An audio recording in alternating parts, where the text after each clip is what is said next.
She got a nigga but don't even post it. I pull up with the runs and the potion. Niggas no shooter who keep him some motion.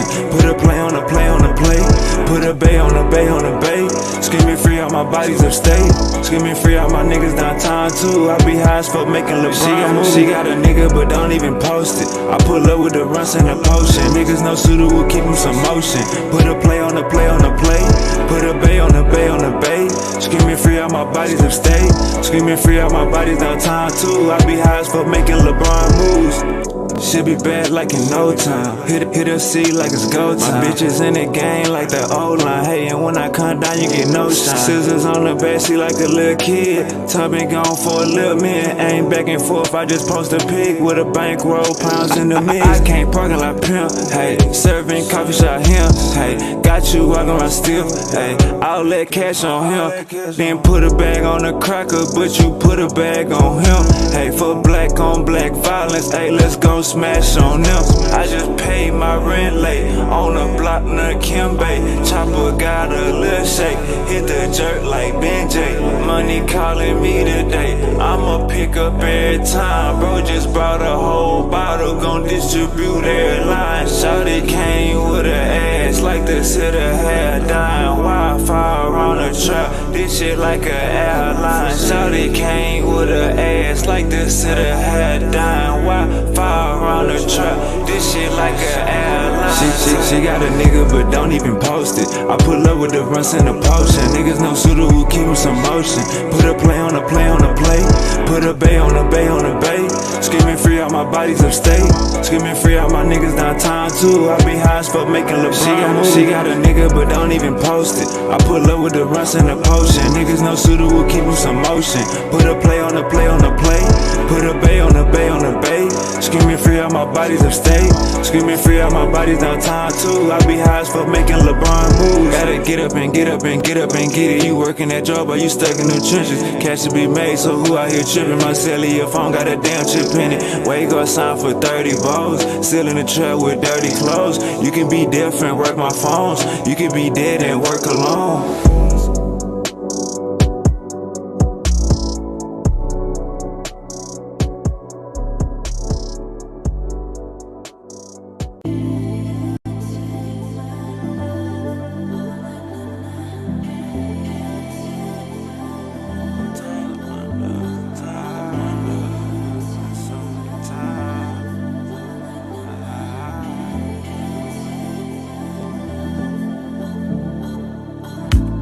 Drop my top in the summer, no laces on these foam runners.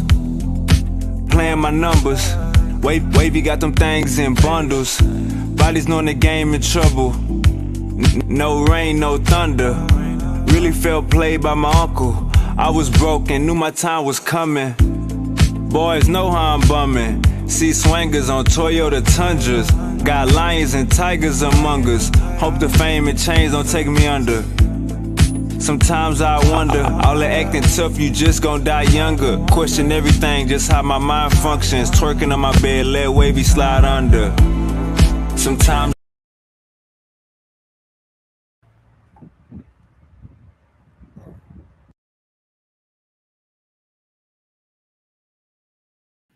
Uncle Jose. What's up, Wavy? How are we doing today? Good, and you? I'm doing good, man. Happy New Year, Merry Christmas. Happy New Year. You know how long I'm waiting for you to come on my platform? Say it again. You know how long I'm waiting for you to come on my platform? I appreciate the support, but I want you to come on, man. Let's chop it up, man. I got you. Let's do you free tomorrow? Yeah, man. What time good? Anytime during the day. Anytime during the day? Yeah, we can get it in anytime. I'm free during the day. So what's the topic? Today? Yes. Pretty much, man, freestyle. I kind of had some stuff I wanted to talk to the people about, like what's going on in Venezuela. That's crazy, right? Come on, man. We just kidnapped the president. Straight kidnapped too, you know.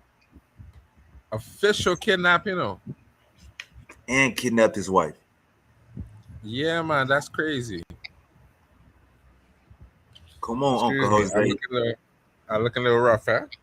Nah, you good, OG. That's island vibes. But come on, have you ever seen this in history? That's crazy, right? Kidnap the whole nigga, and everybody act like we didn't see it. Have you ever seen that before? I can't remember, bro. And I they said, mean, go ahead, my bad. go ahead, go ahead.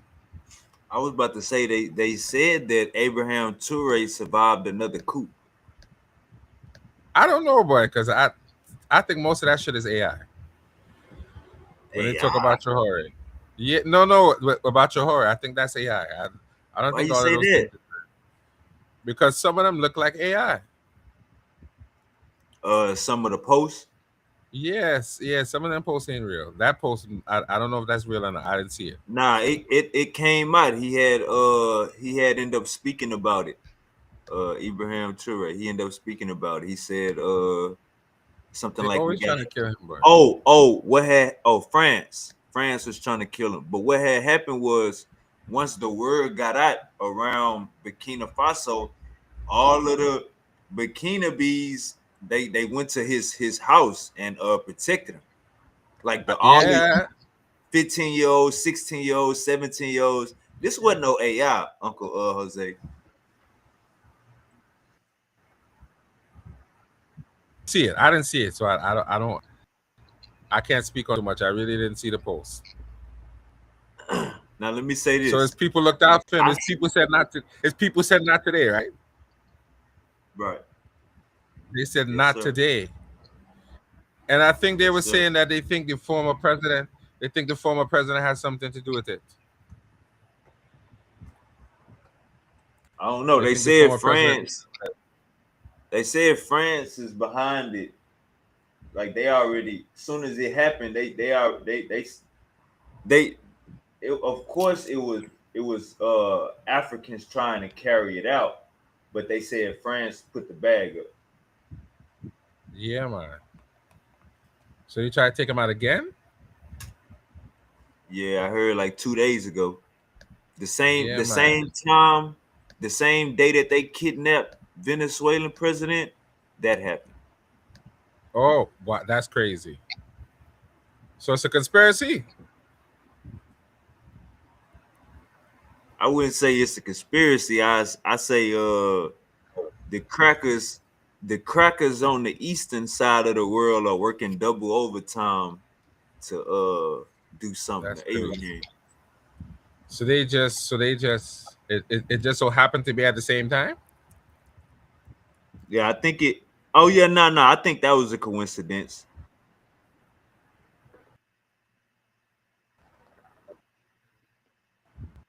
I think that was a coincidence. Shit, I that's think crazy. that was a coincidence. That's crazy. I seen a I seen the AI video. Hold up, real quick, Uncle Jose. You gotta is you going defect on me? You there? You there, Uncle Jose? All right, Uncle Jose go come back in.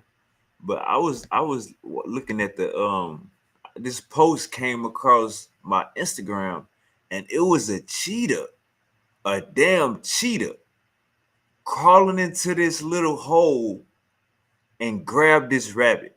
A cheetah crawling into this hole, grabbing a rabbit, getting out of the hole, and as he was walking away with the rabbit in his mouth, a motherfucking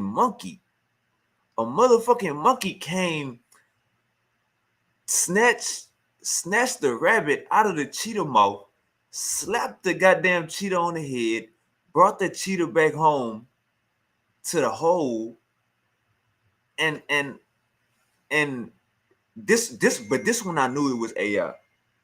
After that, the monkey grabbed the some eggs. I guess the eggs was what a rabbit was laying.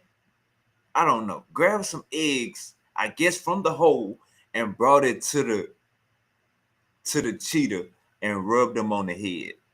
So AI is getting hectic. if I get caught up in a conspiracy or a scandal, I'm blaming AI. It's too good now. I'm blaming AI. Know what I'm saying? So that's what the hell going on. I'm blaming AI for the troubles. You know what I'm saying? Um, that's how good AI done got. You can't tell real from false now. You know what I'm saying? AI done got so good. The damn monkey looked regular. The cheetah looked regular. When the cheetah was grabbing the rabbit by the neck. The damn cheetah didn't look defective, or it didn't look like a robot or a cartoon. AI is good as hell right now. So yeah, we kidnapped another country's president. Um, I got to get Uncle Said up in here. We got to see how we feel about this kidnapping a whole nother president. There you go, Uncle Jose. See, Uncle Jose, he letting you know he can't believe his eyes when it comes to American media or when it comes to world media. Uncle Jose can't believe his eyes. He gonna think everything is AI. Nah, I'm really no. When they said they kidnapped that man, I really thought that was AI, bro. I hadn't seen the story. When I looked at it, it was on NBC and all these other platforms. I said, all right, Trump really did that. Trump really did that, bro. That's crazy. Do you feel like we will face repercussions behind this, or you think this regular schedule American programming? Well, I don't even know what to think, but it looked like regular American shit. Ah, It looked like America just the shit they do is what the shit they do. But when you check out the story behind it, when Hugo Chavez died, he just took over as president. So he wasn't necessarily elected either. He just took over, and he took and in 2023 he stood up in Parliament, just proclaimed himself president. He was never elected. They just handed him power. You know that, right? Wave, you there? yeah. Say that one more time about the power. He was never elected as president. When Hugo Chavez died, he was given power. He was never elected.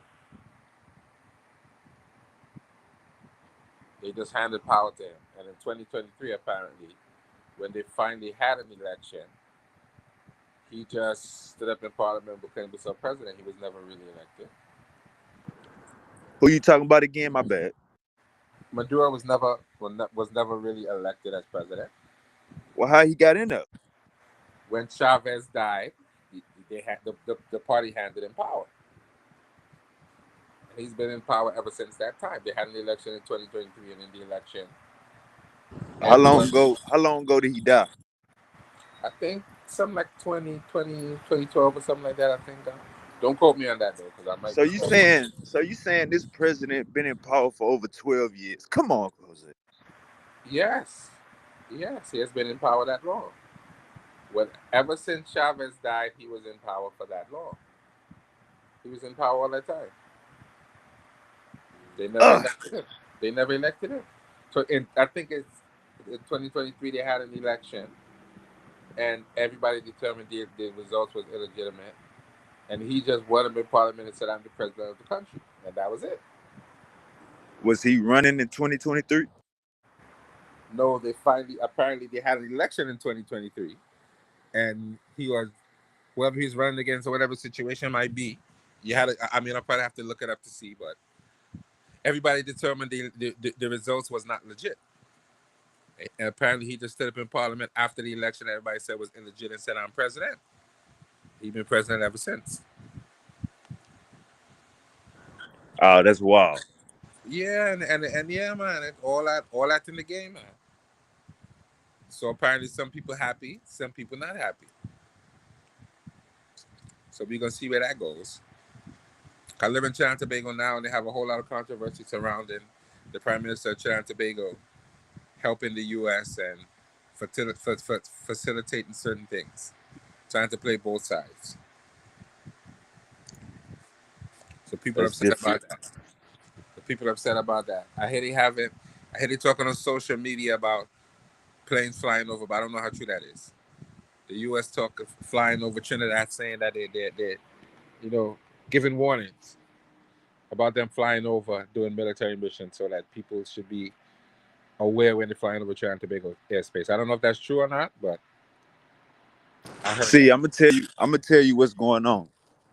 So Trinidad and Tobago is, I think, Venezuela just cut off all the power to Trinidad and Tobago because they let United States use their airspace to go get the to invade Venezuela and get the president.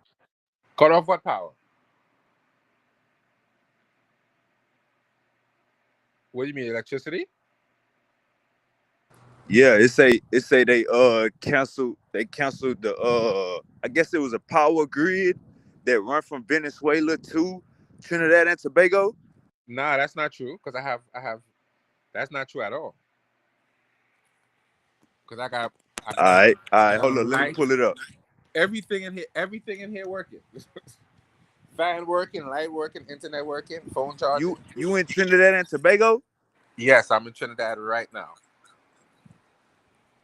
So Specifically, no parts of Trinidad and Tobago. They ain't got no power. not here. I got I got power Nah, here. nah, I'm saying not there. I'm saying in Trinidad and Tobago, did y'all lose power anywhere today? I didn't hear anything about that. All right, I let didn't me hear uh anything. let me find that article. That meant so. I don't know. But yeah, that's basically Venezuela is accusing Trinidad and Tobago of being house niggas.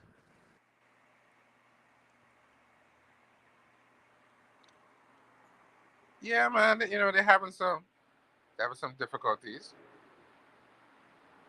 They said they said it was an oil tanker off the coast of a Venezuelan oil tanker off the coast of Trinidad and Tobago in Venezuela, and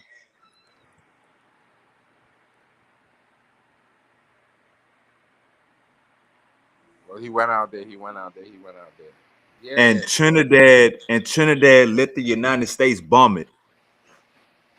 We don't know.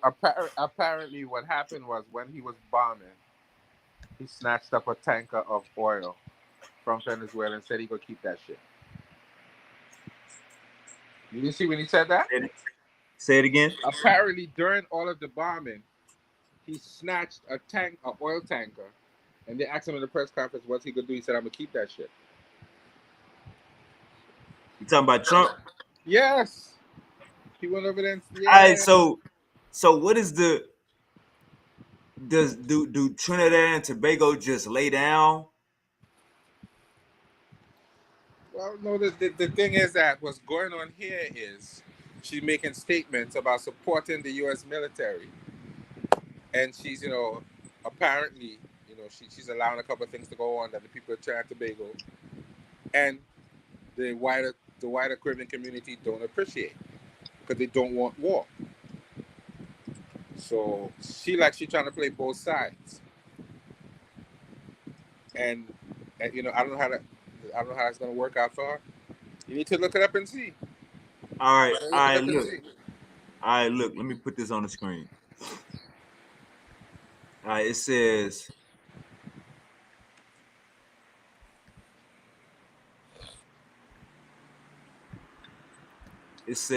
Venezuela cut off energy ties. Read that for me, Uncle Jose. Venezuela cut off energy ties with Trinidad and Tobago December 2025, canceling gas supply contracts due to accusations that Trinidad and Tobago facilitated the U.S. seizure of Venezuelan oil tanker and supported U.S. military presence in the Caribbean, escalating diplomatic tensions after Trinidad and Tobago welcomed a U.S. warship. President Maduro cited Trinidad and Tobago's alleged complicity in piracy and acting as a U.S. aircraft carrier as reasons for terminating agreements like the Dragon gas field project, though Trinidad and Tobago officials downplayed dependency on Venezuelan gas. So my bad. It wasn't electric. It was energy, not electricity. Yes, they had a deal with Trinidad and Tobago for an energy deal, and apparently when that happened, they canceled the deal. Yes, that did happen. That did happen. So it looks like it looks like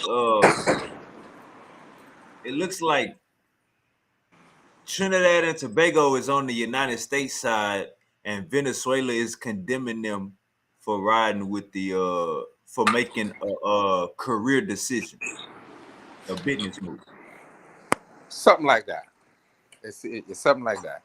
So Venezuela is mad that Trinidad and Tobago is letting United States land aircraft in Trinidad and Tobago and fly aircraft over Trinidad and Tobago skies. So it's basically like um the you remember the Moors, you know, turn the other cheek while the white devil is plundering and pillaging Africa. That's kind of what Trinidad and Tobago is getting accused of. They're accused of turning the other cheek while America is on demon time. Is that true, Uncle Jose? Well, let's just say this: Trinidad and Tobago has no military, so whether or not the country wants to stop it, can't really stop it. There's no Ah, military here. There's no military like that. They right. don't. We don't have no military like that.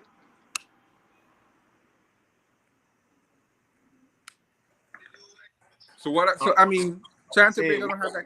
My letters. All right. My bad, Uncle Jose. What you were saying? Trinidad and Tobago don't have no kind of military like that. Right. I mean, what are we gonna do anyway? They can't support because they got nothing to support with. They can't fight because they got nothing to really fight the U.S. with. So, you know. So it's a get down and lay down program going on, right? Well, I don't want to say get down or lay down. I'm just saying people are upset that she's openly saying she wants to support this kind of shit, regardless of the situation. They don't like it. But They now don't want no war. let's look at They it. don't want any Let's look war at in it from Trinidad a and Tobago. They don't let's want look at war. it from a realistic. Let's be real about this. Let's be real about this shit. It's a get down or lay down program because y'all don't have a military. Basically, y'all don't even have a say so in what America is doing right now, right? Well, nobody does except America. Right. But the Gotcha. point but a point I think that they're making is they just don't want war, and they don't think that she should be saying she wants to support that. They don't like the idea that she's supporting this because this is not, Trinidad and Tobago is a country that don't have a history of war like that. The Caribbean on the whole don't have a history of war like that in terms of wars here, wars there. They don't like that idea. So they're telling her basically, you should just be quiet. Just don't say nothing. Mm. You shouldn't be involved. You shouldn't be talking. Sit down and be quiet. That's what you need to So do. They so don't do like you that feel shit. all right, That so shit. check this out. Check this out. North Korea, China, and Russia are all saying release the damn president. So if North Korea, Russia, and China are saying release the president, and Trinidad and Tobago acting like they don't know what's going on, if Trinidad and Tobago, peace to you, Uncle said, if Trinidad and Tobago is acting like they don't know what's going on, North Korea, China, Russia saying release the president. No, If it's something happened with Venezuela, Trinidad and Tobago might just be a casualty of war, Uncle Jose. well, I'm hoping not. I'm hoping not, bro. That's crazy. I don't see no reason for Trinidad and Tobago to be attacked. How far is Trinidad and Tobago from Venezuela? Tobago, It got to be right next to it. pretty much, pretty much, close enough. How far is the flight? Like an hour, 3 hours? Um, To be honest, I've never been to Venezuela, so I don't know exactly. But I'm gonna say maybe 2 3 hours possibly. Okay. If so much, Uncle, because Tobago borders Venezuela. You could sit at the end of Tobago and see Venezuela. okay. We got Uncle Said in here. He is on St. Martin. Uncle Said, how we doing? What did it do? What it do, family? What's upset? We are in the middle of international conflict to start the new year. Isn't it interesting? Ah, The word nuance is going to be the word for 2026. Nuance. This is a perfect case of starting some it that you can't finish. Uh, mm, is America right? Is what Trump did legal or correct? No. Eh, did we see it coming? Yes. Now I can explain why. Venezuela in the 1920s, before that, was an agrarian country. Cacao, uh, cocoa, I think, and sugar, if I'm not sure. That was the number one product they produced. A poor country, agrarian country, and they discovered oil. Now, you know when they say they discovered oil, you have an agrarian society. So what do you have? You have international companies that are sending their geologists all over the world looking for oil, right? Looking based on finding oil. They find oil in Venezuela, heavy crude. Venezuela has no industry, none. This is agrarian farming country with help from international oil companies, aka Texas, aka United States, aka ExxonMobil. They developed the infrastructure necessary to extract the oil, heavy crude. The crude was being, since the 50s, was being, 60s, I think, was being processed in Texas, right? Via U.S. Oil companies. Because America has developed the technology to process heavy crude. America has reserves of light sweet oil. America can't process their own oil. They don't have the infrastructure. The infrastructure is to process heavy oils. Now, from the, I think the 80s, late 80s, early 90s, Venezuela socialized or nationalized their oil companies, right? They kicked the U.S. out. They Yeah. became PDVSA. Yeah, Right? that's when Chavez decided he wanted to become Now, socialist and started exactly. taking over And those what countries. does Chavez do? Chavez loads up the companies with cronies, kicks out all the experts, most of them are expats, kicks them out, puts his cronies in, and the oil production, so their ability to harvest oil, dropped to about 20%. In the meantime, they were still exporting their oil to the US for refining. So everybody was winning, so it was okay. The moment you put your cronies in and they crush your internal industry by sucking the company dry, I mean billions. Chavez single-handedly was bankrupting his country, right? Now, you're destabilizing the Western Hemisphere because all that oil was being produced and processed by U.S. oil companies, heavy crude. So you can see the economic downturn just from Chavez's actions. Now, on top of that, you have uh, uh, alliances being formed with the Eastern Bloc, China, Russia, etc., based on the embargoes that are happening via the United States. So, if you, like, I'm not justifying it, I'm just explaining the reality of it. And this is the consequence of it. You're dealing with an imperial Western system that is slowly losing ground in its own hemisphere. Brazil is shutting Mastercard and Visa out. The BRICS is becoming more and more stronger. Their reserves is becoming almost 50% to what the Western economic bloc is doing. This is a yeah, this is the reality on the ground. What happened to peace to you? Assalamu alaikum, Jesse. Uncle said, what happened to Assalamu alaikum, running brother. coop? We went from running coops to kidnapping. Bro, like Trump's wild.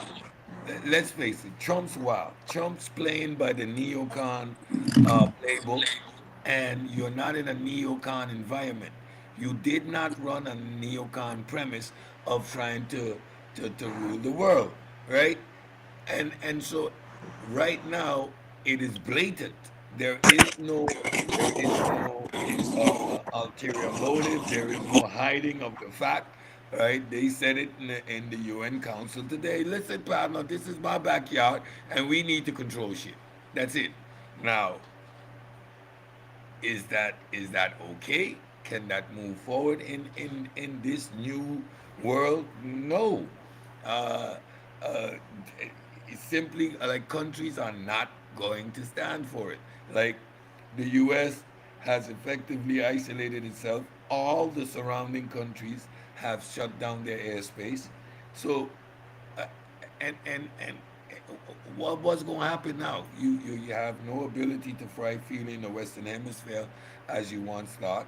Ecuador, Mexico, Colombia all shut down their airspaces. Of course, Trinidad is a strategic point, and that's why it becomes critical in a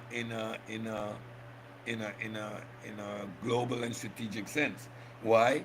Because that airspace is still open, right? And that is the airspace used to go into Venezuela.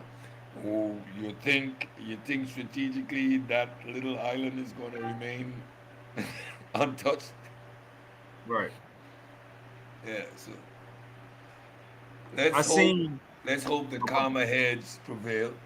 But yeah, the Russians are in the Caribbean Sea. They're blatant. They doing flybys on the American ships. This is crazy. We are in uncharted, unparalleled territory. Uncle said, I heard Trump say we gonna run Venezuela now. So they already doing the analytic teams already doing the math. Yeah, He but he just didn't. He didn't hold on, expect. hold on. Let me say this. Let me say this, Uncle said. The analytic teams already did the math. By what we just did, they're saying that we just stole 17, I think, $billion, $17 trillion in oil, something like that. And just by what Trump did by kidnapping their president, plan making that power move or chess move, whatever you want to call it, that eliminated 1/3 of America's debt. Did you hear something like that? Yeah, that's a strategic. America's a 50 something million trillion in debt. However, however, some double cross took place because they allowed him to walk in and take Maduro, but the second part of that deal they shut down because the vice president has now taken authority, and it's a no go for the U.S. policy. She is supported by China and Russia. They got boots on the ground, and they are solidifying the country. So America option now is a ground invasion, and Hold up, Uncle said, Uncle Jose is in Trinidad and Tobago, and he said that woman is with America.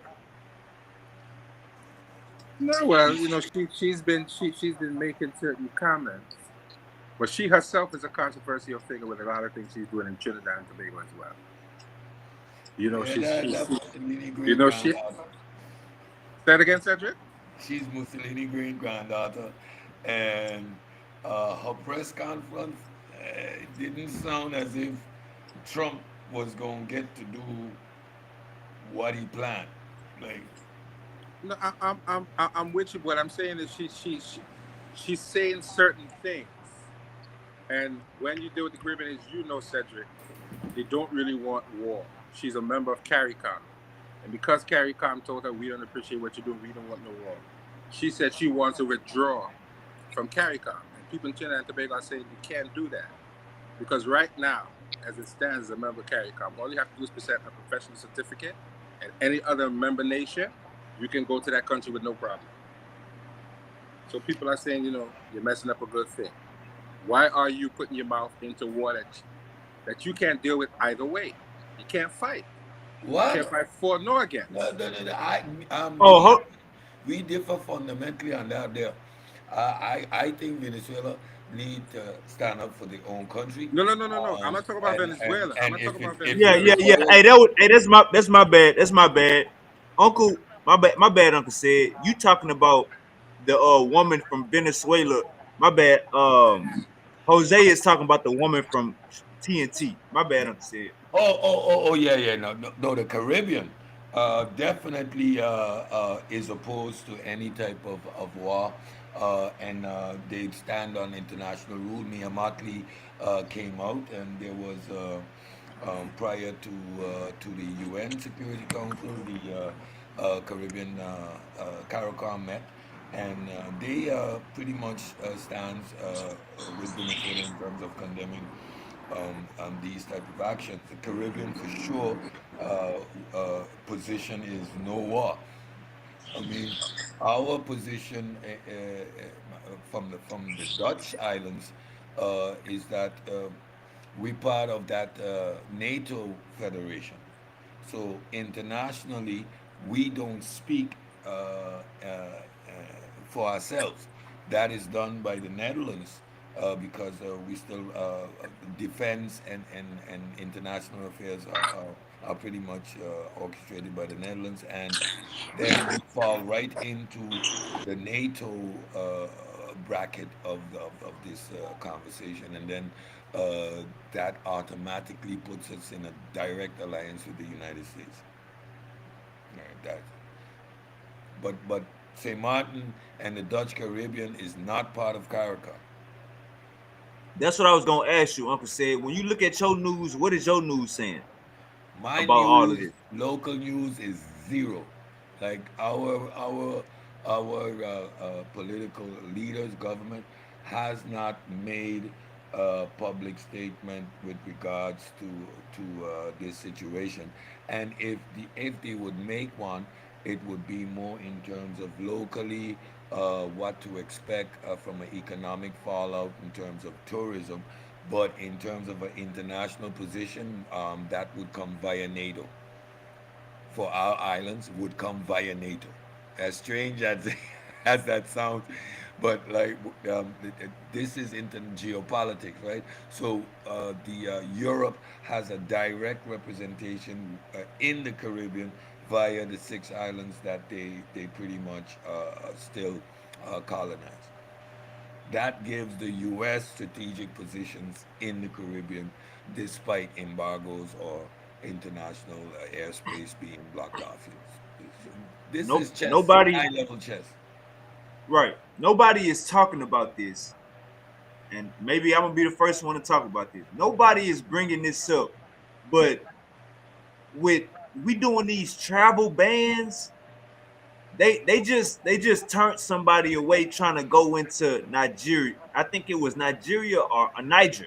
They just turned somebody away trying to go Burkina Faso, Mali, Niger. Um, Africans of abroad can't even go there right now. They got Yeah. they doing these travel bans on our side, and these African countries is saying we don't want y'all either. Ban. Yep. Yeah, it's a two-way street, and Burkina Faso right now. I mean, uh, they offered the president's right hand man 2 million to assassinate him. So you can understand that they are going to put certain embargoes to keep certain entities and countries out. However, that doesn't stop the spies from getting in. But yeah, this is what's going on, bro.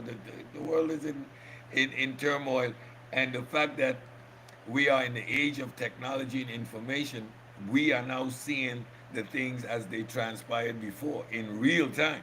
That's just the difference. We are now, it's no longer a CNN or NBC news feed at 8 o'clock. Is in real time. You're getting the information.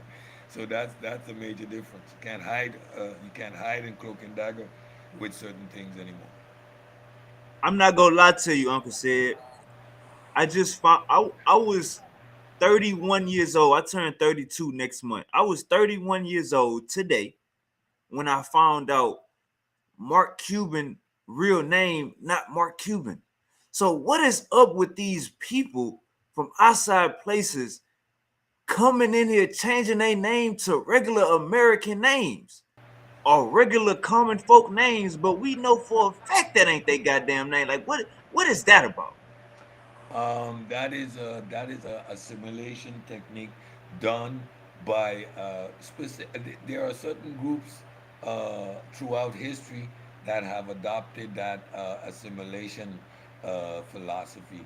Um, a lot of people come into new environments and for assimilation purposes would change their name.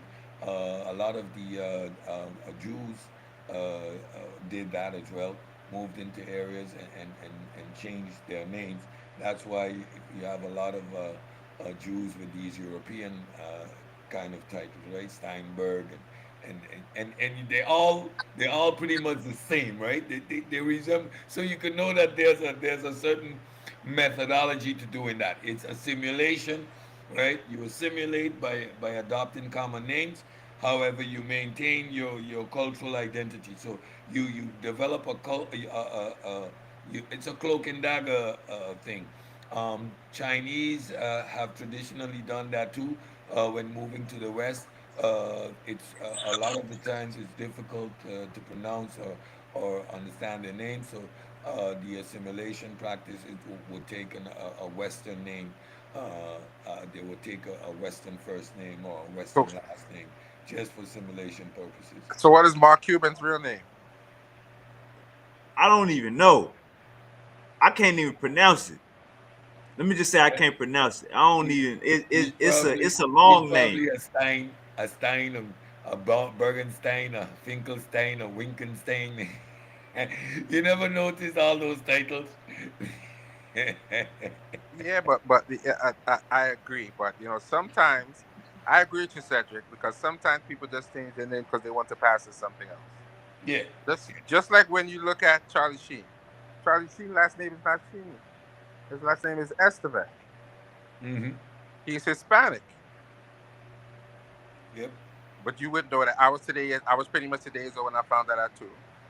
Emilio Estevez and all them, those are his brothers. Yeah. He's not white. So now, so the Sheens isn't their real name. It's not his real name, but his So brother so kept his so name and so the father the kept the one name the too. one that kept the real name was Esteban. Yeah, Estevez, yes. Yeah, Estevez. Right. So that is their family name. So they're Cuban in origin. They're Well, I Cubans. wasn't sure what country, but I know it's some Hispanic last name for sure. Yeah. So So he that changed is his the name for some assimilation. reason. That is the assimilation thing done there. And then it also deals. And then sometimes when they came in, people just gave them names because they couldn't speak English. They Couldn't just slapped pronounce the their name on name. it. Yeah. All of that too. All of that too. All of that is in it too. Your name is KUNTA. Nah, KUNTA. it's Toby Tobit. now, right? Tobit. Your name Toby. Tobit. Toby, yeah. Your name is Toby now, right? What's your name? But Nah, I like how Uncle said it's a simulation because it's a lot of ways Uncle said could have answered that question. Uncle said could have said it's self-hate, but we know it's not self-hate. We know they still want their heritage. You know what I'm but saying? It's a sometimes it lot of is. ways. Hold up, Uncle Jose. It's a lot of ways we could have Uncle said could have took that. But I think by saying assimilation, that's the smartest thing ever because it come with actions behind it. You know what I'm saying? And it's he hit it on the tip of the nose. My bad, Uncle Jose. What you were saying? Yeah, some of it is self hate and wanting to be something else too. Some of it definitely deals with that. Because I don't know how you have these guys with Hispanics last names talking about black people like they're not black. I don't get that. Jose is who he's talking about. Say it again. The other Jose is who you're talking about. Hispanic brother who looked practically black. No, I'm just making a general statement that there are people who are Hispanic and don't like black people. I'm not specifically talking about that brother, but they act as He if just happened to fit. He Mexican. just happened to fit in the fit in the parameters. South America is a very racist place. Venezuela is a racist country. I ain't, we not going dilly I, I, dally about that. I, We're I'm, not going. I'm, I'm, I'm, Hold up, I'm hold up, hold up, Uncle Jose. We clipping all of this shit, so let's not interrupt each other. Go ahead, Uncle said. Yeah. There's an Afro population in Venezuela. There's a large African population, Afro Latino population in Venezuela. But if you would look at Venezuelan TV, you would absolutely swear that these people don't exist. And even growing up in Curacao when I was a kid, back and forth, Curacao is very close to Venezuela, so we would always watch Venezuelan TV. The only time you would see Africans in their novelas and their soap series would be in the role of a maid or a chauffeur or a cleaner, you know. So that racism in South America, classism, is not a new thing. They got classification, mulatto, criollo. Like they classify you based on your admixture. They have classifications for that. Simon Bolivar, in the liberation of Venezuela, again, he was a Spaniard born in Venezuela. So it was most like the Americans. They are expats, but third and fourth generation. At a certain point, they want to break away from the mainland, right?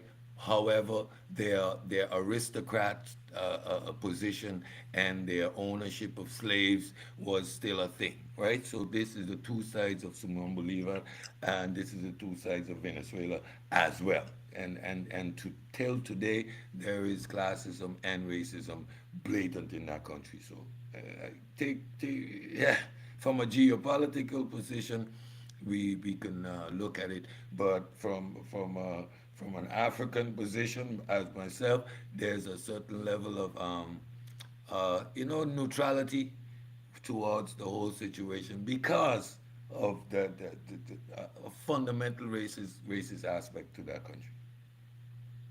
but we also have to realize that they do love their African culture as well. They do represent their African culture as well. I I would like to think more so than not. I I could be mean, wrong. the African contingent in these countries, all right, they embrace their heritage. I never said not. However, if you look at historically, there is classism and racism in most Latin American countries. I mean, Argentina is the worst.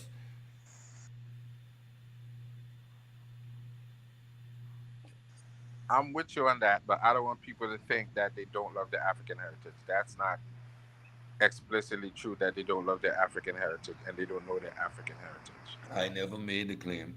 No, no, no, I'm not talking about you. I'm just making a general statement that they do. They do. Yes, they, He they, never, they he never made the claim, Uncle Jose. No, no, But no. let me say this: I'm not specifically talking to Cedric. I'm just letting people know that when they tell you they don't love their African heritage, they got a Black History Month. They got a Black History Month out in every Caribbean country. I mean, every South American country. I wouldn't say that. But what I'm saying is they definitely have people who love their African culture, African heritage, and they Overstood, embrace it. overstood, They overstood. if that definitely do. wasn't the, if that wasn't the case, then there couldn't be classism and racism. So It is because of that African contingent that embraces their Africanity, right? Their Afro-Latino-ness. And all throughout the Caribbean, all throughout South America, you have these groups.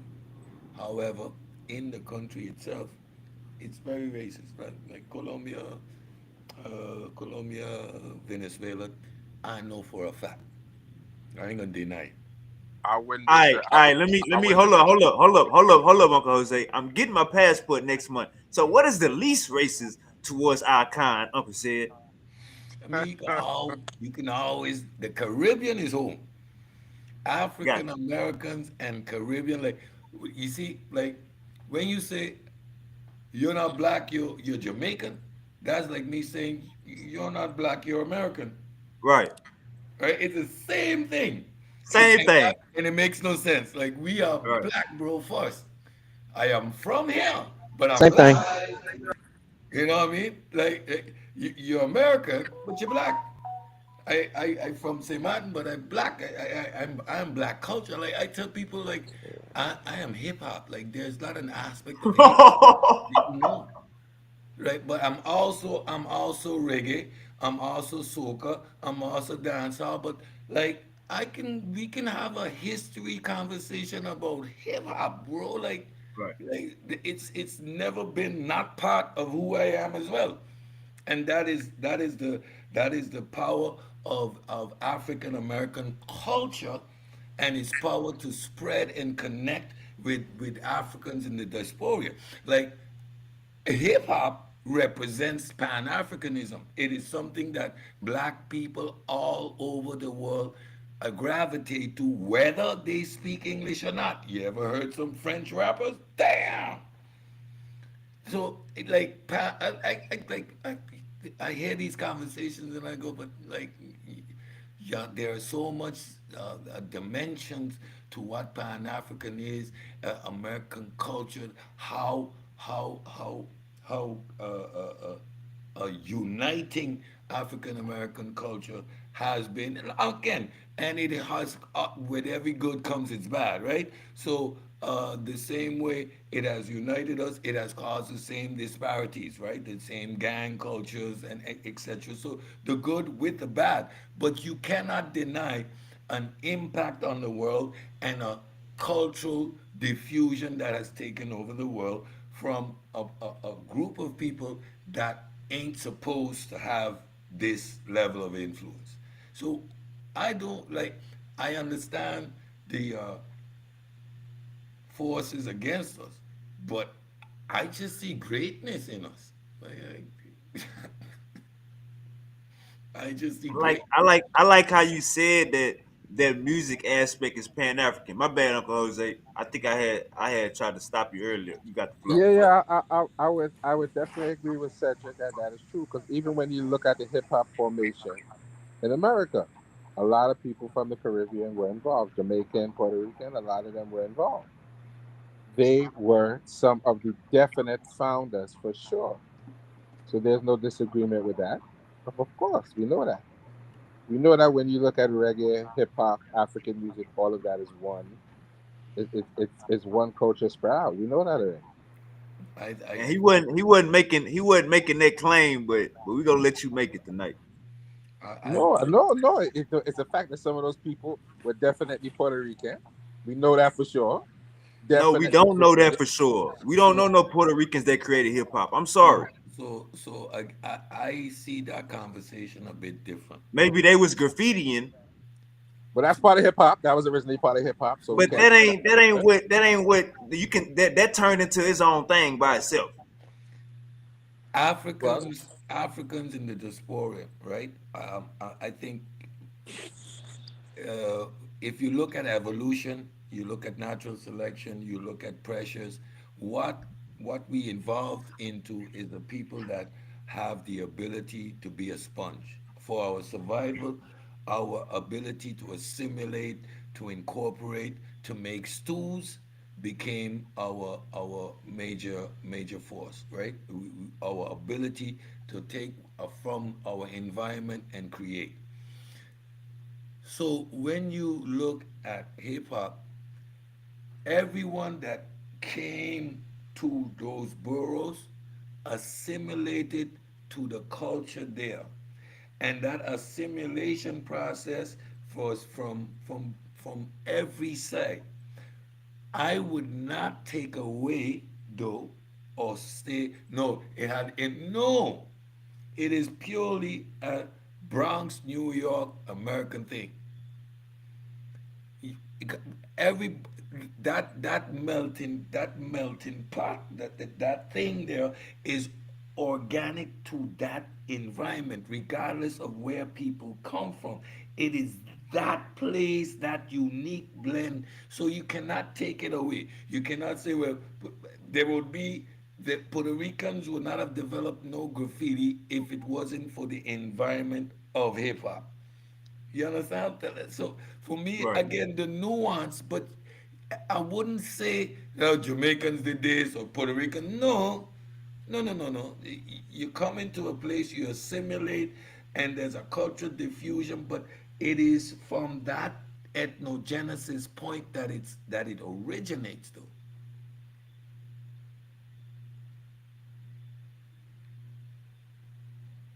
Uncle That Jose, go on, give us your pushback.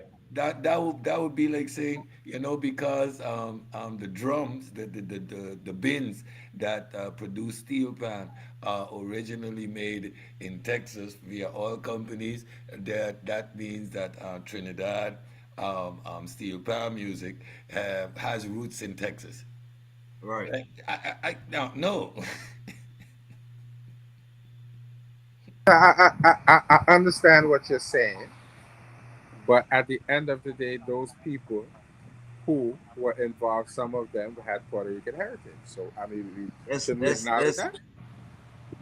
if you talking about off the mic, if you talking about off the mic, we not even talking about music no more. You feel me? So if you just talking about skateboarding and I mean what they call bebop, what's they called when you rolling on your head? What is that called? Breakdance. Breakdancing. If you talking about that and graffiti, I understand what you're saying, but you gotta understand when we talk about hip hop, we talking about clubs and parties. We talking about where the niggas at. The nigga Well, on the microphone. The well, nigga Puerto on the Ricans win microphone. that too. Puerto Ricans Hold win up, that brother. too. The nigga on the microphone. All right, let's get that straight. So without the nigga on the microphone, we talking about something totally different. We'll be talking about spray paint. But once again, breakdancing, graffiti, all of those things were originally part of hip hop, as well as the social rebellion. So I can't say my Puerto Rican brothers didn't contribute anything. That wouldn't be correct. They I ain't contributed saying something. I ain't saying they ain't contribute. They see look, I'm from down south. Let me go and draw a line. I'm from down south. You know what I'm saying? So always separated ourselves from New York music as far as hip hop. We call this country rap tunes and rap. You go to Miami, Uncle Luke, they wasn't rapping like New York. You go to the West Coast, they weren't rapping like New York. So we didn't incorporate no break dancing and graffiti and spinning on our head. We weren't doing all of that, brother. So I'm just saying, Uncle Jose, you kind of if when you cleaned it up and made that last statement, nobody could disagree with you. Right, but this is what I'm saying. I understand the South had their own sound. Everybody had their own sound, but at the end of the day, when we're looking at hip hop, New York was the standard. Everybody wanted to come to New York and they wanted to sound like New York rappers at some point. That was the standard. It's probably not so much that anymore, but that was the standard. And this is where the argument We comes could in these. there wasn't the standard, but we could say New York started hip hop. You know what I'm saying? Because when we say hip hop, we know what we talking about. Like Uncle Right, but New said, say York would have been we could right, bring a barrel. right, but New York would have been the standard at one point. This is where hip hop come from. The, the, This is how we dealing with it. the We taking standard, it. the standard to you. Everybody wasn't trying to rap like Biggie Smalls and Jay Z. Uncle Jose. Yeah, we You ever taking heard it. of Trick in Yeah, Detroit? You ever heard of Trick?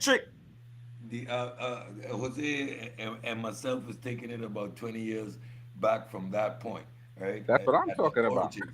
And I've been hearing the hip hop debate. um, and I tend to be fair. Like if you migrate, you're assimilating, right? And whatever you produce doesn't come straight out of your culture. It is Right. part. It is due to that assimilation that you express this thing, right? Whether it be the graffiti or the break dancing, the bebopping, right? It comes out of the environment that you are in. It isn't something that you brought. If you catch what I'm saying, You Um, listening to something. You listening to something to be dancing on your head. What is coming out the speakers? I understand. I understand what he's saying, and I'm not specifically against what he's saying. But I think it's unfair just to say that not to include the Puerto Ricans and the Jamaicans when some of the people who founded it were of Jamaican heritage and Puerto Rican heritage. All That's a right, fact. so I. If you just want to ride, if you just want to ride for the Caribbeans, Uncle Jose, you got that. You got Well, that. I'm not even. We I'm ain't not even. even. Hey, look, we ain't even gotta say the founders. We can say people that carry hip hop. Like for New York, Fat Joe. He ain't black, but he was carrying. Know what I'm saying? Hip hop in that section. No, but we So going you back. But got we going Eminem. What about Eminem? right. You But gonna we going. But you gonna remember bring up something. Eminem? Me and said go back to a time that you wasn't born yet. I You was got born you. in. What about You Vanilla was Ice? But Vanilla Ice. Vanilla Ice. Now Vanilla Listen, Ice is don't a bad diss Vanilla example. Ice now because back in the day, stop, collaborate and listen. Ice is back with a brand new invention. Right. Ice, baby. Dun, dun, dun, dun. Vanilla Ice is the best thing you could have done for hip hop. Get the fuck out and start to do something else. Stop, Ah, stop. Leave it alone. Leave it alone. I mean, if we become critical, right, and that's why I don't beat up on no aspect of hip hop, right? Because I'm a realist. So let's go back. Dap, skitty, dap, hun, a dap, rum, dap, hum, rum, tap, a pum, pum, pum, pum, that's effects. Jab, that's effect. What was that? That was party right, music, bro. So like when we right, beating up on Daz Dillinger and these guys, it's not fair because every generation got got the jokey hip hop that don't make no right. sense.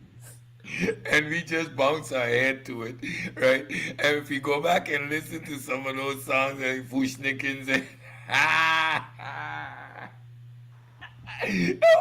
what was my hip bones Don't connected? stop that booty. Shake that booty. Don't stop that booty. Shake the booty, baby, let me see you pop it out. Shake the booty, baby, let me see you pop it out. Give me that Mayan bass. Boom. Now, Uncle said, this might sound pseudo. This might sound pseudo, but we got this rapper down here in Texas, Houston, called Beatking. He died like 2 years ago. But he called himself the Club God. When his music come on, Uncle said, girls start popping up out of the walls, shaking ass. Like, remember, his name is Beat King. He been rapping for over 15 years since I was in high school, like 2009 all the way to 2023 when he died, I believe. When his music come on in the club, it don't matter if she look like a good church girl. It don't matter if she go to church. When his music come on, everybody starts shaking their ass. And Uncle said, I might sound pseudo, but it's a spirit in Yeah, his damn music. yeah, When the DJ play that, it dun dun dun, cause it his stamp is boom boom boom, and you hear Big King made this, but it's a female. But when he start, man, Uncle said, when I say a spirit, listen. as Jesse in Houston, Jesse from Houston, I went to middle school I with him. know He'll what tell you, he's talking I've about. been, I've I been, totally agree. The brother, I've been, his I've been his to, songs come on, these women start acting wild. Listen, I come from. I don't know if y'all know Cisco. I know what y'all mean. The thong song comes on, and the church girls get on top of the table. And I was like, I was like, they're not gonna do it. My years in the club, thongs literally flew around the place when thong song came on. It was wild. However, let's talk about music and its frequency. Um, there is, there is, music. Energy. There's Energy. I'm trying to find the words to not sound pseudo myself. Energy. Energy. Music moves you. You might There as well is go on. something. There is something about drums. Now I'm gonna tell you, right? And this is how you know how powerful it is. Uh, During my art career, my performing arts, there was a time where one of our choreographers came back from South Africa, and she organized a production which I did, which was telling the story of us before slaves in Africa, where I was a Mandingo warrior, and then you see the era of slavery, us working on the plantations, and then emancipation, and that's where the show accumulates in the national dance that we call the Panam, right? Which is a African traditional African dance that was celebrated at the end of slavery. We never danced that as kids growing up, right? And since then, the last 20 years, every generation of kids has to learn it. It's something beautiful, but it's almost like a rites of passage, and we did it with real African drums, right? Listen, no one needed to teach me to dance, bro. I never danced it in my life. Those drums started to play, and you moved instinctively. Like, it is the most, and I'm gonna use this word, spiritual thing ever. Like, there is a connection that is, and I'm telling you, Wavy, if you experience it as cool and as down south as you think you are, the African in you is gonna come out, and you're gonna be looking at yourself wondering what the hell is happening to me. That those drums just take you. I get it, it was in a setting, right? We're in a theater, the drums is playing, and we're in that setting, and you are transformed to a different place, to a different energy. I've been in a concert with Buju, and this man, there's a moment when he sat and he sang some songs, and I literally felt the whole place vibrating with the same energy. Like, it is the weirdest feeling ever. I know exactly what you mean. And music has that power, bro. Music has that power. Like, go watch concerts. Watch what Queen can do with 150,000 people at the tip of his finger. Michael Jackson. I've been in concert with Michael Jackson twice. This man, this little man on a stage 200 yards away, controls 150,000 people with the point of his finger. Like, he says scream. He doesn't need to say scream. He pops up on the stage, and we screamed for 5 minutes until he decided it's time to stop and took his glasses off. Dead silence. 150,000 people in one accord. You know how powerful that man is? Right. Right then and there, if he decides, I want you to take over the city, those 150,000 people are going to march out of that stadium and take over the city. That's the power, like, music and real artists have. People don't recognize it. I see it all the time. Like, y'all don't really understand how much power. Like, Imagine, imagine you just meet this girl and you think she a good girl. You like, man, this wife material. this is wife material. This man, she cook. She get a top perfectly. Give you good top every morning. Free top. She got the poom poom, no smell. You all right? I'm gonna take. Fuck it, we thugging. We gonna go to the club. You take her to the club, man. This nigga music come on, man. Nigga, she licking her tongue out. I'm talking about nigga back going like this, back going like this. Man, Uncle said when I say man, hey, R.P. Beatking, you is a Texas legend. When your music play, and this was like this when he was alive. When your music play in the club, the girls get freaky as ever. I can't, I don't know what it is. Uncle said, so Uncle said agree with me. So y'all know I ain't pseudo. And Jesse That ain't here, pseudo. That ain't pseudo, bro. That's superpowers. Yeah, I've seen it live. I know what you're talking about. I'm talking about back in the day, the church girls. They're up on the bar. I, do you are you drunk? No, but the song is on. What? this one of his most popular songs. If you got some good pussy, where you at though? In the crowd, hey! If you got some good, I'm talking about man. Man, Uncle said, man, it's different. It's different. Uncle Jose, you might not know about this. And Trinidad and Tobago, I know it go down out there too. Uncle Jose, Oh you know boy. what's going on, Uncle Jose. Oh boy. No, Nah, listen, we that got is a that carnival. is a We got that carnival. Ain't nothing we ain't used to. You want to see church? You want to see the church lady go wicked wild, crazy out yawning, and then the next thing, boy, let me tell you, man.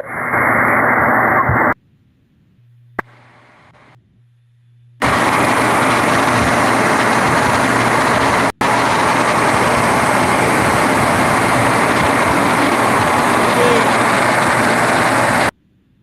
Jose, cracking up. Yeah, in the Caribbean, we got carnival. We got yeah like yeah, people get wild, and it's as if it's we put decency and all that is holy and good on pause for 2 weeks.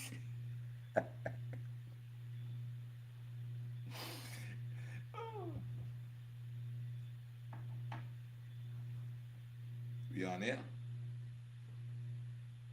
Y'all hear me? Hello, hello.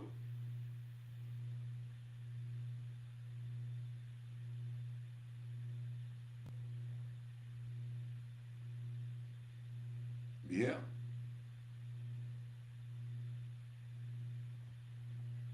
Y'all hear me?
Assalamu alaikum, Sean. We still here?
Damn.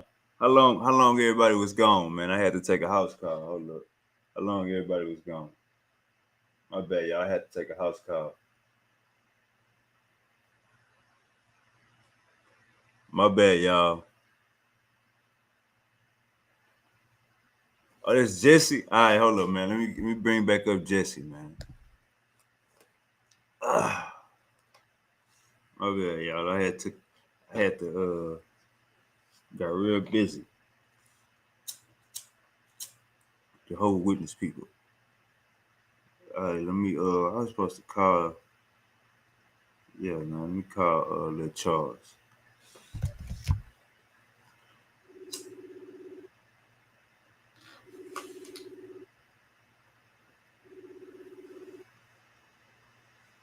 Nah, nigga. Answer the phone, nigga. Answer the phone, nigga. Come on now. Answer the phone, brother. Nah, brother. You gotta answer the phone, brother. Answer the phone, Charles. We live. Get in here, Charles. We live.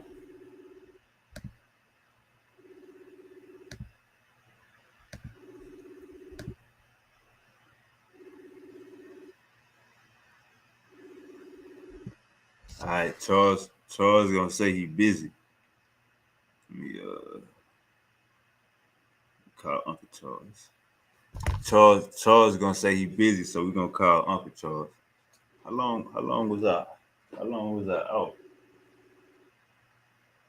11 minutes. Jeez. That was soon as.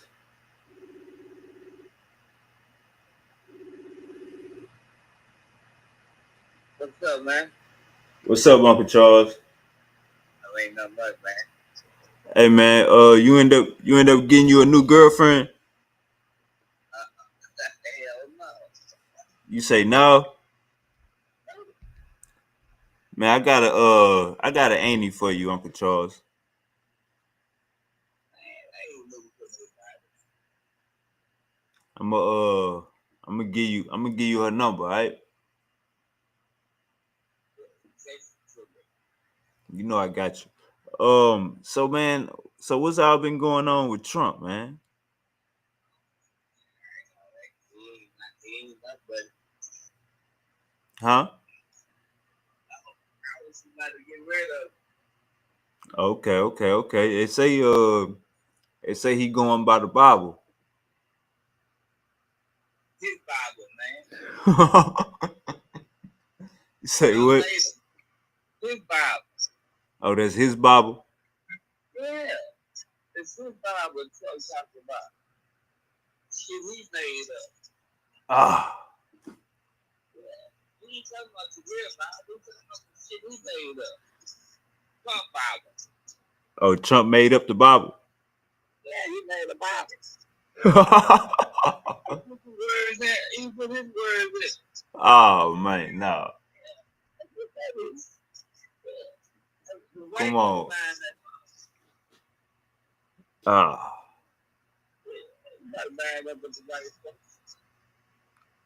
So I see gas prices then drop. Yeah. It ain't him. It ain't him. No, it ain't him. You still got that truck? Oh yeah. Hey man, that truck been running, man. Well, that truck, that truck been It's a classic. Yeah. Everybody wanna buy it. Somebody hit me and ran. Say everybody want to buy it? I ain't finna sweat my truck.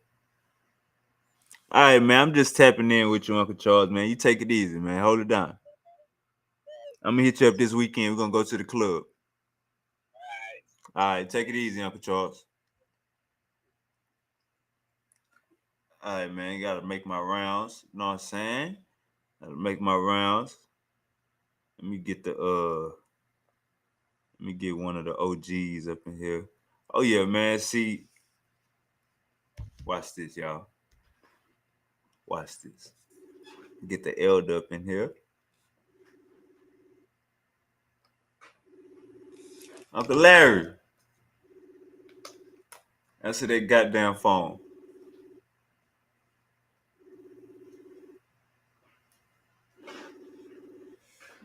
You know what? We're gonna video call Uncle Larry, cause Uncle Larry probably be on top of some goddamn on top of a on top of a ladder.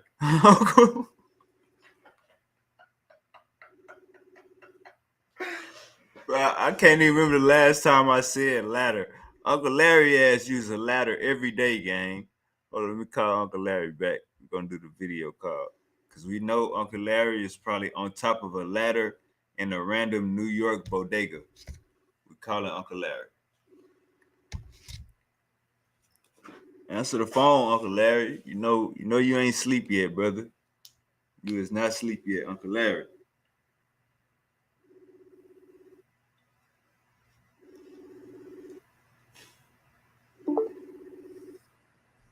Uh-oh.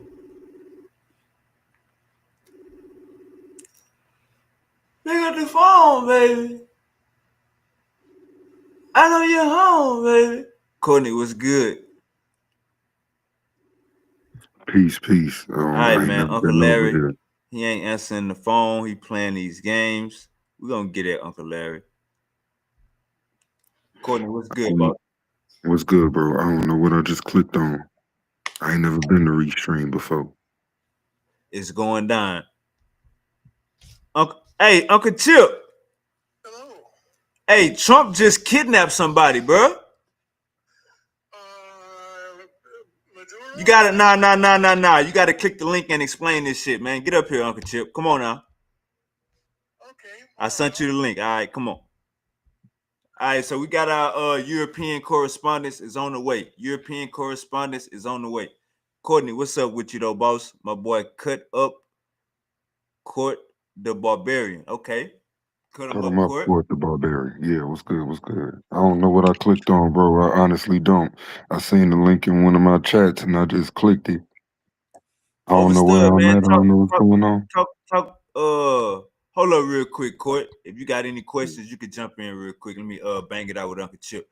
All right, Uncle Chip. So I never in my 31 years seen us do something like this. Usually we send a coup, you know what I'm saying?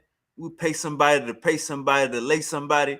Now we just full-fledged kidnapping presidents and claiming they wealth to knock down 1/3 of our national debt. Is that what's going on, Uncle Chip? It's a little more complicated than that. There's three or four main reasons why this happened. One reason is that there's almost 1 million Venezuelans who are in the United States as refugees. And as you probably know, Trump wants to send people home. So he wants to get Venezuela straightened out so he can get most of 1 million Venezuelans out of this country and back in their own country. On the other hand, there's also a knock-on effect of refugees which are leaving the countries where the Venezuelans are going that are coming to our country. For example, about 2.5% of the population of Colombia is living in the United States right now, and 0.5% is living in Spain. And that is like 45 million people, so uh, something like 2 or 3 million Colombians, in addition to the 1 million Venezuelans, are living in the United States, and part of that is a knock-on effect from the third of the population of Venezuela that has gone into exile from their country to Colombia and other places. So it's a cascading effect, and Trump wants to get rid of that. So you saying that we got this illegal immigrant problem and Trump is trying to send these people home, but if they home's not in order, he taking that upon himself too. That's what you're saying? That's part of it. Yes, that's one point. A second point is that China, and I learned this from Marco Rubio the other day, that China was getting into the oil in Venezuela and signing deals with them, And the last thing Trump wants is that the Like largest $50 billion. They had a $50 billion deal. they had a big deal going, and the last thing Trump wants is to have that go through. So he wanted to get the Chinese out of the oil business in Venezuela and keep the USA in it. That's the second reason. And then the third reason is that the oil rigs in Venezuela are falling apart. The government there hasn't invested any money in, like, con un grupo, amor, hablo con un grupo. The third reason is that the oil rigs in Venezuela are corroding. They haven't invested in them, and Trump wants to get those built up and back into shape. So those are the three reasons I think that Trump went in, and it was made possible. The fourth reason that he went in was because the Venezuelan president robbed the elections in Venezuela. About 70% of the people of the 80% of the polling places that were revealed to have voted for the opposition candidate. So the vote was like 72 to 32 in favor of the non-government presidential candidate. And you can't say that the 20% that didn't report would go like 85% for the official candidate. In real terms, their inflation is so outrageous that in the beginning of the Bolivarian government, 2,500 bolivars bought $1. And then 10 years later, 2.4 quadrillion bolivars bought $1. Just imagine. How long have he been in office? They've been in office for 26 years. I'm talking And about Maduro. well, at first it was Chavez. I'm saying no, specifically, how long has, because I heard Uncle Jose brought up a rigged election. How long has Maduro been in office himself? I think since 2012. Is that normal for Venezuela the past 50 years? No, no. Normally, Venezuela is a country. Well, Venezuela has been like a personality based political system. When you have somebody when you have a popular political figure, he makes a political party, and then when the popular political figure leaves office, his political party becomes like a zombie party. It goes down to like 1 or 2% of the vote.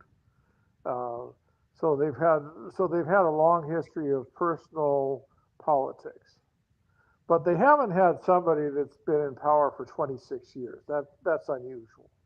Gotcha. Trump, I heard Trump said he's still gonna let China get their oil. Um, and I seen that I looked it up earlier. Venezuela had a energy deal with Trinidad and Tobago that they had severed because Trinidad and Tobago let United States use their airways to come into Venezuela. Did you hear anything about that? I haven't followed that, but whatever the Maduro government decides to do at this point is not going to go on for very long. Say that again. I said whatever the Maduro-less government, the rump government, now that Maduro is sitting in preventive custody in Brooklyn, uh, they're not they're not going to be deciding things like that for very long. They're not going to be around much longer. Nah. Trump said that he's still gonna let China get their oil. Well, So that's fair Trump enough. said he run Venezuela now. Well, I don't think he runs Venezuela, but I think he has a say because uh, they only were in the territory for 90 minutes, and now they're out of the territory. So Maduro is gone, but the U.S. has no military presence in Venezuela. The vice president is the president. The Supreme Court is still there. The commander in chief of the Do armed do forces. Venezuela have a military? Yeah, they have a military. Okay.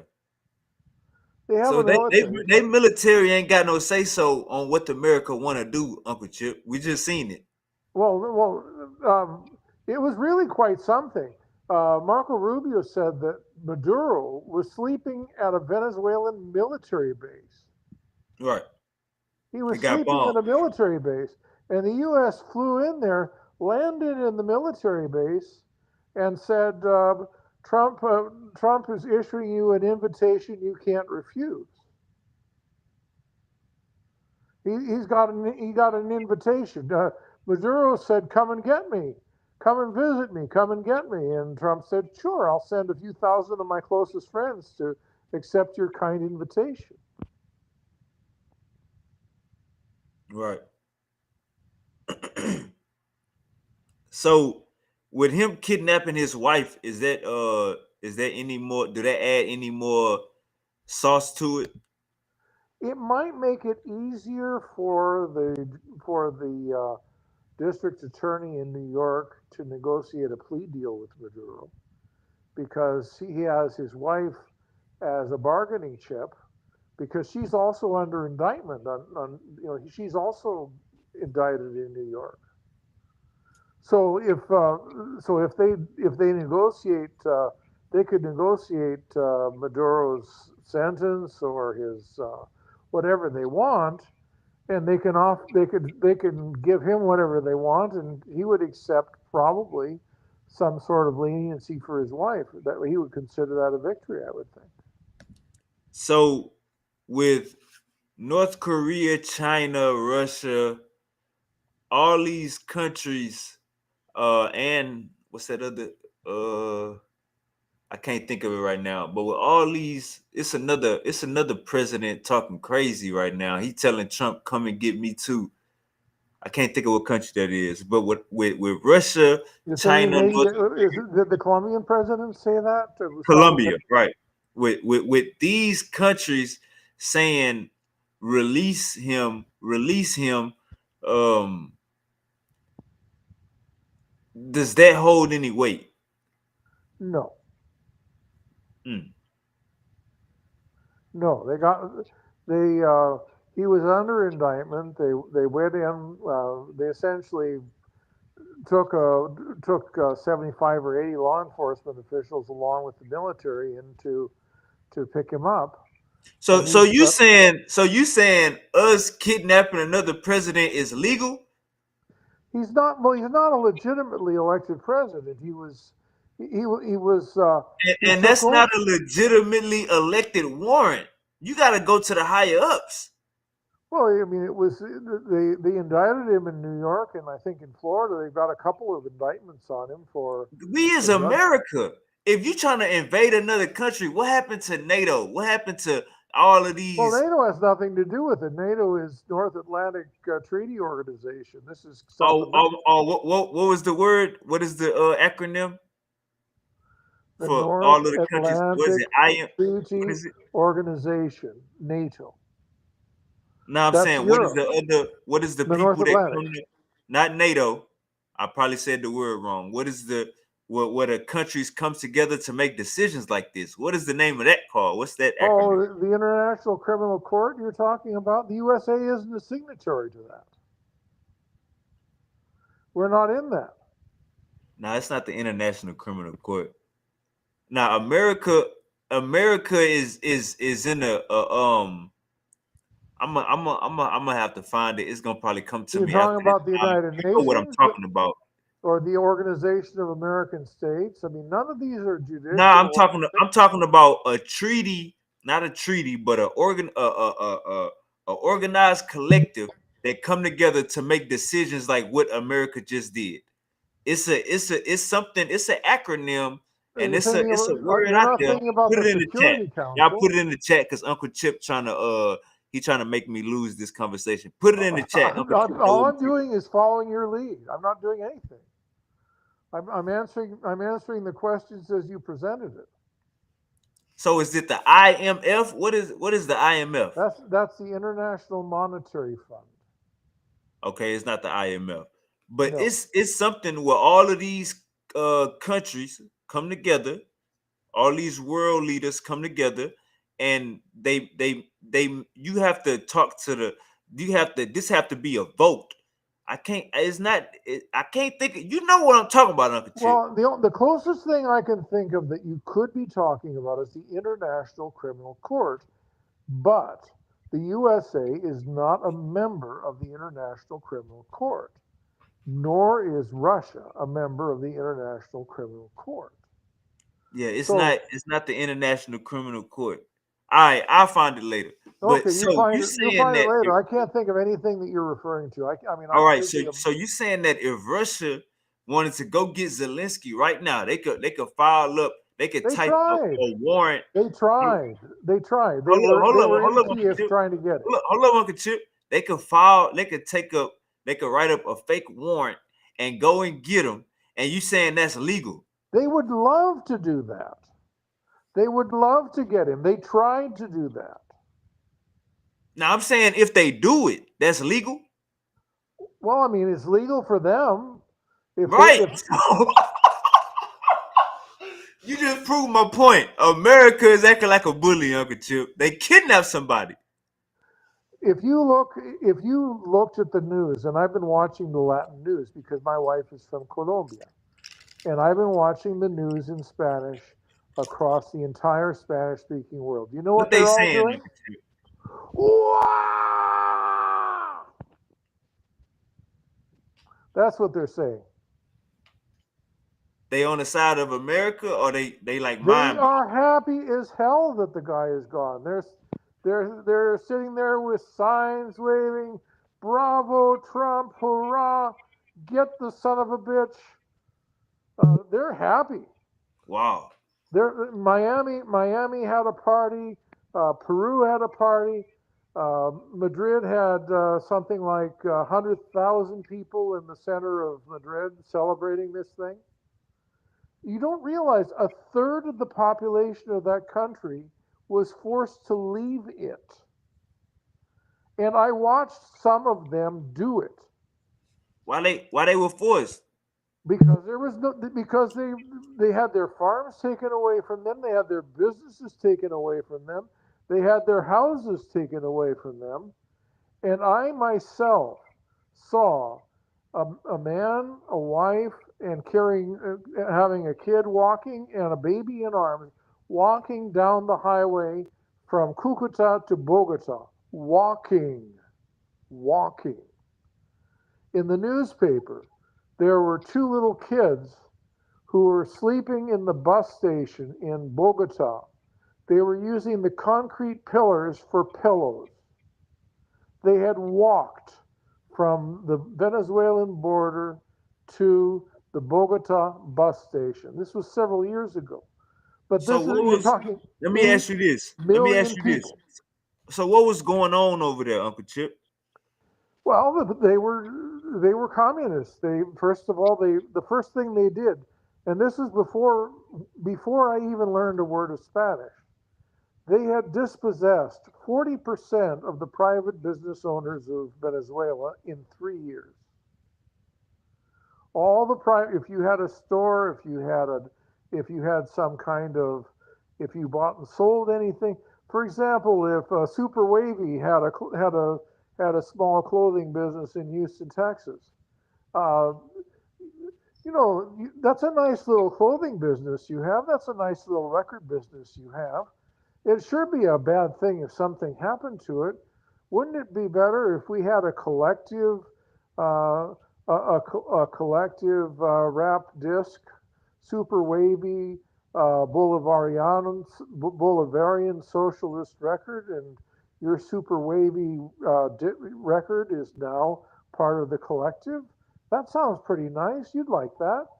And the super wavy clothing collection that you have, gee, that'd be nice to federalize that. Why should you have that? Why shouldn't the people have that?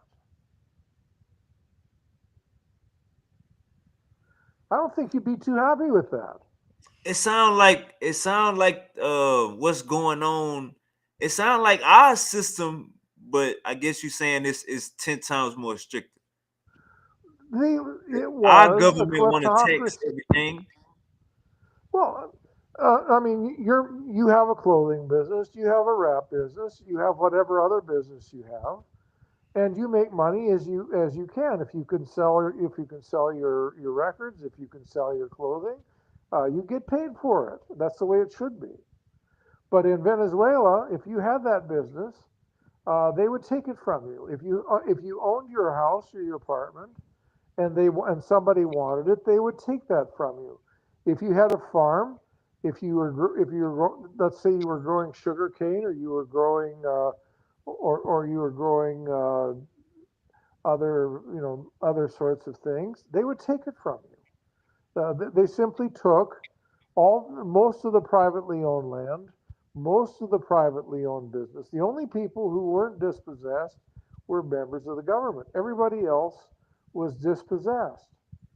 I saw a video by a YouTuber named uh, Broken Bald.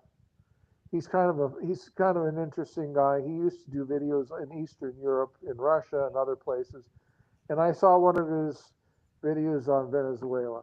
He was walking along, and he saw a guy under an overpass. He was a retired professor, or he used to be a professor at a university, and he was running a flea market under the bridge, covered by. He had managed to scrounge some fencing to close off his little flea market, and he was selling little used books, used clothing, other stuff like that. That's how he was making his money. Uh, you wouldn't imagine where he lived. You know what? Want to know where he lived? This professor. He lived Right next to it. under. He lived in he lived in a storage closet with no light, no electricity, under the bridge where he had his flea market. There was a little door under the bridge, and he opened the door. No electricity, no running water, no lights, and he and his wife lived under the bridge with no lights, no electricity, no services. And he made his living as a retired professor selling junk used clothing and books that people came to donate. And he ran the sale, and he gave them part, and he kept part. And he was surviving living under a bridge. And like him, so many more. The, there there is so, there are so many problems in that country. It used to be maybe the second richest country in South America. They were living super well. Many people lived well, but they listened to the idea that socialism was going to solve all their problems. The government was going to pay everything for them.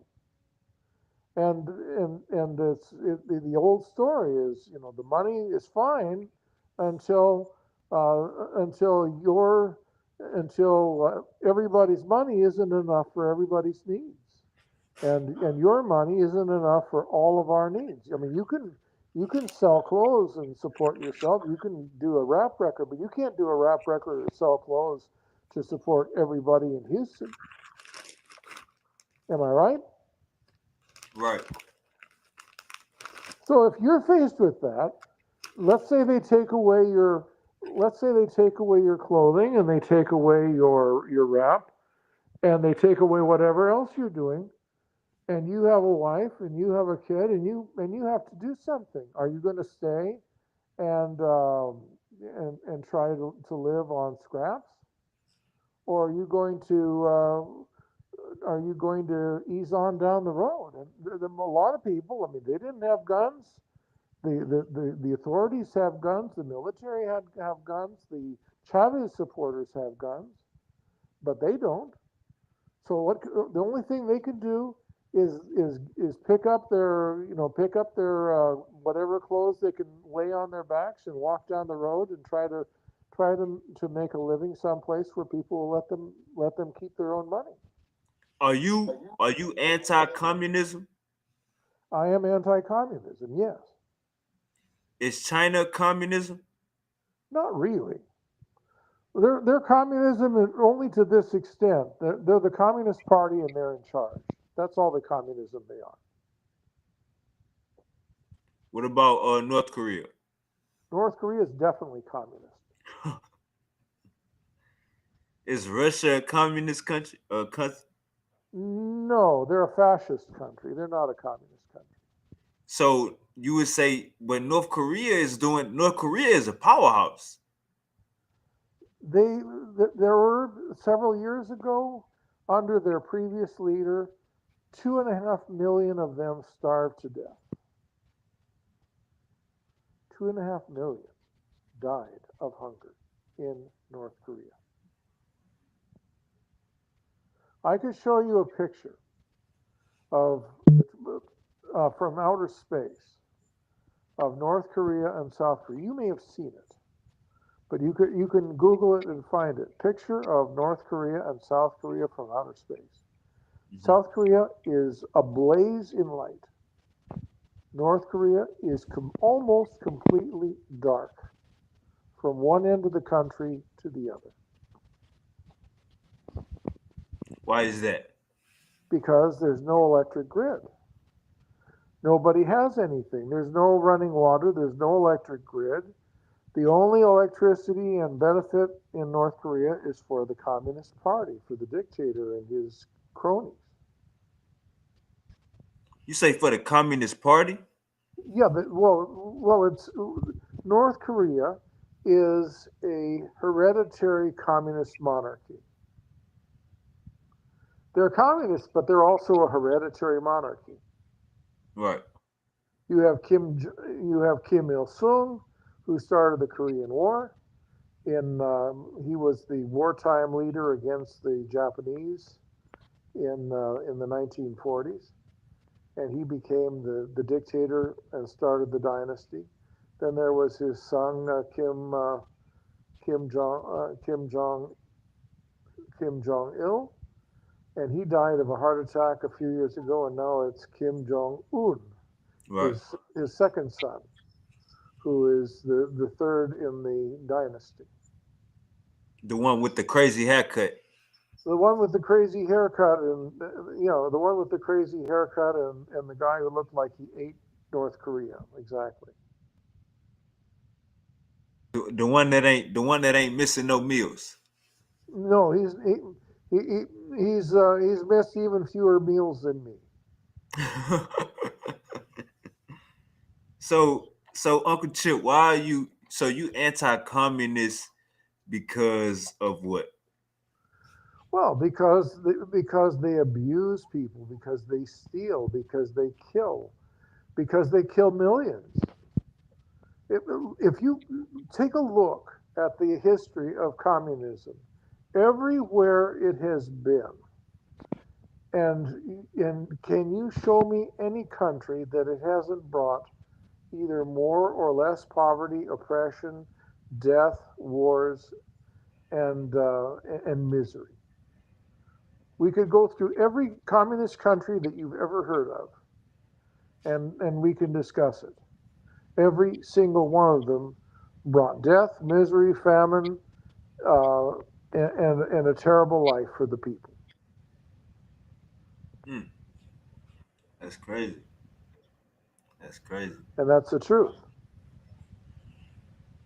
So, in communism, is it just like you being well? Let's move a little further. So, with Maduro, I hope I'm saying his name right.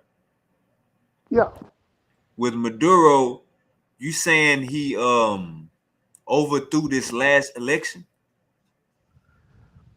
Yeah, they stole the last election. Yes, completely stole it. Did he lose, or was it two other candidates and he took over? Well, they originally came to power in 1999 legally and with a majority vote.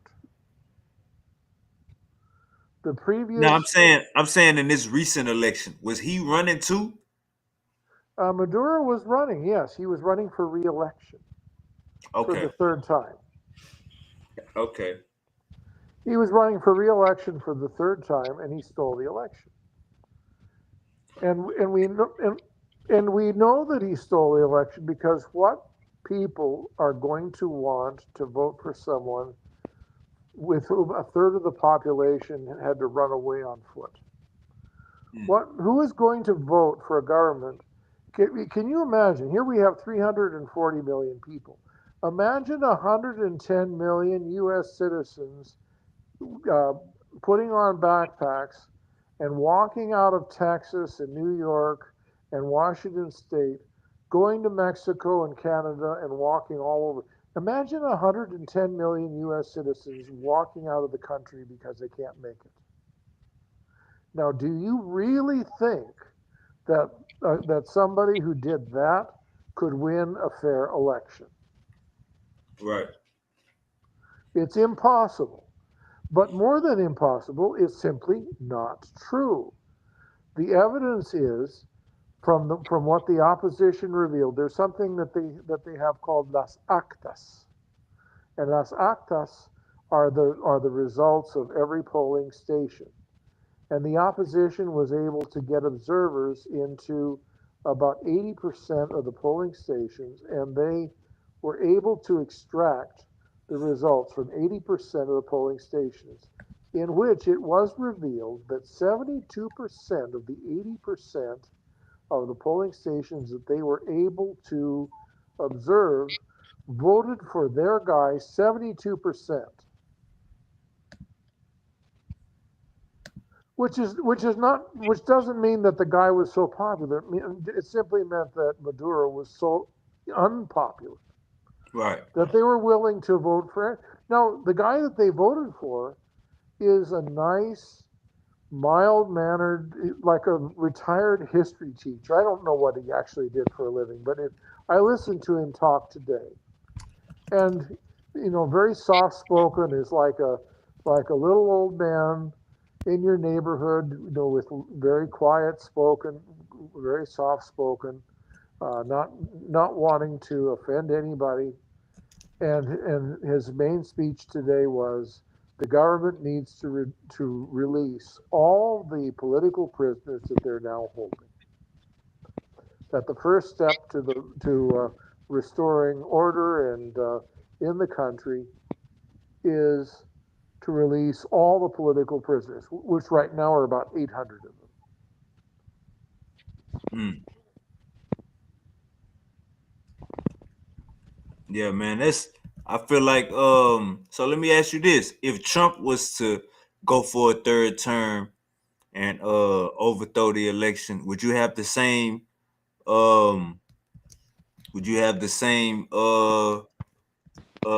discrepancies or There is temperament? there is no way that Trump would ever get a third term. There is no way in hell that Trump could get a third term. The Constitution limits him to a maximum of 2 terms, either continuous or non-consecutive, or 10 years.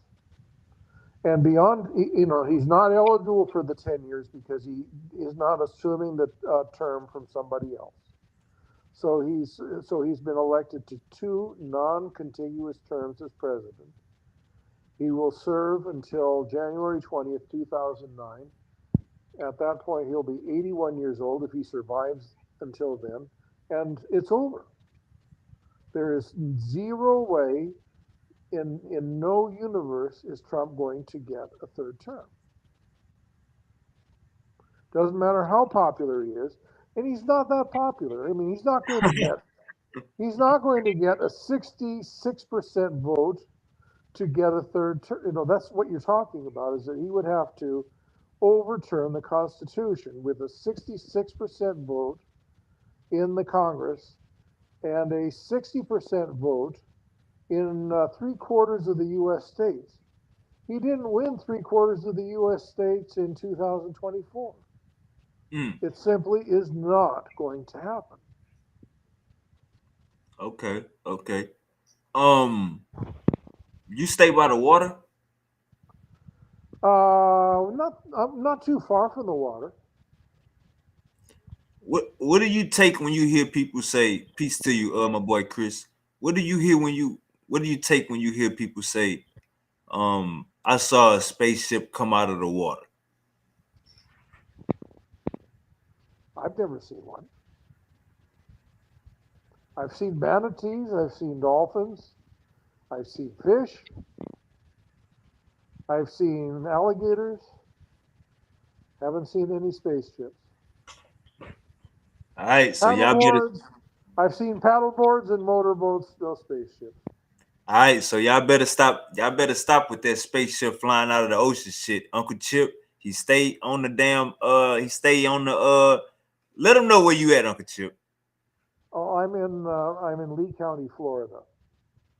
Oh, you in Which is, Florida? I thought you was over. I thought you was in Colombia. well, I'm in Columbia about 3 months a year, but right now I'm in Florida. Okay, okay. Right now, Uncle Chip say he's right off the coast of Key West, and he ain't see no Not goddamn Key spaceship. West, not Key West, Lee County, which is on the Southwest Florida. But I'm not right on the ocean. I'm on a canal, Okay, probably about 22 miles from the Gulf of Mexico. okay. All right. Chris, you there? Peace to you, brother. Yeah, I'm Hey, we had this debate, Uncle Chip and Chris, about are the Amalekites, are the Jewish sages Amalekites? Do y'all know anything about that? I would no, well, I was in your chat briefly on that topic. I don't Right. think so. No, I don't think so. Because the Amalekites were criticized very harshly. They were actually ordered to be exterminated once or twice during Israel's history. I don't think they would bring them into Judaism. How you feel about that, Chris? I don't really know much about that history, but yeah, I can't really speak on too much about that because I don't not too versed in that. All right, all right. So, Uncle Chip, you a Christian, right? Yes. Okay, you a Christian. My boy Chris is a Christian. Um, is there anything? Is there anything in the Old Testament that contradicts the New Testament? Well, there's a lot of things in the Old Testament that predate the New Testament that where the argument would be that there is development in the New Testament that explains or clarifies possible interpretations from the law, prophets, and writings. So for example, you talk about you don't get from the Old Testament the idea of Jesus being the unique Son of God. That would be something that is teaching from the New Testament. You do have, for example, ideas of adoption of the King of Israel in the royal Psalms, where there would be a coronation ceremony in Psalm 2, where the King of Israel would be crowned and made a son of I am in the coronation ceremony. And part of the coronation ceremony were the words pronounced by the high priest as the crown would be placed on his head. You are my beloved son. This day have I begotten you. So the idea being that the king, by being crowned king of Israel, would be treated as God's son on behalf of the people of Israel. And that was and people now think that all of the Psalms were related to the monarchy and had different ceremonies for its preservation, for its protection, and through the monarchy, the people of Israel. Okay, okay. Is there do you believe that the Bible was interpreted for Mary to be a virgin, or do you think that's the translation mishap?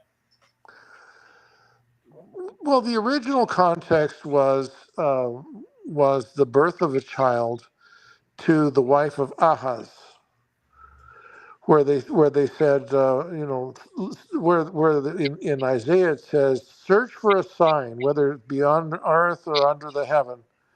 Uh, and Ahaz said, I will not put my Lord to the test.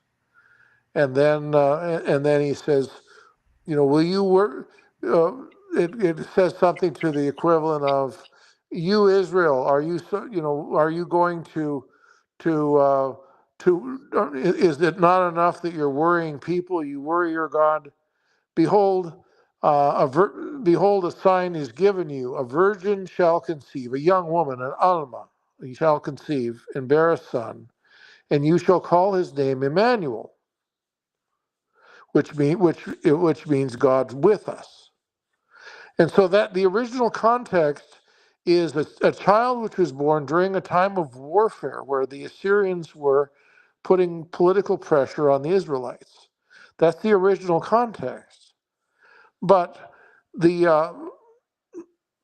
typology of that verse extends to other situations, including the birth of Jesus. And so the Christian church, through typology, said that that Mary giving birth to Jesus, and the translation was Parthenos, which is virgin, but all married women before they had all women who were married before they had sex were virgins. So it's not like it would be something unusual. A young woman of marriageable age was guaranteed to be a virgin because sex before marriage was completely illegal. And if it did occur, the women were supposed to marry immediately.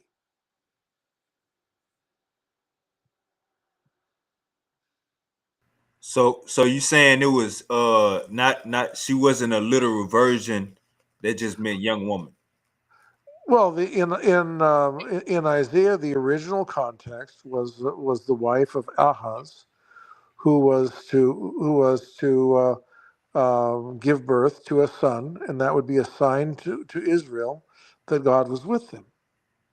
That's the original context.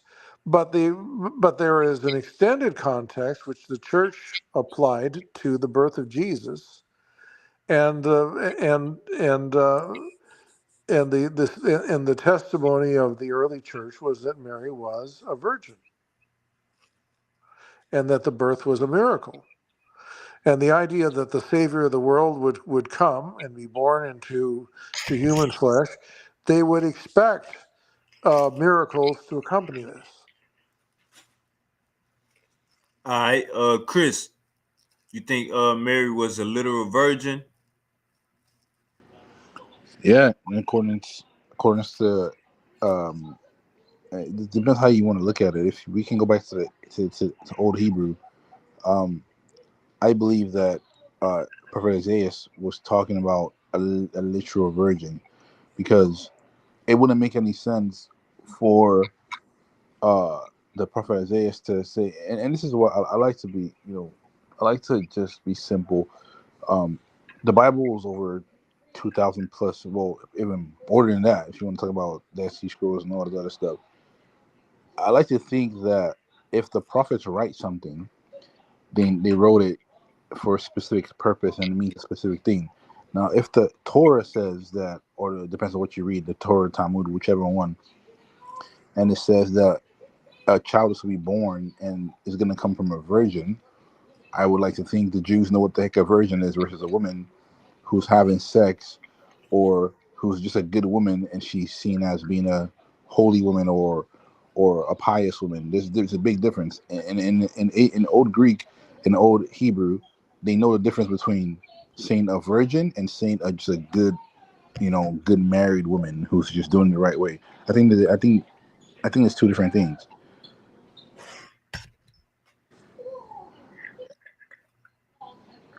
you know, in the Quran, Mary, when she had birth, Jesus wasn't there. So in the Quran, it make it seem like Joseph was a deadbeat father. No, we're not talking about the Quran. The Quran has every like. First of all, the Quran cannot be true because if this is what I think is hilarious when the Muslims try to throw arguments. And till today on this show, not one Muslim has been able to defend the Quran. You know this, Wavy. Not one of them. They can't defend the Quran because they tell me that the Bible is corrupt.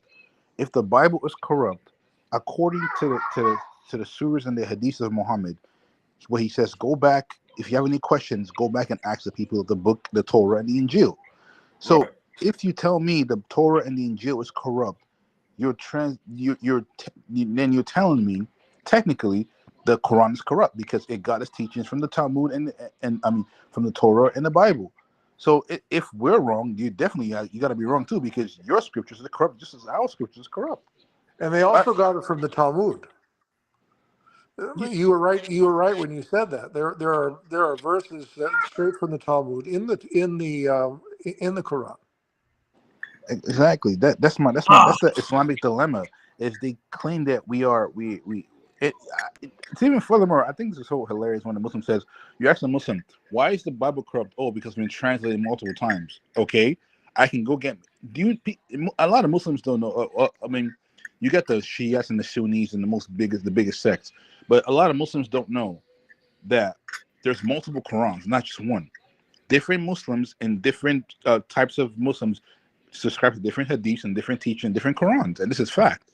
So Well, why the is Hadith and that? the Quran are two different things. Hadith are the sayings of Muhammad that were collected in various collections, and then recited and then written down like 200 or 300 years after Muhammad's time. So and the Quran in the Quran were recitations, which were recited during Muhammad's time, partially written down, committed to memory, and then written after his death. So they're two different things. Yeah, I know. Yeah, I agree with you, but there's different types of Qurans. There is the one that most Muslims use. I forgot what it's called in Arabic, but it's a specific Quran. Hafs. Yeah, and then there's other ones too that some scholars don't agree with. But the whole point is it's not just one universal Quran they claim that they have. There there are different Muslims that believe in different writings and different other type of literature or different type of style of writings of the Quran. I mean translations that they believe in.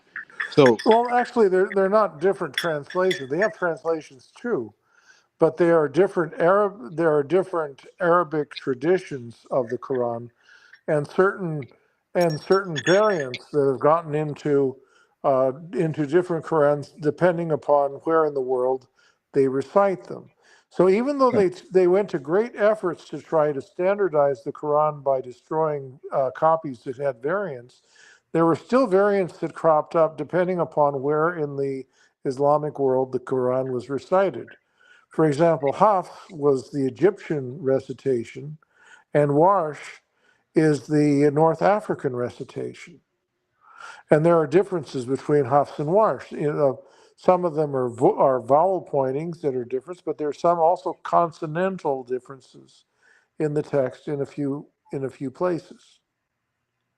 Damn, Jesse. So you can't say the Quran is yeah, I mean that is true. Like if you go to North Africa, the Muslims, I don't want to say they're different, but the way they look at it, Islam culturally, is going to be very much different from a Muslim in Saudi Arabia or the UAE. It's complete two different type of Muslims. I mean, I don't say they're different people because they all believe in the same thing technically, but like the way they see like the Quran itself, it's different. You know, like for example, I grew up in Nigeria.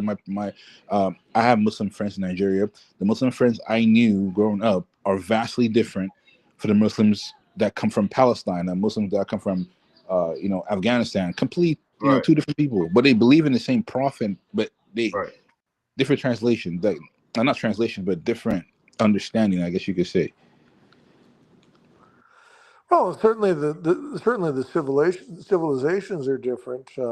You probably know that in Algeria, about 60% of the population is not Arab. There are different forms of Berber and Amazigh and Tuareg and other groups. So they're not they speak Arabic, but a lot of them speak Arabic as a second or third language. Yep, that's right. I love to go into the debate with I love to go into the debate with the Muslims in regards to the Quran, because I think it's a losing battle every time. So who's your little friend there? I hear mommy. Yeah, that's my daughter and my wife. Okay. Well, that's how old is she? Almost two. She's approaching the two stage, so we're in for it. Yeah, but she's got a couple words down. She's getting some lingo for you. Yeah. Yep. Approaching the era where I need to start getting my Second Amendment going, because I don't trust anyone. You think that you're expecting people to show up at the door trying to date your 2-year-old? No. Well, it depends on who you ask, because nowadays we live in 2026. Anything is possible.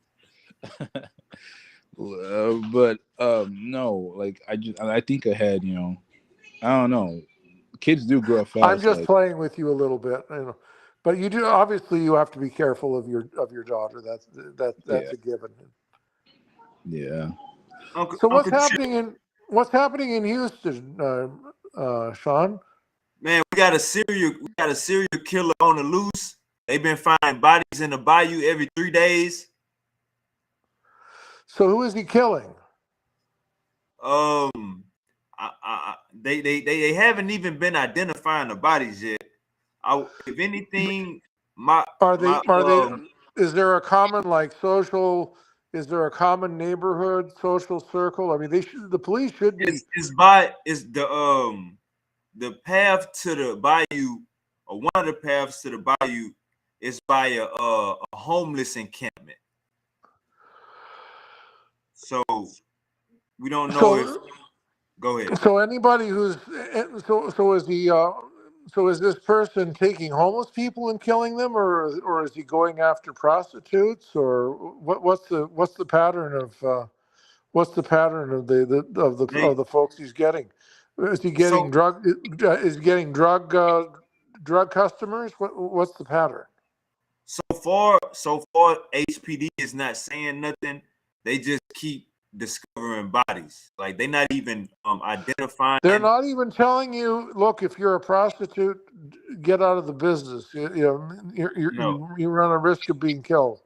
If No. you're going down there near the homeless encampment to buy drugs, you could buy a funeral home. Right. I mean, I would think that the Houston PD should be telling people if there's a common stream, if there's a common class of people that are being killed on this, that they should watch out. In my city, in my former city of Spokane, did you ever hear of Robert Butler Yates? Yes. I mean, he was a guy who would go down to the Spokane Skid Road, and he was a customer of various prostitutes, and I think he shot 7 or 8 of them, and this was in a small skid road. We're not talking about a city of 5 or 6 million like Houston. Spokane was a city of like a couple hundred, about 220,000, and where he was picking them up was like maybe a 3 or 4 block range on the east-west avenue of the town. Right by the host show. Well, yeah, I mean, it was on the host show. and he was picking up people there. He was driving he was picking them up in a pickup truck, and then either shooting them suddenly in his truck. Mm. He would pick them up, drive around the corner, shoot them in the back of the head with a .22, or take them out to a quieter area and shoot them there. Right. His own kid found blood in his cab, but she was too young. She didn't know what it was. What's that? Your cigar? A blunt, yes, sir. A cigar. Is that a cigar of wacky tobacco you got going on there? It's a blunt, so it's a cigar with some Mary Jane in it. So are you going to sing Mary Jane for us? Mary Jane, I love you just the same. But nah, Uncle Chip. So you were saying he was knocking them off right in the car? Yeah. No, isn't that the same? In Houston, there's a guy in Austin as well who was killing gay dudes at the gay bar and like dragging them into the water and stuff. It's like it's wild. And Austin PD just magically claims there is no serial killer, but it's still going on. Like I think it's so weird how police just either they don't want to spook people or they just don't want to believe that there's a possibility. But to me, it's really strange that people just keep getting killed and no one has any answers. It's questionable. Hey Chris, you didn't hear about the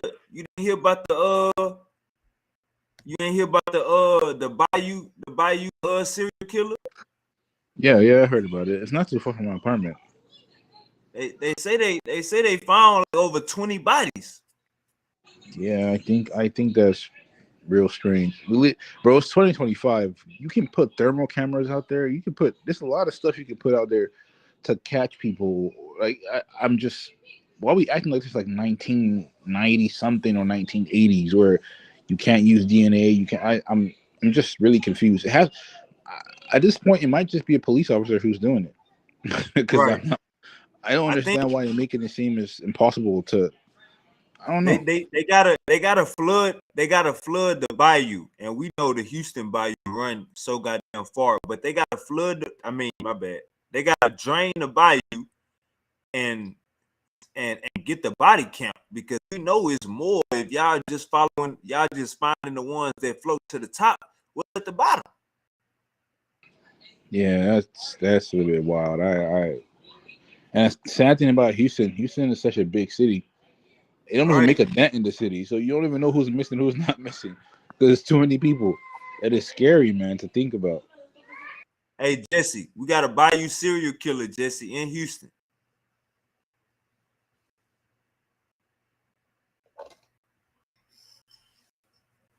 Take me out, man. Take me, man. I'm not too worried about it, to be honest. I don't, maybe I should be, but I feel protected over here, man. Good community. I'm over here where Chris stay.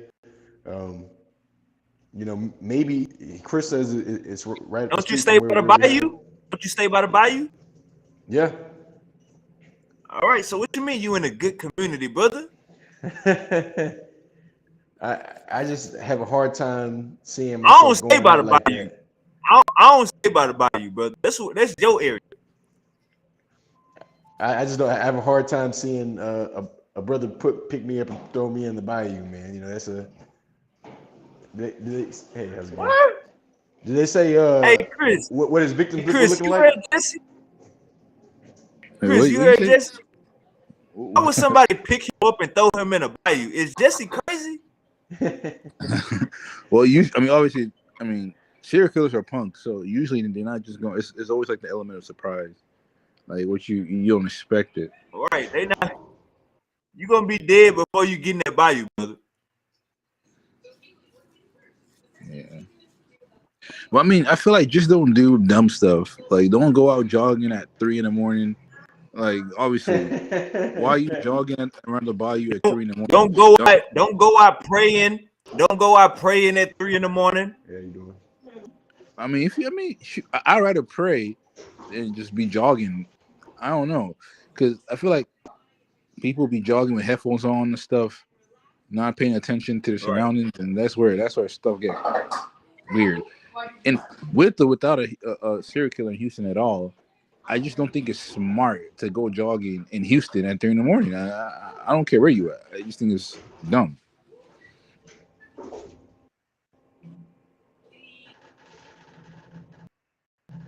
My boy Jesse about to get off work. Jesse be holding it down. Black owned business. So Yeah, got off early today. so Chris, I like how you said that the Muslims, Chris, I like how you said that the Muslims always say that the Bible is tampered with through all the translations, but the Muslims got different Qurans. I like how you said that, Chris. They definitely got different Qurans. Sean Lewis trying to start something. My bad. I was saying I actually got off early today. I wanted to basically prepare for an early start tomorrow. So yeah, I ended up taking that last hour off. I've noticed that my juice sales do better in the morning than in the evenings. So I went ahead and took off. Jesse, Chris said you can't use the argument that the Bible is tampered with because y'all got different translations too, brother. Oh, but Chris, I'm not talking about translations. I have no issue with the Bible's translations. I'm talking about the fact that y'all have multiple books. So there's the Bible with the apocryphal. There's the Bible with the non-apocryphal. There's the Ethiopian Bible. You know, the Ethiopian Bible has 88 books. The King James version has 66 books. So when I'm saying the Bible has been tampered with, I'm meaning in that manner. You know, in Quran, we only have 114 chapters in every Quran. So our book pretty much lines up across the board. Someone has brought up the argument recently to me regarding the 1924 Cairo edition and also the 2015. I can't remember exactly what it's called, but it's like the 2015 edition that was recently made.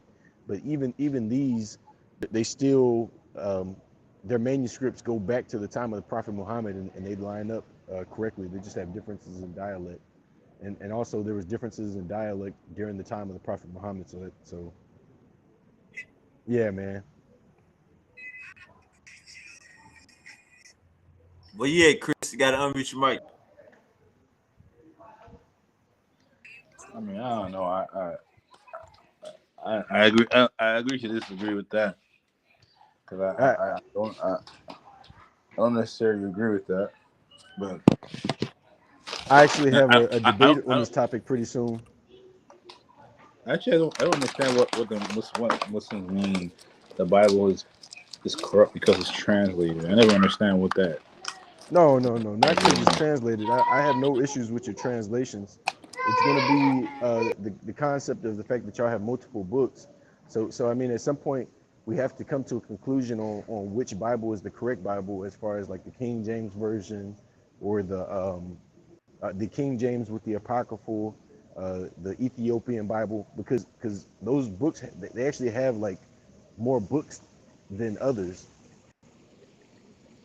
It's not the translation that I have an issue with. It's the textual uniformity across the board.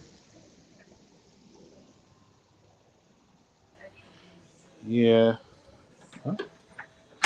yeah. I mean, I guess I kind of see what you're talking about, but this is my thing is it makes perfect sense if you were trying to tell a story and you have it in different formats so people can understand.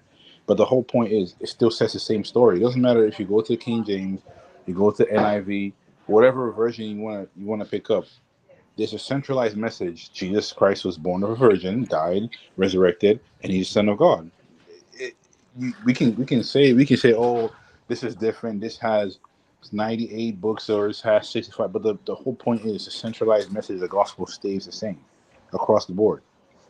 They always have the same ending, or they always have the same end goal if they're talking about Jesus, the Son of God. So technically, And we it's got not. the OG. We got the OG KUNTA in the building. OG. They going down there. You can jump in whenever you want to. So technically, they're not really A Muslim and a rivaling each Christian other. going at it right now. Go ahead, Chris. Yeah, I was just saying. I think a lot of Muslims have the notion that because of there's different, I won't say translations, but there's different versions. It's not even a different version. That's a funny thing. It's not a version of the Bible. Like it talks about a whole different Bible. They talk about the same thing. No, so when I'm talking about like the books, I'm talking about like the Book of Enoch, which is in some Bibles, but are removed from others. I'm talking about Right. appear in these the books like Maccabees. Yeah, but Right. These are the type of books that I'm talking The about King because James only has they're not universally 66 accepted. books. The King James Version Bible only has 66 books. The Ethiopian Bible has more. There are several Bibles that have more than one that have included the missing canons. There are a lot of missing canons from the Correct. Bible, and they took them out because a lot of people that wrote the Bible were pro-slavery. Correct. So that's So kind of what I'm referring to, Chris, because like real tough. that's a big you know what I'm saying? It'd be different if we're talking about like one verse or two verses here, but we're talking whole books that have been We removed from the missing too Bible. many books in the King James Version. That's a fact. but And and I don't and, know what the and King and I'm pretty sure you're aware that King James version is practically standard here in America. Yeah. yeah. I mean, it's still my point is still stands that regardless of how the bat swings, the centralized message is talks about Jesus, the Son of God. That's to me that's what all that matters. And talk about like things like the Book of Enoch. The Book of Enoch has. I mean, I don't read the Book of Enoch.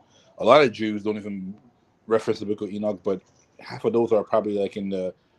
I don't think the Book of Enoch is in the Dead Sea Scrolls specifically, or No, it is. there's also The Book the of book Enoch is called. in the Dead Sea Scrolls. Yeah, but a lot of Jews will not accredit it as part of the Talmud. Just as there's a 7 books of Moses that some people read and some people agree with, You know why they didn't? You and know Jews why they don't didn't believe in include that. it? You know why they didn't include it? Because they had a conspiracy with the Vatican Republic. There was a conspiracy with the Vatican Republic to exclude certain books out the Bible. You have a lot of the reason 325 CE is when they basically took a lot of books out of the Bible. It was done by Constantine. Yep. Yeah, but I'm not talking about the Bible right now. I'm talking about books that predate the Bible, the Dead Sea Scrolls, the Torah, the Talmud. There's Yeah, certain but things oh, that go they're ahead, Chris. I accredited apologize. that there's certain books that are accredited that Jews do not believe in. For example, there's a lot of Jews who do not agree with the books of with this is another writing called the Books of Moses, 7 books of Moses that Jews don't accredit. There are certain books like the Book of Enoch that some Jews don't accredit as the 5 books.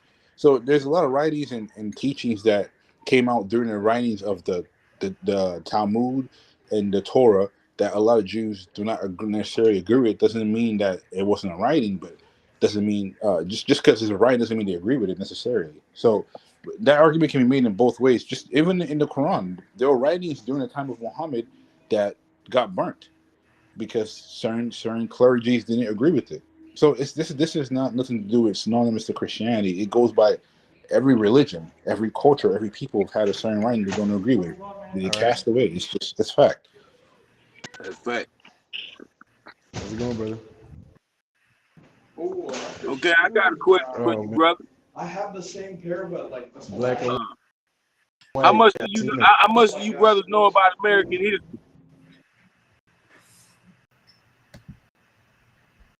Say I it mean, again. I know. I say, how much do you brothers understand about the American history? You know, because the biggest thing going on right now, I feel, it's not religion. It's the actual discussion of whose property America is. You know, for a long time, the Europeans have been saying that they won and they fought and won America by military tribune. You know, by military tech and diplomacy. They you know, they got the Louisiana Purchase and a bunch of stuff that they did here in this country. But a lot of times our people are oblivious or ignorant to the facts that this land was pretty much stolen from the indigenous. Not only was it stolen from the indigenous, but it was also a plot. There's two destiny swaps that happened with the Louisiana Purchase and the Manifest Destiny. With the Louisiana Purchase is when they basically decided to classify us as Negroes and slaves rather than indigenous. See, the Moors came here. The Moors were one of the first monarchies to come to the Americas. And you know, I call it America, but we know this is not the literal name of this continent. This is in fact Upper Cataracts of Egypt. America is in fact the Upper Cataracts of Egypt. A lot of people think that the Manifest Destiny. A lot of people don't analytically look at what they were saying in the Manifest Destiny. The Manifest Destiny was a destiny swap with the indigenous people of this country. They tricked us out of the land, and this is the problem right now that we're having, is that these people, they will basically take our land and say that the government owns it. And that's not fair to the people who actually are indigenous to this land. They gave the Indians who are descendants from Russia, or I don't know, I guess that's what's that, Spain and Russia. A lot of people don't know that the red Indians were descendants from Spain and Russia. And that if you look at the continent, it's not very much sea that you would have to go across to go from that area to America. So that's how they got here. They got here and they came, they were settlers, you know, on this land. But where the white man came in at is that he decided to cheat everybody out of land, and he gave the red Indians hush money. This is why they got reservations. This is why they got autonomous rights as far as self-governance, because this was the hush money that they paid to keep everybody quiet about what they really did as far as stealing the land from the indigenous. And then they also destiny swapped with the Jewish people. See, the Jewish people, everybody keep thinking that the Holocaust was a bad time for the Jews, and it really wasn't. It was a bad time for Black Jews. Because see, the destiny swap was to change identities with the Black Jew and the white Jew. This is why you got white Jews saying that they are not Jews. They only Jews by religion. And they and people think that the Holocaust was about the mistreatment of Jews. No, it was the preconditioning of Jews. See, the Jews were not Jews. So they had to be conditioned, just like the indigenous had to be conditioned to believe that they were niggers here. So did the Jews have to be conditioned to believe that they were Jews, and they were not. See, we're not niggers, and people think that the word nigger means what the white man saying it don't. That word nigger is an Egyptian word which means naga. It means conscious. It means kundalini, or one who has awakened his third eye. But see, they broke it down and they turned it into a derogatory term. They, instead of saying naga, they were saying nigger.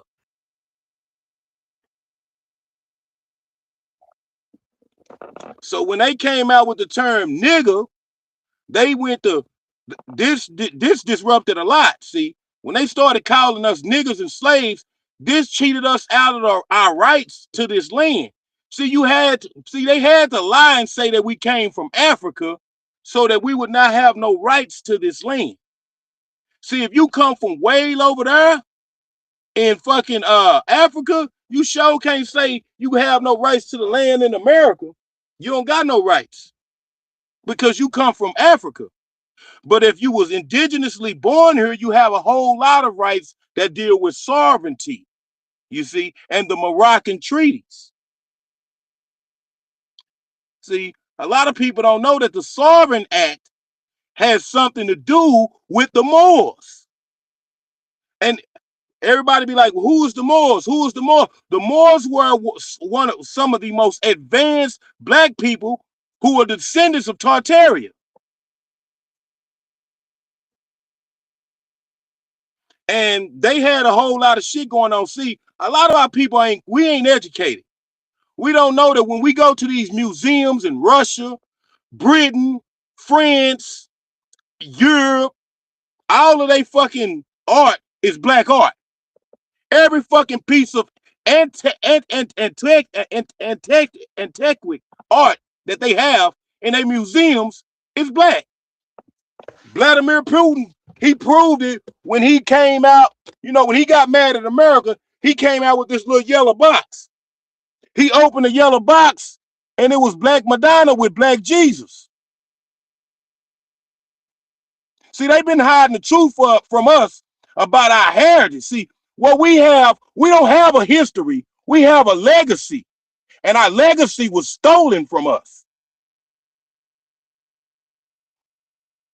They've been lying. I mean, the whole scenario about the slaves coming from way the hell over there to way the hell over here is a blatant lie. They say, well, they got the chains and all that. Man, these people been on some Hollywood shit with slavery for a long time. And the Hollywood shit was to perpetuate the lie. You see, a lot of people think that, oh, they showed us these. We never questioned why was they showing us all these slavery movies. They were showing you these slavery movies to make you, because see, they was telling you the truth about how they treated the slaves, but they wasn't telling you the truth about the identity of the slaves. That's where the lie went in at, because they were showing the slaves coming off the boats from Africa, from West Africa, from the Congos, and from you know what I'm saying, from the shores of the West Africans. But that's not the truth. Medical science and everything that we knows that that's a lie, because you ain't finna ship no whole bunch of people packed up like no damn sardines over no sea, and you gonna get millions of people in population behind that. That's not how that works, bro. That's a big old lie. And the only reason why they told that lie was so that they could steal the land rights of America from us. You see, because okay, maybe a few slaves came from over there. Maybe a few did. Maybe a few survived. But see, this is how diabolic they was. When they noticed that the people in America favored the people in Africa, they put those two coins, they put two and two together and came up with a lie saying, okay, well, since they look alike, we gonna say that they came from here. Therefore, since they came from here, they can't tell us how to run this place. They can't say that this place belongs to them, because we got them under the belief that they come from Africa.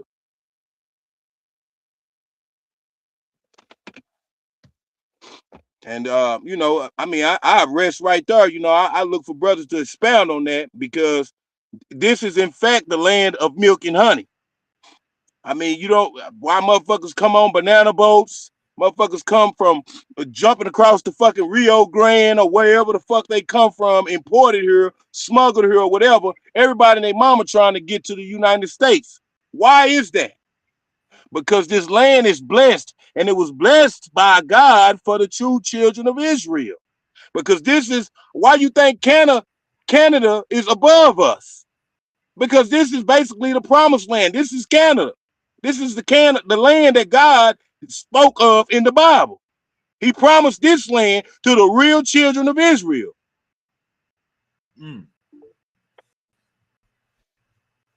And that's why you want, that's why you see everybody and their mama coming here talking about, oh man, I'm gonna be an American. Now you want to be on this blessed land that actually belongs to the indigenous. Everybody does. Uncle James, what's goody? You from Fort Worth too? You from Fort Worth too, Uncle James? James, what's his last name? Hello, can you hear me? Oh Uncle yeah. James, What's going? peace, hotel. Wait, I want But to. hold on. Yeah, what's going on? I want to respond to the brother who was talking about the Moors. Depends on your belief. Then I can respond. What do you believe? Are you a Hebrew Israelite? What exactly are you? Brother, I am all of the above, brother. We Hebrew Israelites, we Moors, we all of that. All of that culture ties in together. Okay, cool. So let me expound on the Moors. I personally don't believe the Moors came to America first, but Well, let's just hold on. put no, Do hold on. your research. You saying No, you personally don't believe, brother? Do your research before you say that. yeah, no, I've done my research, brother, and I'll tell you why. The Moors converted to Oh Islam yeah, you ready? in You ready? 700 was 711 AD, if I believe. I'm not. You can look it up, Wavy. I know I'm not tripping. It's Hey, 711 AD. 711 AD, 11 right? AD, Perfect. but the Moors occupied Jerusalem in the 4th century. Did you know that? Hold on, let me finish my point. So the point is, if in fact that they discovered the Americas, you would be Muslim. If you believe that Moors came from this were in America already, why are you not Muslim? That's my Who question. not? And then to furthermore conclude that Hold on. Let me say Islam this. is a Saudi Arabic religion, so they have to have been converted by the Saudis, which was where Muhammad was. So it doesn't geographically it doesn't make any sense to say Nah, that. that's not true, brother. Now, when you go into the Library of Congress, first of all, you hear me? This is the first place where I give you a receipt at, bro. Go look in the Library of Congress and see the Moorish treaties. See, the blacks, we got a title of nobility that we ain't even aware of. The blacks are actually noble. We have the monarchs, the first monarchs that was in the United States were black. They were not Caucasian. They were not Indian or red Indian either. I mean, all the crests that you ever seen, they belong to black people first, and the white people took those crests and they basically got behind those crests after they pretty much killed the people off. See, a lot of these crests that we know that these white people are behind, they ain't even their crest. That's our crest, and they took it after they either killed by military force or they did, you know what I'm saying, by assassination. But a lot of black people were killed here, bro, in America, you know, to perpetuate this white lie. Yeah, but I'm still trying to get the foundation of the Moors, because when you speak of the Moors, we have to trace them geographically, right? It doesn't conclude And that the Moors would be in America first, because if yes, that was they the was case, because they were in Spain. Hold on, listen, they were in Spain. You know, the Moors basically they call the Mojave Moors. The Mojave Moors were in Spain. yeah, I get you, but this is my I'm trying to understand. I'm actually from an educational standpoint, right? I'm trying to understand if that was in fact the case, and the Moors in 700 AD were converting to a god that they found in Arabia, which is the Middle East. I'm trying to understand why every black person isn't originally Muslim, or when the white man would have came over here and tried to conquer America, fight to take over from the black people. If we're gonna go with Well, that thesis, okay, why weren't they Muslims? Why a weren't there lot of them were no Muslims. Muslims? Yes, there were. There were At a your lot of time? Muslims. Uh, history has been screwed around. First of all, brother, I don't mean to cut you off, but history has been screwed around. There's been a lot of lies told. But the Muslims, the Moors were the Moors have been Muslims since the 4th century. Yeah, still, yeah, but that's my point. So, like, for example, Jesse's a Muslim, right? There's certain things for Muslims that are standard, right? And one of the Right, most standard things are masjids. Like it's standard for it's like a Christian that goes to church. Um, right. we can go back to the furthest civilization of Islam. There's always some type of masjid some type of prayer connection, some type of um what you want to call it, a Muslim connection to Allah, or some type of pilgrimage site. But It's called Mukmain or Mukmin. right, so what my question is, in the history or going back to geographical sites, I don't see anything that would quantify a masjid or a place of worship for 4th century Moors. It's not in Americas. It's not. I'm not. You're That's not. the head scratcher. Mhm. Well, I mean, when we look at the history, big bro, we look at who was the most civilized people at that particular time. It was the Moors who taught everybody how to read who to navigate the sea. One of the most advanced civilizations to ever be was the Moors.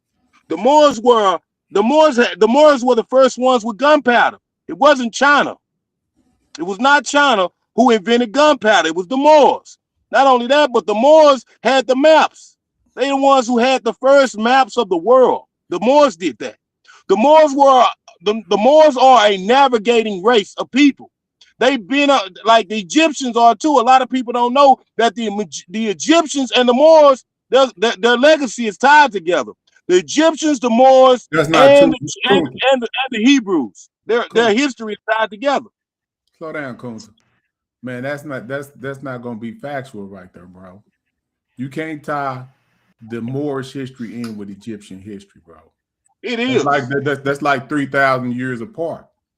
That just be like tying us to Africa. You don't want to do that. You Okay. saying we our own separate thing, and that's only been 400 years.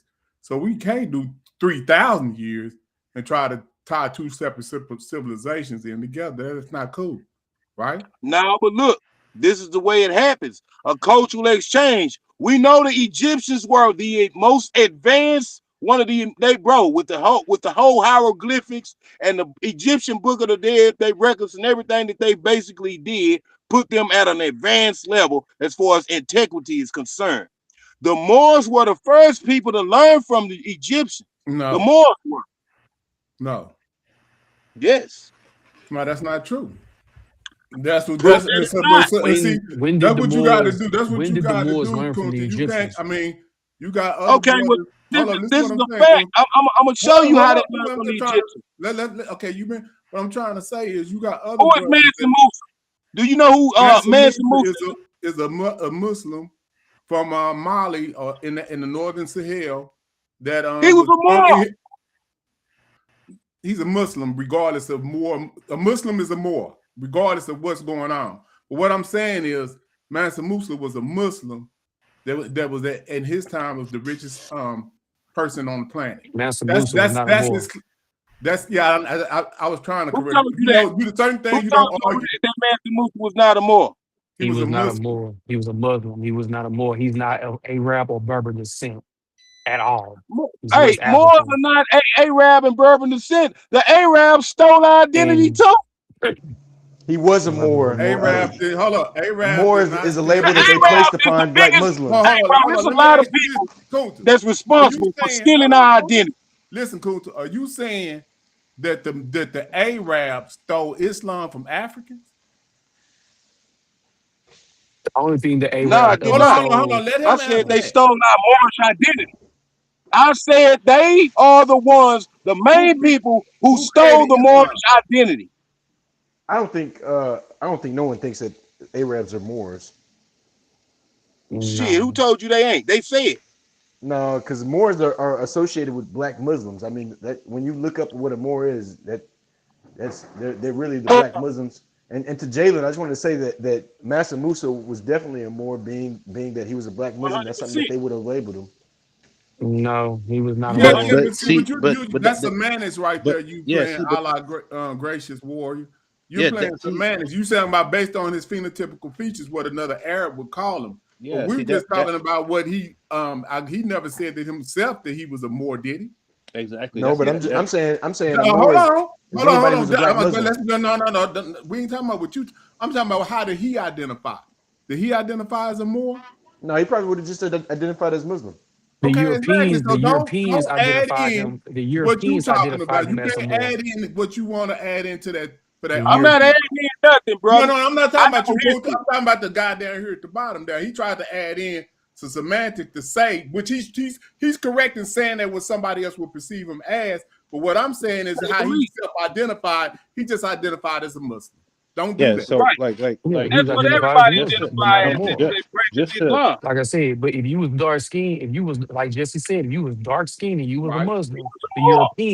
The Europeans accused you of being a Moor. But Or right. more. that don't. You better But believe it. again, but here's my And thing though. the Why are Roman we going? Pope, But why are we the going off what Vatican Pope. Europeans saying? Why are we going off what Europeans saying? You're going off what a European said about Mansa No, I'm Musa. not. Yes, you are. No, I'm not. Because bro, you literally just Did you all say he right, was a No, man. he Moor? I said bow that down. I bow this hold on, was down. hold the on. identity that they gave him. But the Wait, Moors are known throughout the world as the travelers of the world. This is a fact. There's receipts to what I'm saying, brother. All the wait. brother got to do is research history. The Moors were the ones who brought the Europeans out of the Dark Ages. The Moors did that. And That's yet true. you say that the Moors learned all their information from Egyptians when them motherfuckers didn't come up. Egyptians. Yeah, yeah. No, they Oh yeah, learned all the information from Muslims. that's what the brother said. The brother said that the Moors were the very first ones who was taught by Egyptians. Yeah, I Nah. know. I corrected that though. Hey, Oh, We hey, already okay. went listen. past that. Is everybody familiar with the Egyptian mystic school? Yes, definitely. I definitely So am. you don't think the Moors was in fucking you don't think they went to the Egyptian mystic school Not or to 2,300. Timbuktu? So Not this is my 2,300 thing. years later. Hold No, on, hold on. they But didn't this is even my look. thing though. The But this Egyptians is was my already thing. The gone very by the first time the Moors came into the existence. very first mystery school started in Babylon. Started in There you go. Babylon. There you go. So therefore, no, Slow no, no, hold down. on, Hold wait a on. minute, wait a minute, Hold on. wait a minute. Who said that? Then Who said the very first mystery the school? very first mystery school started in Babylon. That's not true. That's definitely true. I So studied mysticism. I've been studying hold on. mysticism for a very, very long time, Hold brother. on. So what you talking about? I Are you agree with saying that the brother. Egyptians? Hold on. You said the Egyptians didn't have a mystery school? I never said the Egyptians didn't have the mystery school. I No, said the you very say first Okay, that. but you mystery just school was in said the Babylon. very first mystery school started in Babylon. Did you say that? Was in Babylon. You know what I'm saying? So Babylon Where ain't in was Under Egypt. the Babylon at? It's Okay, not but in where is Egypt. Babylon geographically located? In the Iraq. in the Middle Middle East. East. So Iraq. Goddamn therefore, right, nigga. So So how hold the on. hell But the what I'm Moors? saying is Egypt ain't in the Middle East. It's in Africa. that's what I'm saying.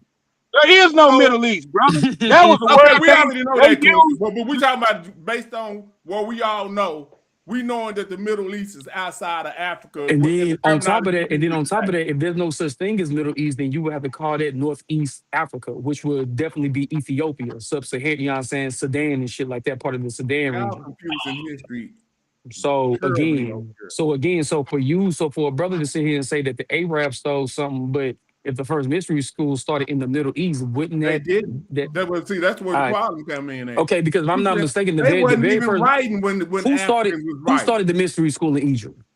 Who's the forefather of the mystery Africans. school? Africans in That's Africa. not what I asked. Who by history, by text, who created the mystery school? It would have You been hear From what what to I I said? it. understand, Mhm. go You ahead, hear what brother. I said? It would have been Tahuti, right?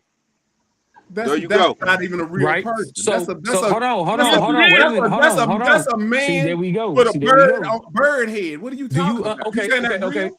Hold on, okay. slow So down. You Slow think it's down. not? So you saying you Hold telling me to on. Tahuti? slow down? I've been Hold trying on. to You talk. saying there's How such you gonna tell me thing as to a man with a how you bird head? how That's you what you gonna tell telling us. me how you Slow gonna tell down, me to man. slow down, but you're not Slow down. but Are at the you end of saying time you're that not letting me there's such talk. thing as a man with a bird head? That's what you telling us. You know Tahuti was the Tahuti's very got a first. bird's head, don't you? And you are aware that the Sphinx face is supposed to be Tahuti's What actual that face, got to right? do with what we talking about? No. So Tahuti's got a again, bird head. so That head on no, the Sphinx is no. not no damn bird. So That's a let me ask human you a head. question. Okay, let me ask you a question. So did Tahuti start with a bird head or a baboon face? We talking about Okay, exactly. what Tahuti So look like I like. said before, We so know that they can be if you go we back, know that if there's you one deity can be associated with multiple figures, just like right, Heteru. But we ain't talking about that right now. Just like We talking nigga about she the didn't fact. throw. So you saying? So hold up. So you saying a baboon can write? I'm not saying that. I'm talking about through text. So you Through saying that? So text. a baboon So like start I'm writing saying first? is, so like I'm If saying, it I'm ain't a not man saying with a that bird's you head, over you here, saying it was a full-fledged I baboon. think what it is What you that your saying? anger is getting No, it aggressive. ain't got nothing to do with no But anger. all I'm saying You though is that, like I injected said, you can Tahuti actually into the conversation as if he you was can real. definitely go back and find that the very first mystery school started in Babylon. You can look No, that up. You can look it up. I Babylon mean, wasn't even in okay, then existence look it up. I mean, then look it Egypt up. was writing. Look it up. I don't have to look it up. I Look it already up. know. Oh, okay. Okay. You All right. saying there's some people Okay. that wasn't in existence when Egypt created writing was writing before people in Egypt. If I'm not mistaken, that Samaria was the very first civilization that started before Yeah. Egypt. See. Correct. So Oh, now okay. you dealing And with so then I'm European not dealing. phenomenon. I'm not dealing with European. I don't deal with European studies So at if all. Samaria I was don't so deal with I don't significant deal in with history, European studies at why all. we don't see nothing of I don't significance as deal. far as what they built? Okay, If brother. they were so sound in their civilization, why we don't see nothing, no remnants of what they did to the extent that we see in Egypt? Everybody knows The that ziggurats that's are just still farce the and ziggurats are fiction still that around. Europeans The use to ziggurats are try to still think, around. The huh? ziggurats are still around. Man, okay, hey Sean, Eridu is this is still what you around. do. Pull up the ziggurats that he's talking about. Pull up what it looked like. Eridu is still around, brother. Yeah, pull it The up. exact same, Let us see what this looked the like exact same way that that he's talking Europeans try about. to sit there, the exact same way No. Europeans try to sit here What and I'm say, saying is, no, let's pull you up keep what saying that no, no, looks no, no, like. no. But like I said before, bro, like I said, the ziggurats been around. Like I said, Eridu's still around. You know what I'm saying, was around. Matter of fact, if I'm not Who's mistaken, I still think they around? found the temple in of Eridu, if I'm not mistaken. And Eridu, Akkad, Babylon, these was all places that were thought to be mythological. And then shit started popping up. Am I right or Yeah, wrong? see, you dealing with Zachariah stitching and all that type of I'm not information. dealing, I don't give a fuck about Zachariah Sitchin, my brother. Everybody, You like look, it's crazy. It's crazy pull that that picture up. it's crazy See that that every right single there. See, time. look at this shit right here, It's, Sean. The shit that look like it's really something. That's the reconstruction that they built no, modern time. okay. That shit don't look. That shit was a mud mound. See how And they what's got so it. crazy That that shit. people When don't you think that look at what it looked like the today, ziggurat was it built wasn't nothing. It upon ain't nothing but a the mud mound. That okay, look that third picture right there to the right. That's what it looked like. Click on okay. that. And then if you That's actually some go bullshit. back and if you Now actually go go through look back through up time, the multiple remnants of what kings. the Egyptians left in the same period. Nobody talks about stealing shit from these people.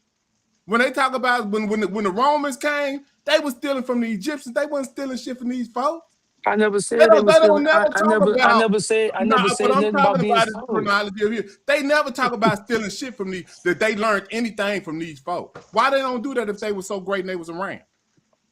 The Romans and the Greeks only, the Persians, they only talk about Egypt.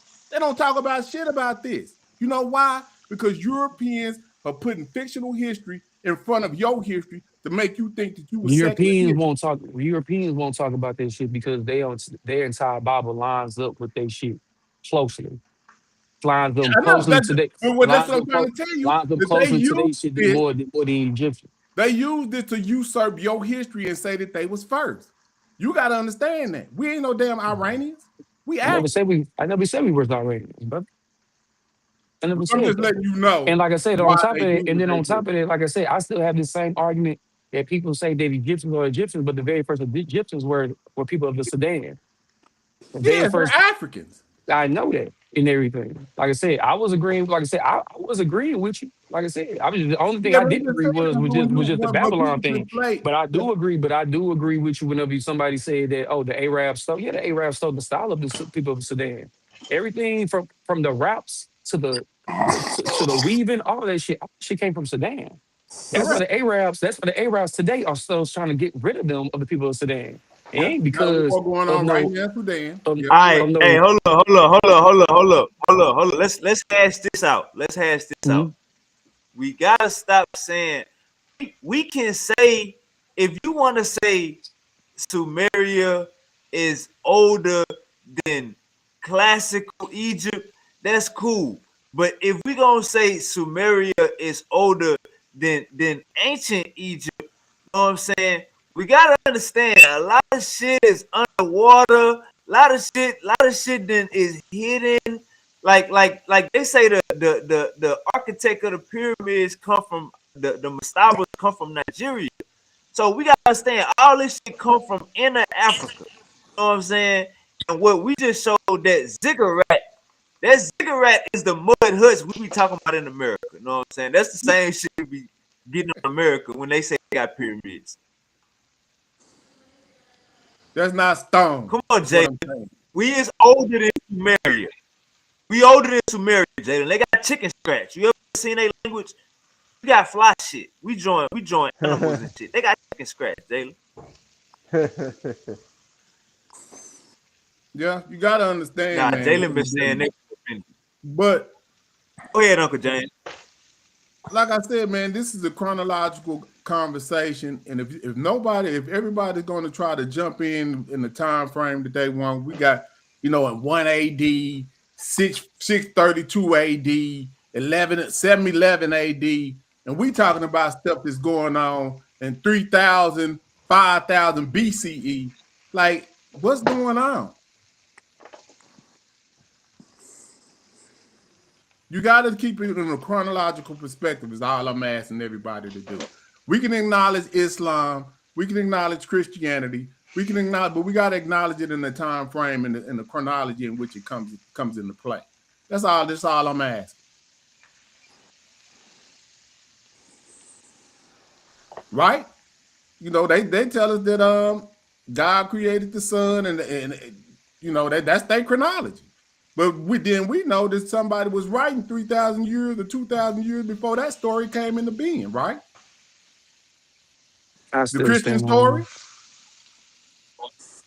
They telling us their history. So the only thing you got to do is just listen to them. But we also know that it's documentation of Africans having a civilization at least 2,000 years before they came up with that story. Period.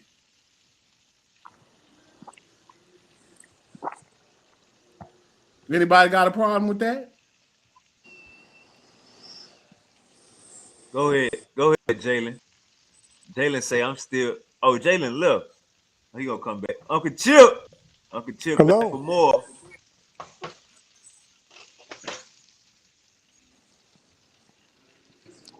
Hey, we So got what was the question? So, question: what aspect of Africa are you talking about that's ancient? The first civilization, we can only deal with history. So we're just dealing with what's documented. We know that Africans predate modern history. We're the first Homo sapiens sapiens on the planet. That's a fact. So when we come out of Africa, we bring that DNA with us, which gives everybody else Homo sapien DNA.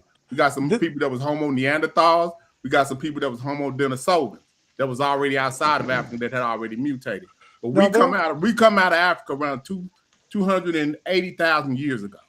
And when we come out, we give this DNA to the rest of the planet, well, right? there is actually some interesting information. Mm-hmm.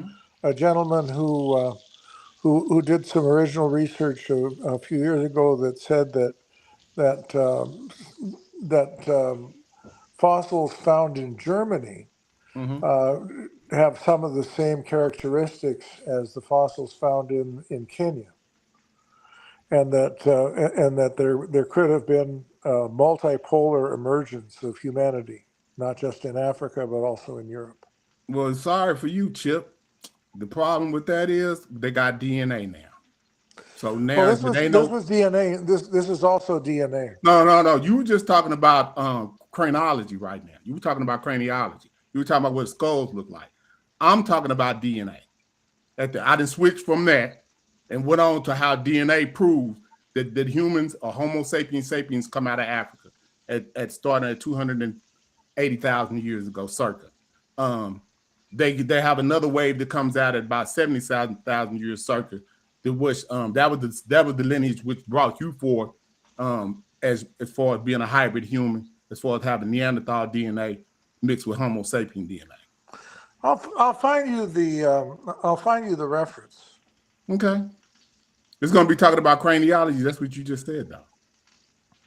Well, I mean, it's talking about fossils, and I assume Mm-hmm. that the fossils also have DNA. So I'll try to find you the reference.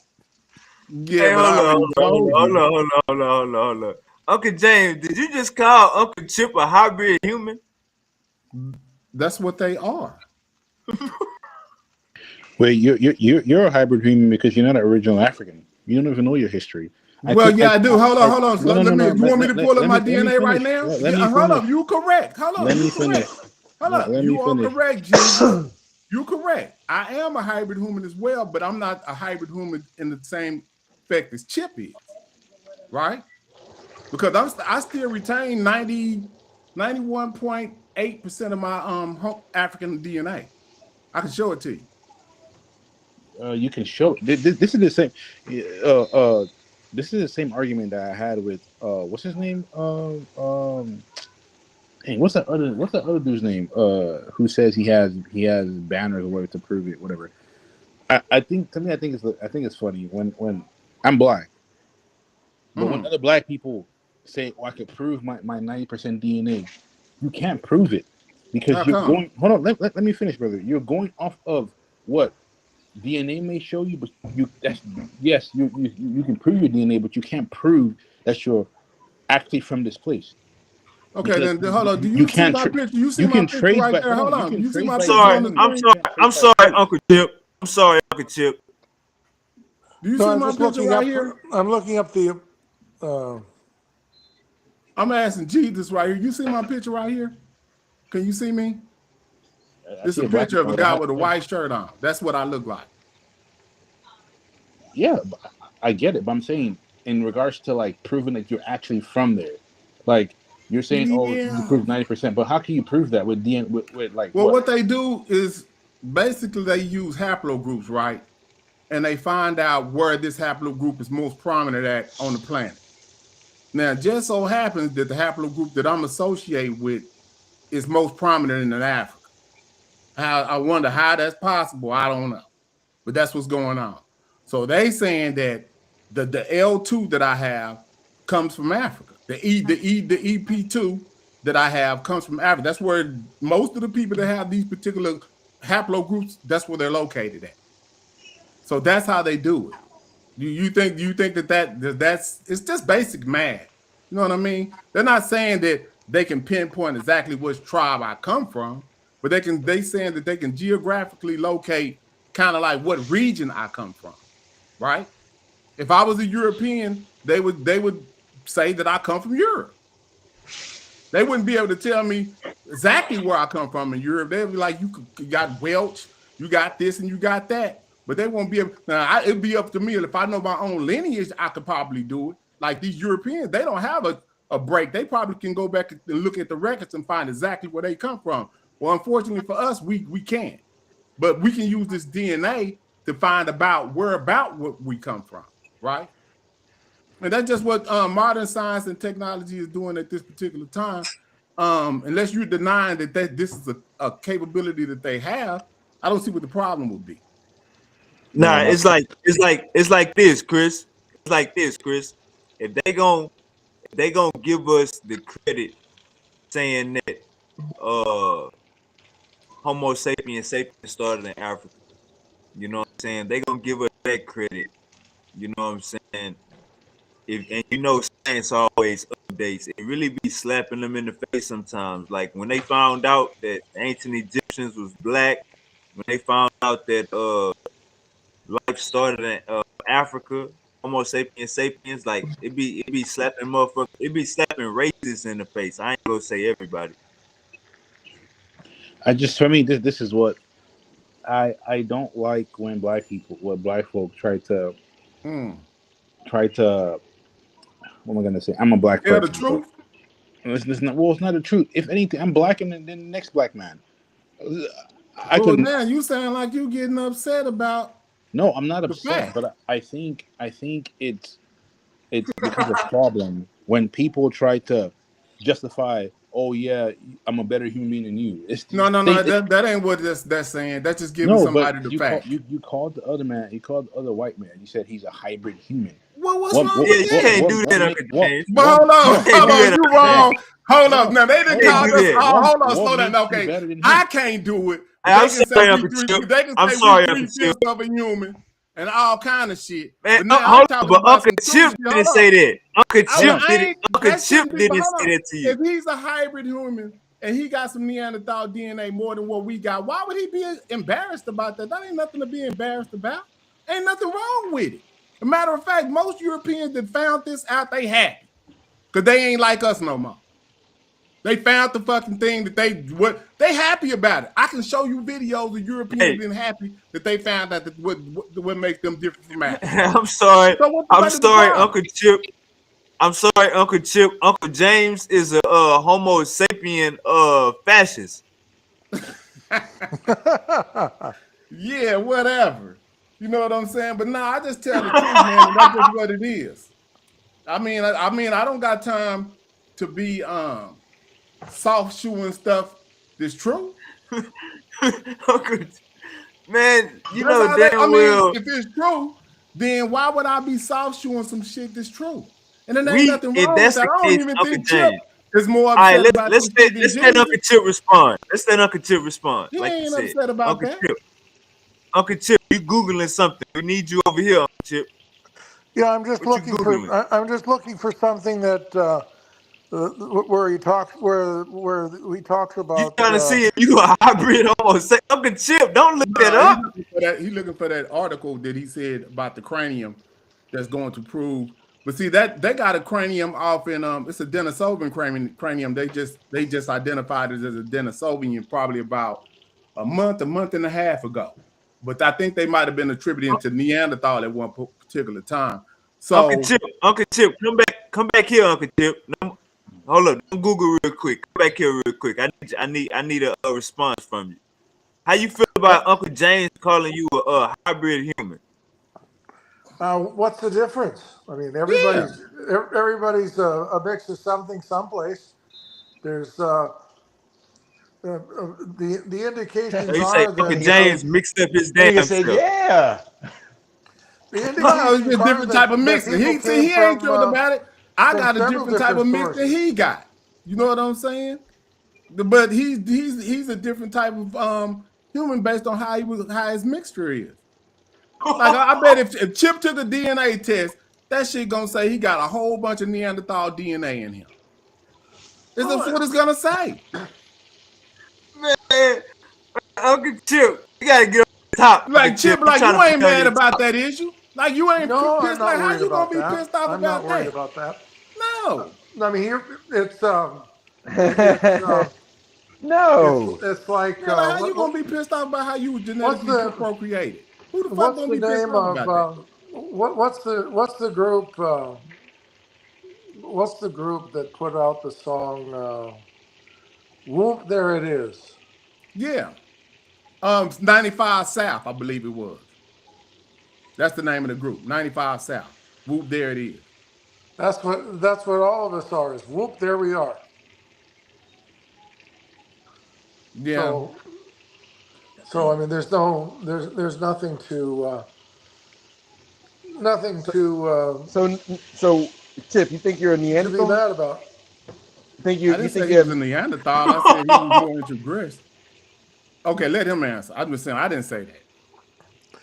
I mean the Neanderthals Oh, the Neanderthals no, are no, human. no, no. The Neanderthals are human. I mean Yeah, true. that they interbred with where they interbred and Mhm. they were then that is an This indication brother's that talking about. that Yep. they're human. I don't know what y'all over there tripping on, man. It's just like y'all mad because it's true. Like I ain't heard Uncle nobody James, say you that this wild. ain't true though. I'm just saying I ain't heard now one of these people over here. Chip cool. Me and Chip, we cool. But the people over Okay. y'all over here acting like what I'm saying is not true. Man, you Brother, caught what it. you saying Oh is man. wild, brother. What you No, it's saying is not. wild, man. I'm gonna No, be it's real. not. Uncle They Chip. just more I'm from introgressed. Hey, Islam. Chris. Yeah. I'm from Islam. I'm in the Islam. You know what I'm saying? We don't think that Mm. there's different humans. We think that we as humans Right. are all the same. Mm-hmm. You know, the color and things of that are just, It's you just know, taxonomy. You ain't got to be scared of taxonomy. But we don't think that All someone's a pit hybrid bulls, human. all pit bulls are Well, dogs, and all there's pit a bulls whole are bunch pit of hybrid bulls. species on this planet, and there's nothing wrong with it. So I But don't a hybrid, understand when we find out that hybridization exists in humans, why y'all pushing back on the fact. We just found that out in 2010. But before 2010, we thought that all humans were the same. They found introgression in the human species in 2010. Now you can change it. Now, if you don't know that, then that's okay. But that's what happened. Hey, Chris, get on his top, Chris. He playing with Chip. Get him, Chris. Like I somebody got to said, defend him. if If he anything, ain't I gonna think defend He said, himself, y'all, somebody got to defend nobody him. don't need to defend Chris. Chris is cool. No, we're talking about Chip. Oh, yeah, Chip. Yeah, no, yeah, Chip is cool. Ain't nobody got to defend Chip. Chip is straight. Why? What's wrong with Chip? Ain't nothing wrong with Chip, but somebody got to defend That's him. what I'm saying. Ain't nothing wrong Defend with him Chip. from this Neanderthal Man, Chip, belief got going on. I bet you your ass won't go to go to Alaska with Chip and see who lasts the longest. Chip gonna be chilling. Your fucking fingers and toes and everything gonna fall off. Chip still gonna be straight. It's just adaptation to your environment. That's all it is. And it's cool with that. If Chip took his ass to Africa and tried to stay in the sun, that shit ain't gonna be good for Chip. What the fuck is going on? And it's okay. Say something, Chip. Oh, I've been trying to put this in the chat. I found an article. No, Let's see Chip, how don't to put do. it in the chat. Save yourself. Where you at, Chris? Get him, help him, Chris. Help him. Help him out, for me, please. Somebody save Chip. personally, I just don't like. Why Chip don't need I saving? think Chip I is think I perfect. think black folks do other races a disservice. Hey, Chris, you got a white girl? No, No, my wife is he got a black black. woman. She's African American. Okay. But I just Big up. Go ahead, Chris. I don't see Get the him together, point man. of Oh, you thought he was being defending his girl yeah. and defending Chip at the That same shit be time. happening. No, for me, I like the human part of it, right? I don't see white, black, Mexican, orange, green. We're all human. I don't see the point of people So Exactly. like, that's just oh, like saying we don't see that a tiger got stripes and lions don't. That's but crazy. what? Yeah, but what does We that do can't to anything? see? It's still a cat. It's still a big cat. Yeah. But they just different. Yeah, A different in polar color, bear is white, a grizzly bear is brown. Yeah, but but it's what still a makes But you what bear. is the different, though? problem with That acknowledging that's that my point. the My grizzly point bear is is what brown makes you and the different. polar bear is white? Like what the what? Like, we ain't gonna do that. But we got to go back to the biology of the animal. Just because one animal is white, for example, that's a They good both point. bears. Hold on. That's a perfect point. They can They're, procreate with they're, each other they're, too. You know that? hold on, brother. That's a good point you just made. They're maned lions in Africa. They're much bigger than lions in India. So, are you gonna tell me a lion in Africa is better than a lion in India, based on where they're from? That's stupid. That's a stupid mentality. I don't agree with Well, that. genetically, the lions in Africa are superior to the lions in India. I'm How? sorry. How are they superior? If You I just hold on, said that they was bigger. Didn't you say that? no, but exactly, brother, you're I didn't falling. even say Hold that, on, bro. hold on. You said that. Let me finish my point, brother. You're falling deeper into my trap. He If I said his put you in trap. a cage with a lion from India, and I Don't put him put in a you in a cage, cage Chris. with a lion from Africa, are you gonna survive? Yes or no? Ah, Not I think you're me. talking about a But if tiger and a you So talk lion. what are you about them talking two about? How are lions they going superior against to each lions other, in India? I'm India has betting on the tigers, lion not from lions. Africa over the lion from India because I'm thinking that lion from Africa is going to be bigger and more superior to the African and the But Indian. my whole Just point like is just it's like the still. African elephant is more superior than the Indian elephant. We all know this. But my whole bro, you're missing my point. My whole point is it's a lion. You're not surviving. It doesn't matter if a lion is 2 inches smaller than a lion. You're gonna get killed because factually you cannot keep up with the power of a lion. Same as a human being. I think it's I really So it's just like saying if you put a black boxer in the ring, even with a white boxer, what's going to happen? it depends Or on the Indian skills. Depends on boxer, the white boxer. any other type of boxer. Hold on What's going to happen? hold on. That's You a know who foolish Jack Johnson is? brother. Let me finish my That's point. right. That's a foolish argument though, Yeah, because he said it it's all foolish. depends on the skill set. If I put you in a ring with Jake Paul, I guarantee he's gonna beat the brakes out of you because he has practice. I said everything was even besides the color. Okay, it doesn't matter. So you're trying to tell me no white boxer ever beat up a black boxer? I can give you Well, we some got about names. 100 years of history, bro. Yeah, You but can go still, the back to point since is, we was able to get into the sports, a lot of sports. We bro, started dominating, but I you're, ain't making this you're, up now. you're This missing my shit just point. happened though. You're Like we missing the had point. football before African Americans got in the league. Yeah, basketball before African Americans got in the league, bro. They matter of fact, they had to create their own leagues because there was segregation at the time, right? But then as soon as they let the barriers down, what the hell happened? I ain't making this up. Well, let's say this. You know, the Africans Damn. or Are you African saying? Americans Hold up. Are you went through saying that? slavery and When made you them stop back, stronger in that are you sense. saying that the Neanderthal? Are you hold up? Are you saying that the Neanderthal is slowing down? They Homo sapien?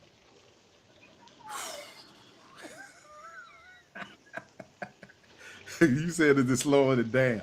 I don't know what's going on, Wade.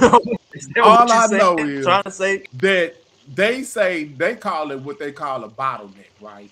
And they saying that the people outside of Africa have genetically less diversity. Let's say that they have less diversity than people within Africa, and maybe that's the reason why they have a lot of high rate of inbreeding, and that's not good for a species. So maybe, and they said they had a smaller population, so they use that's what science used to account for why they are not as athletic as Africans. So That if that that, that's a, I'm just Chip. that's just a that. nice way for me Hold to on, hold Hold on, on, answer hold it. up, hold up, hold up, Chris. Wavy. Hold No, up, no, no, Chris. We no, gotta Wavy. let Chip speak for I have himself, to. and you can back Yeah, up. Chip, let you them got get the in flow. here, No, no, man. I'm Wavy. I sorry, have Uncle to Chip. respond to this. I don't know what he's being a Homo sapien fastest. You got the floor, Uncle Chip. No, I sent you I sent you a link to an article that pushes that pushes the dates back to 1 billion years, and they have skulls from China. Mm-hmm. But that was one of the things I was looking for. I saw another reference to something in Germany from around the same time as well. So the idea being that there would be a multipolar emergence of Homo sapiens, not just from Africa, but from elsewhere. But and that may, I wouldn't be surprised if that was true. I wouldn't be surprised if there wasn't a simultaneous emergence in various places, because you Well, we don't have already a know that it's true, Chuck. We got it in the DNA, yeah. right? I think that's the foolish argument. So you saying that we don't have proof in the DNA? No, because you just said that the reason why you think, according to whatever, I don't know what science you're talking about, but you said white people are less superior in sports because of inbreeding. Now, do you understand? Are you No, that versed ain't in? all I said, bro. You Okay, just hold on, hold on, hold on. you No, no, sure did went dwindle that down to no, just that. brother. That was I'm crazy. using one point to get to a certain point. Are You you got to use versed on all of it. African history at all? You say what? Are you versed in African history at all? Yeah, pretty much. Okay. Do you understand? I'm Nigerian, right? I'm not just made of Nigerian by DNA. I'm actually Nigerian. Like, my parents are Nigerian. I lived in Nigeria. I grew up there. I understand African history in and out. Okay. In my culture, not just my culture alone, but other tribes, they were known for inbreeding. Certain tribes inbreed to keep their royal blood. Same as Europeans, same as certain Jews did the same thing. Egyptians did the same thing as well. So I think that That to me might not be that's a dumb factual. argument to say, oh yeah, the white people are less athletic because they inbreeded. That's not. Africans Well, inbreeded too. hey man, you can argue with science. I could pull it up for you. Them saying Okay, this, I so don't understand why you mad at me for what they said. This ain't got nothing to do with giant. This got something to do with what science say. Okay? I like that, James. I like how you did that there. Yeah, that's because that's what's going on. I'm not talking about what I'm This ain't talking got nothing to about. do with James. I'm It's talking science about right what here. science is saying. Get him, Uncle Chip. Get him, Uncle Chip. He It talking ain't nothing crazy. to get, man. I'm not talking crazy. I'm just up to date on what's going on. Like Chip just went in and found what I said about the Chinese skull. That Chinese skull used to Where you at, Uncle what's Chip? crazy about it is the Chinese skull puts the Neanderthal in third place. They saying that the Homo sapien met the Homo denisovans in Eastern Eurasia first. He didn't even run into the Neanderthal first. That's what the new science is saying. I think the Wait, Neanderthals were a branch of humanity, Yeah, I do too.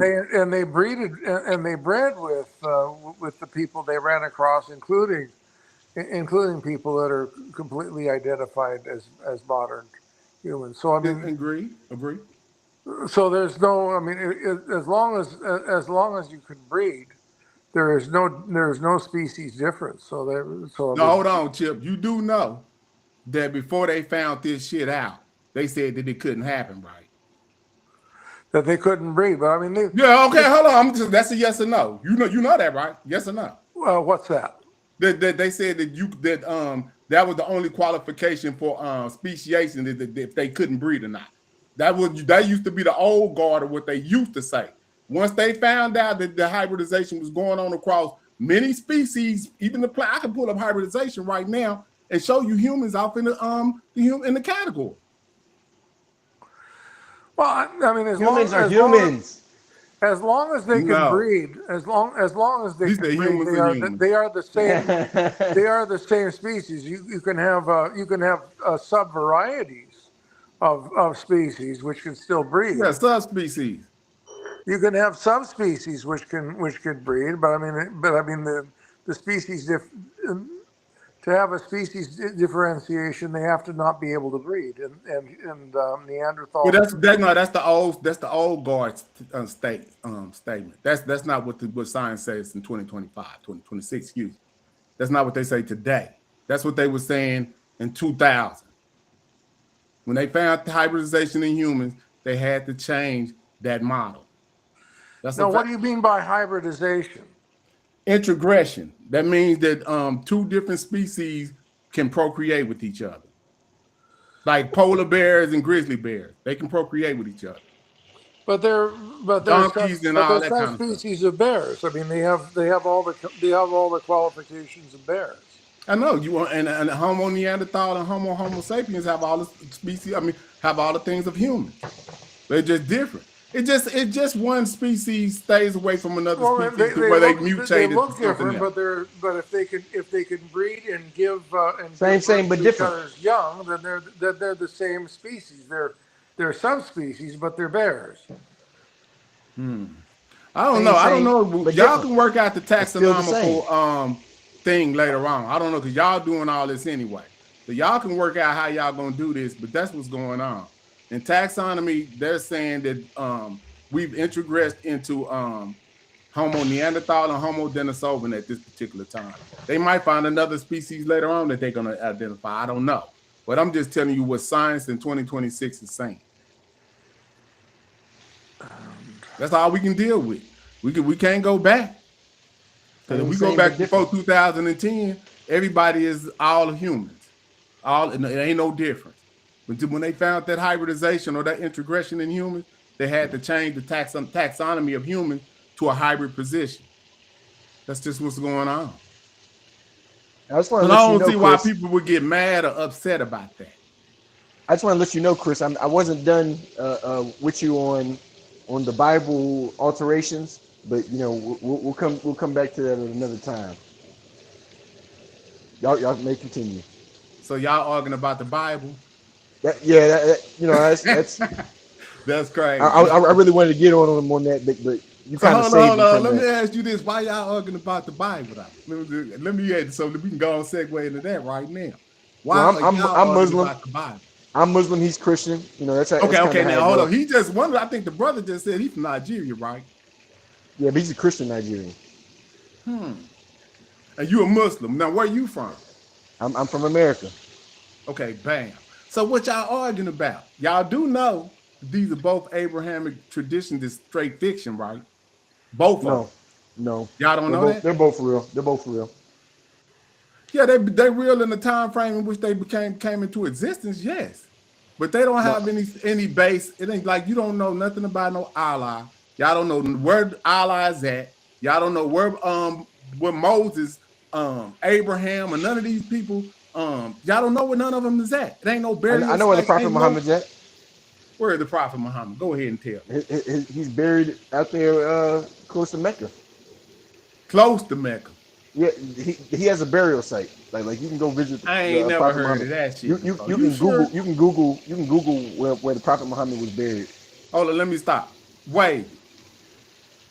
He's Sean, a real where you human at? being, not Sean, where you at? even Sean Yo, know that. So have you ever heard of somewhere where the Prophet Muhammad is buried? Yeah. he got a burial site. He got like shit there, but we don't know about his bones though. His bones Okay. are in there, brother. His bones are in there. So what about Moses and them? And you do know that his story, well, he a Christian, so his story predates your story, right? Yeah. So your story don't come into existence until the angel Gabriel come on the scene, right? All right. Yeah. But the same angel who's dealing with the previous prophets dealt with the Prophet So you Muhammad. believe it's a real angel that Yeah. came down and did all Yeah. this? Yeah. Man, y'all is out of motherfucking control over here. He believed a real angel named Gabriel came down and said some shit, huh? Yep. And he confirmed the story. Oh, He you believe in confirmed the Santa stories. Claus too, huh? No, I don't believe in And the Santa Easter Claus. Bunny I and don't believe all in none of that that. too, huh? I don't believe in none of that. Yeah, you do. You believe in all that. You Nah, believe in that story, you could So believe in anything. I came from Christianity, so I was already believing in the So stories you of already, but Abraham. hold on, this is what you got to do. See, you went the other way. No, I So went the correct way. you went from like a 1 AD situation to a 632 AD Yeah. situation. All right, That's I crazy. came to the future the same way you came to the future on science. No, I don't just deal with science. I'm a chronologist. So the only thing I deal with is chronology. How, based on what is real history, what is writing? History is only what's written. Prehistory is what's not written. So where does writing start at? See? Because only your story is in a book. Somebody was writing before you was writing, homie. And they wrote a whole bunch of shit. So you got to deal with that. Because your story and his story brings you into existence. His story is the beginning of the world. He got a God that created the sun, the moon, and everything else. And my God is the same God as his. He just came with a final revelation. And that's the problem, because his God don't even start before the God that the Africans had 2,000 years before that. They had a God too. We in Islam believe that God sent messengers over a course of time. So definitely there's a possibility that even them can be believing in the same God, so long as it's the creator of the heavens. So y'all don't have no problem with everybody having a different God or some shit like that? I do have a problem with that. I mean, that's the main thing with monotheism. We don't believe that there is no other God except for Allah. And okay, I got it. But I'm just saying he got another God.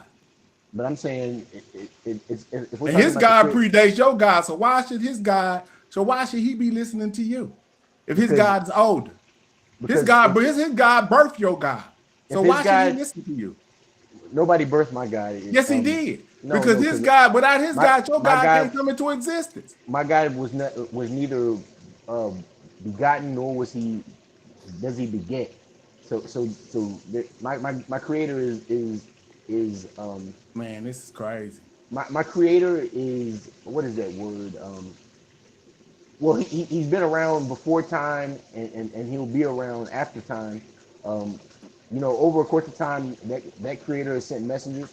So it could have fairly well came to people previous from the Bible, but when the Bible came, they came with a new revelation from the same God. He just corrected the previous people, and it's the same concept with my God. My God is the same God as his God, but he came through with a final revelation correcting what came before it, giving more information.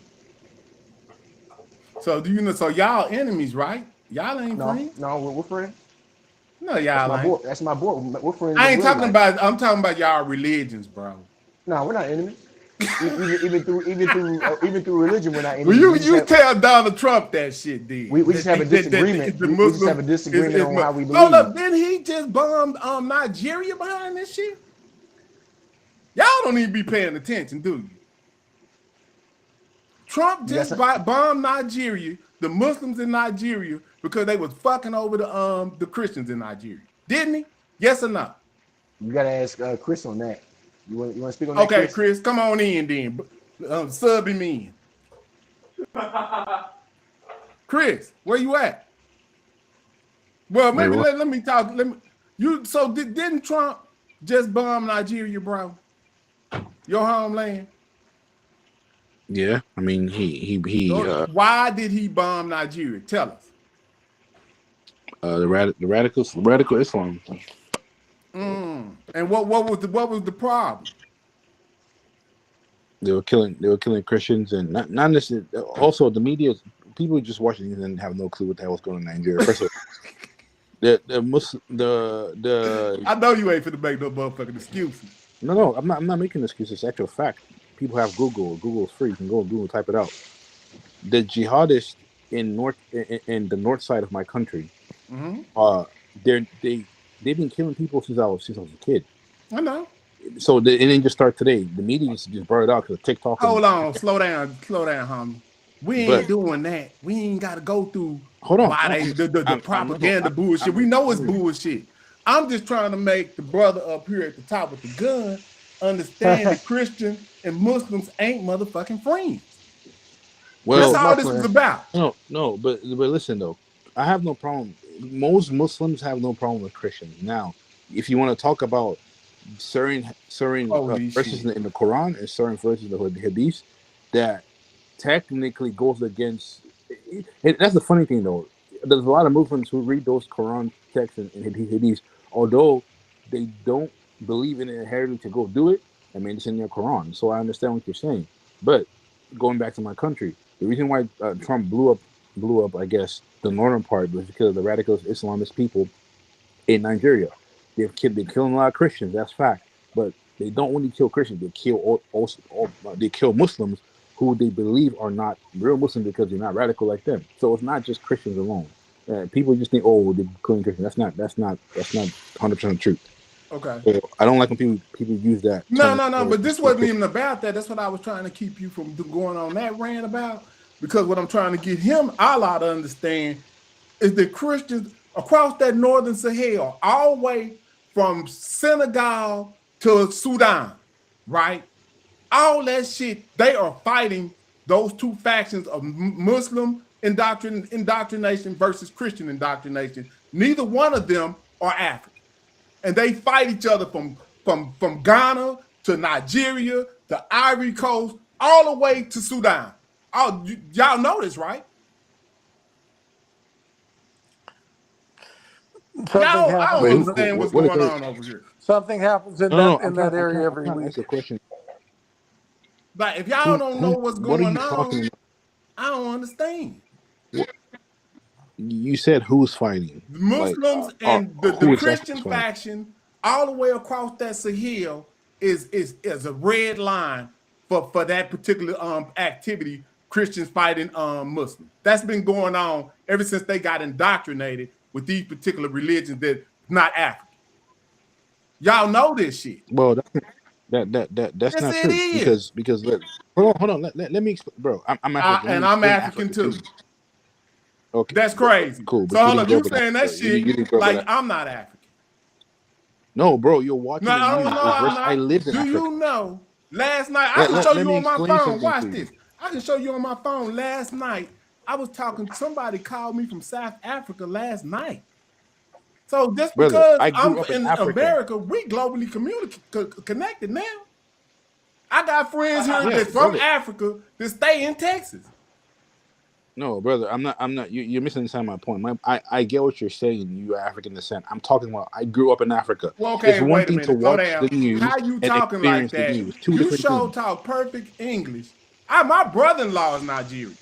What? You talk perfect English. You don't talk like my brother-in-law. English is our national language. I know that, but you don't have the Nigerian accent that goes along with the words you saying. My brother-in-law is named Kamagunglet. Bro, I went to high school here. See what I'm saying now? You Americanized. But I grew up in Africa. It don't matter. Grow up in Africa with that accent, bro. Come on, man. What are you talking about? There are many. You can't do that. You've been in What? America how many years? How many years you been in America? Hey, he just took your African card out. Yeah, how many years you been in America? Tell the He truth. said, How old are "Yeah." you? Bro, How, it's no wait, way. My He said, "Yeah, brother-in-law is Chris." from my brother-in-law is from wavy, Nigeria. He got an accent. He wavy, speaks English. wavy, You can tell he's from wavy. This Africa. dude, wavy. This That's man just crazy. said because I don't have a deep Yeah, African you just accent. told me I wasn't African too, though. That But let makes me no mute out. sense. Hold on. Wait, that makes no sense. Just because I don't got a deep African accent, I could switch up if you want me to. Because when I talk to my Nigerian brothers, I don't talk the same. But that has nothing to do with nothing. I can switch it up whenever I want to switch it up. What are you talking about? Hey, Chris, start speaking in Nigerian on that nigga, man. No, I'm not gonna. I ain't gonna prove nothing to this guy. But my whole point is, first of all, he's trying to talk about all Africa and the red line. People got to understand. There's a difference between the Muslims, radicalist Muslims, and then Christian. What do I mean by that? I went to an Islamic school, bro. When I was a kid, I went to Islamic elementary school in Lagos, Nigeria. You can look it up. It's called Moritala Mohammed Airport School. It was founded by a Muslim man. I wasn't getting slaughtered in that school. My friends who were non-Muslims were not getting slaughtered in their school, but we went to a school founded by a Muslim.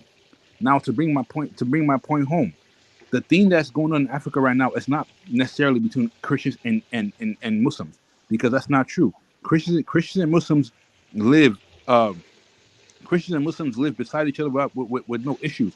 The issue is the radicalist Islam. That is the problem. Now, radicalist Islam is what is going on right now in my country, in Sudan, you go all the way up the line where you got people in Libya killing other Christians, not just regular Muslims. You got Muslims who believe that these people are infidels. And the funny thing is, they don't just only kill Christians, they also kill non radicalist Muslims as well.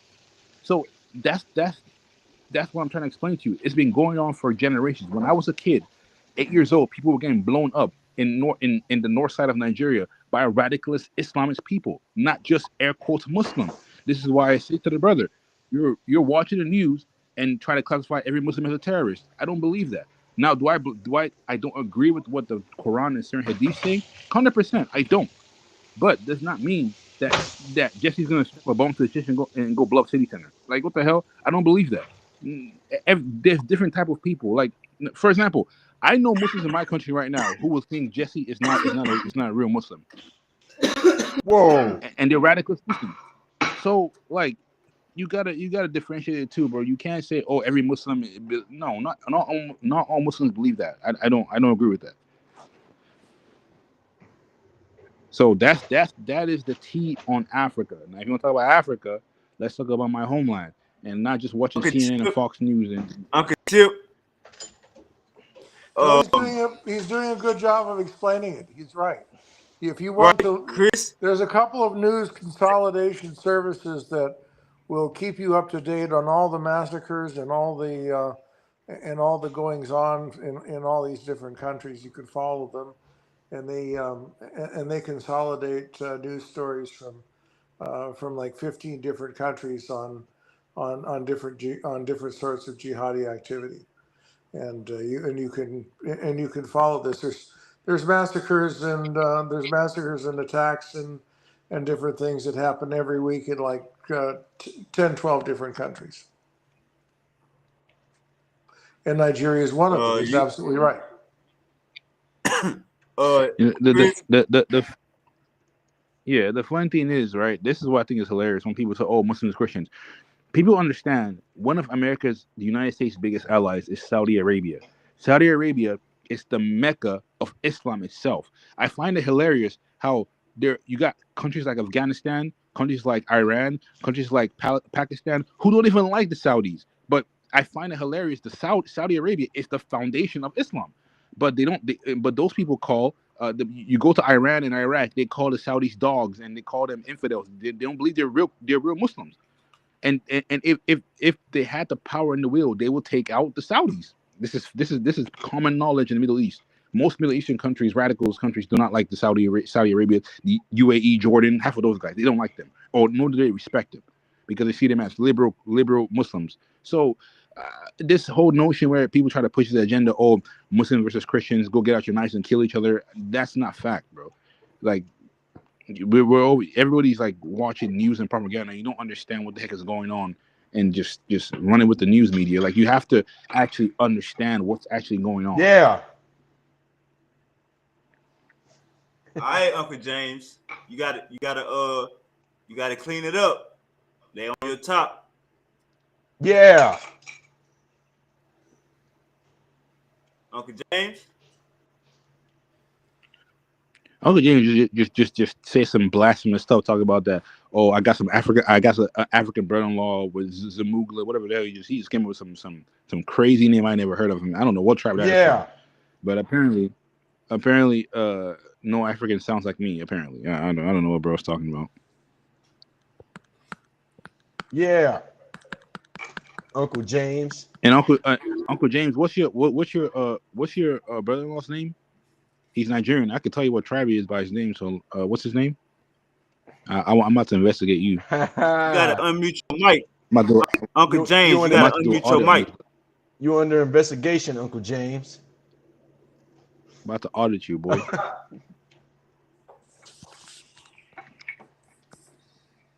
Uncle James, you gotta unmute your mic. Hey, Chip. Uncle James is woozy right now. You can get him.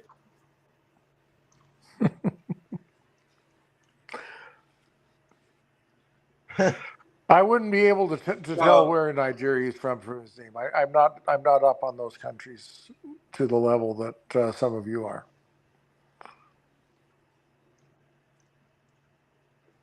Uncle Chip. Well, it's very simple by the so people don't know this, but in Nigeria you can tell the tribe of a person by their name, like where they're from, because they either have a certain name that translates into something in your language. So if they're Yorubas, their name means something in Yoruba. If they're Igbo like myself, my name means something in Igbo. If they're Hausa, which is Hausas in the Fulani are what you call Muslims, air quote, but that's the same people who Trump was trying to blow up. Those tribes I can tell by their names. You can just tell by it's the same thing as like how the children of Israel were, like in the Bible, how certain names you can tell that they belong to this tribe based on what names they were given or their descendants or whatever. So we're No, it makes perfect sense. I don't know enough to pronounce on it, but what you say sounds like it makes sense.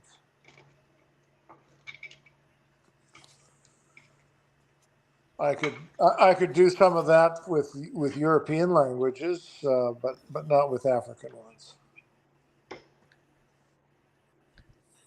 You let James unmute your mic. You let James call you a hybrid human. Why you ain't go off on him and start talking about his your mama? Why you ain't hit him with your mama joke?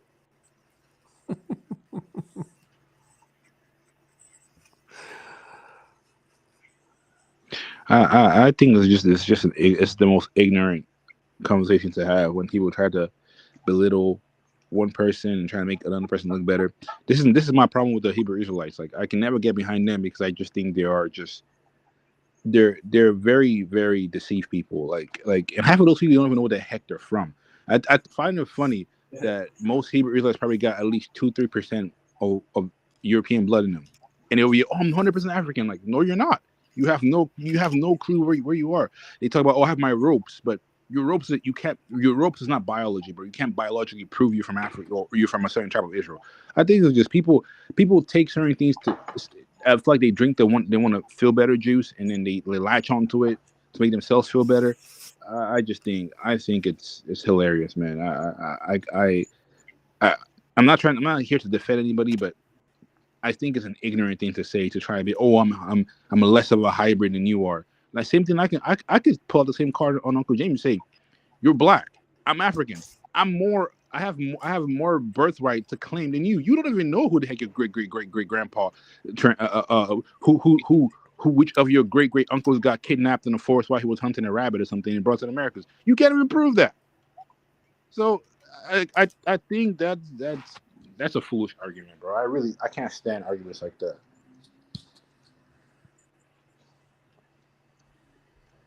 He on your top, Uncle James. Hey, Jesse, where's your other Muslim? Where's your other Muslim friends? You said they was gonna be here. Oh, Chris want their I sent a head. message. I sent a message out. That was earlier today. I don't think they're gonna be available. No, Jesse Muhammad does Yeah, not. Chris Don't like Chris say couple. Chris say Chris say he want these niggas on a neutral ground where he could bust their head in. Sean was always trying to start something, man.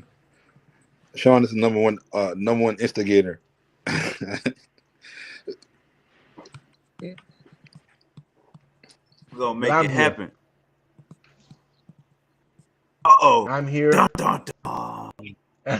Dun, dun, dun. All right, Uncle Chip. So what's your plight with the Quran, Uncle Chip?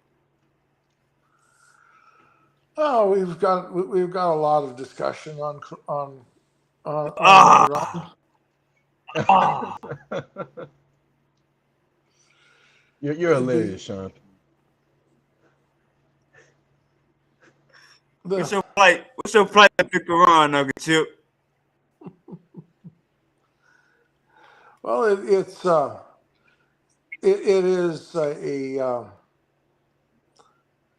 it has a number of sources.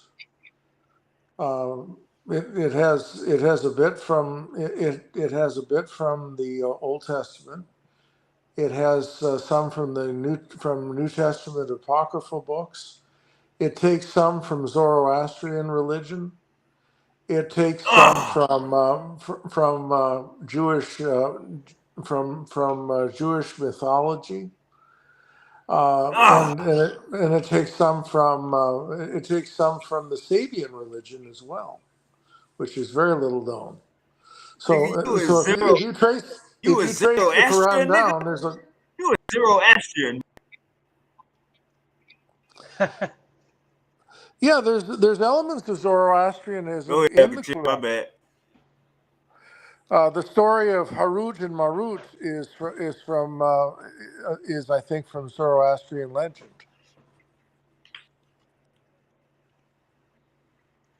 So, yeah, this is correct. Being that Hey, we brother, believe. you got a ball. Hey, brother, you over there eating dog food, brother. You got a little kibble over here. You got a little bit over here. You got a little peanut over here. You got a little walnut over here. You got a little grape over there. A little strawberry slice over there. Uncle Chip say, brother, you are eating dog food, brother. No, brother. I didn't say he was eating dog food. I said the Quran has a lot of different points of origin, and most Muslims don't. Yeah, that sound like dog food. Dog food got a lot of. Go ahead, Uncle Chip. Of course, Muslims aren't particularly fond of dogs. I mean,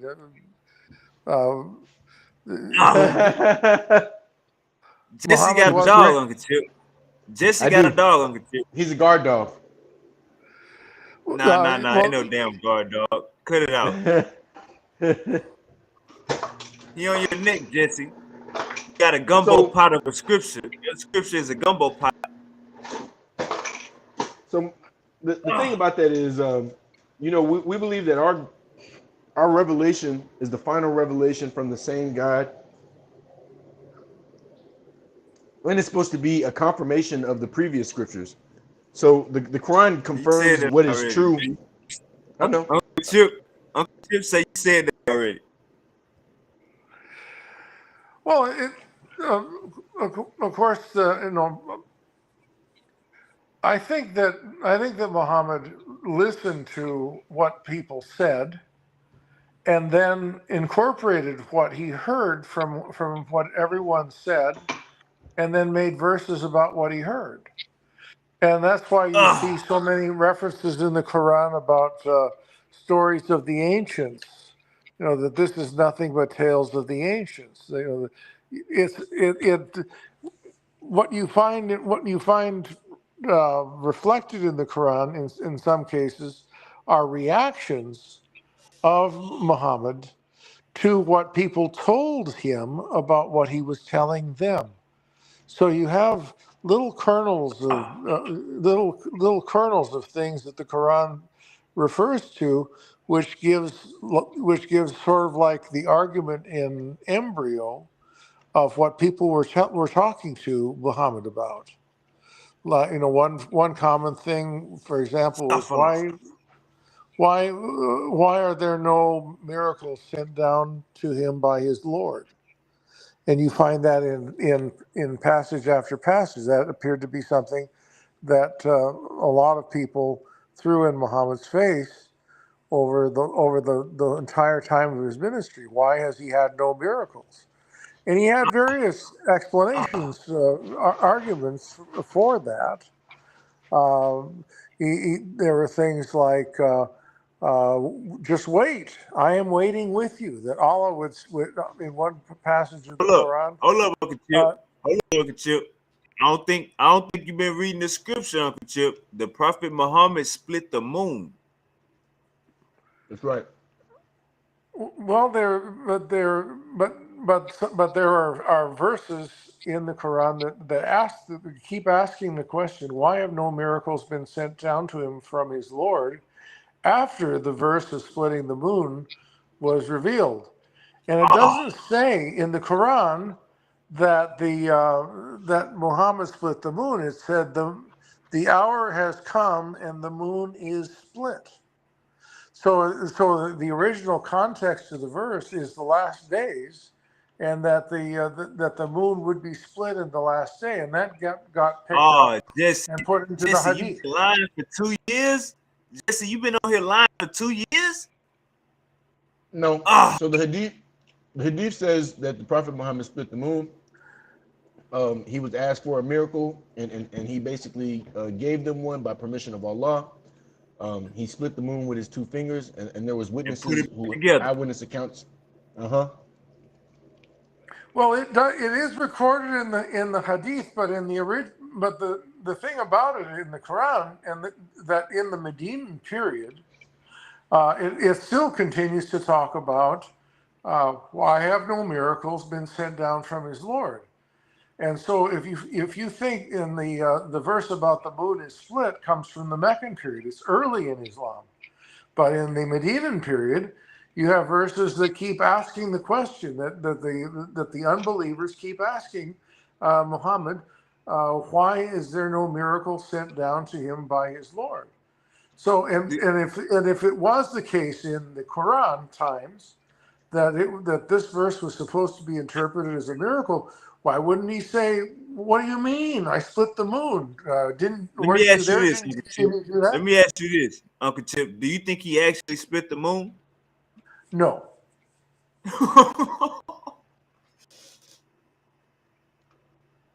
So, they asked Jesus for a miracle.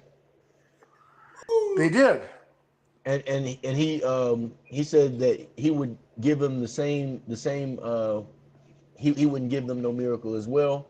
Well, there's different places. There's different passages. One says that no sign, this generation will ask for a sign. And then it said, no sign will be given this generation except the sign of Jonah. And of course, and then it goes on to say in another passage, for just as the Son of Man, just as Jonah spent 3 days and nights in the belly of the fish, so the Son of Man will spend 3 days and nights in the heart of the earth.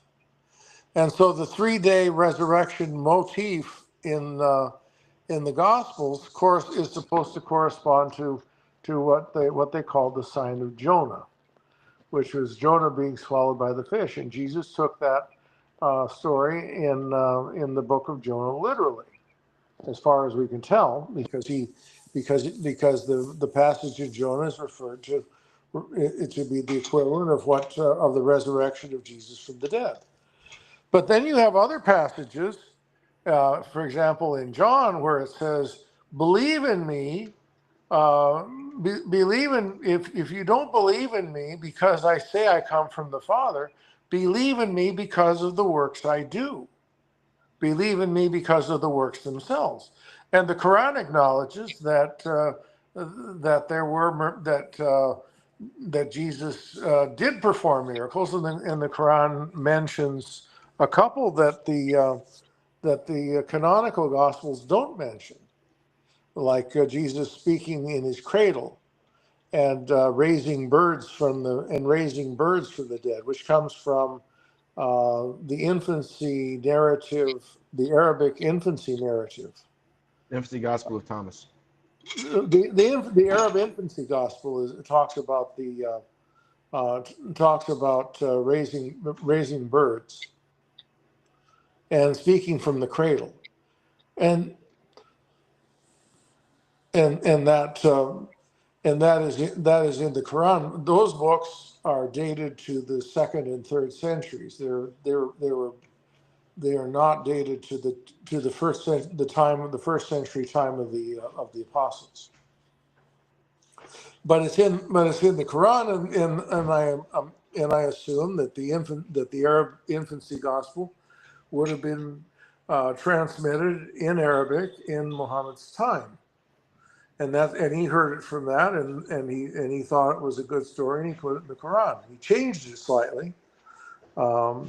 Because in the Arab infancy gospel, it says that Jesus was the Son of God. And that was not something that the Quran taught. The Quran did not copy the infancy gospel completely, because it doesn't call Jesus the Son of God, but it does say that he made birds. So I want to point out that the Prophet Muhammad did many miracles. Now I had to go into Hadith to pull these up. You know, there's a miracle I know you of can water find it coming in from his Hadith, hands. but here's my problem. You have to tell me why Surah 17 keeps asking the question, why have no miracles been sent down to his Lord? That was late. So That was late Medinan period. So this So was a why would they period. continue the argument if splitting the moon was a recognized miracle, or there were So other recognized miracles in Muhammad's time? this was a period when he wasn't receiving miracles, and ultimately, you know, the Prophet Muhammad, not only do these verses apply to him, but they also apply to all humanity. So it's as if, you know, this is a brief moment where the Prophet Muhammad was not receiving miracles, and then, you know, the revelation came, and he basically, The problem hold I on, get is that hold on, the Chip, problem I get with that is hold on, this. brother, hold on. But so the revelation came from God for him to say this thing, and then not only does this revelation apply to him, but it also applies to all humanity. So you know, these verses that he received are not only for him to say, but for us to repeat. So in the sense where we don't receive miracles or something like that, we are to say that. But my point is this: let us say that the surah that says the hour is come and the moon is split is not an eschatological verse, if that word is familiar to you. Eschatological meaning end times verse. No. If the hour is come and the moon is split is not an eschatological verse, but it was in fact a real miracle that anybody in the world could see. And maybe somebody says, I was asleep, I didn't see it. But still, why wouldn't the man simply say, I split the moon? Ask your neighbor, ask Umar, ask Uthman. All these people will tell you, I split the moon. Why don't you believe them? It doesn't matter if he hadn't had a miracle recently. The one that was, you know, less than 10, maybe 7 or 8 years before would be enough. He'd say, believe me, I split the moon. Believe me, I'm a great prophet. I make prophecies that come true. You should believe me because I do miracles, because I put my hand on the ground and water comes out of it. You should believe me because of these things. All these stories came much, much later, 300 years later.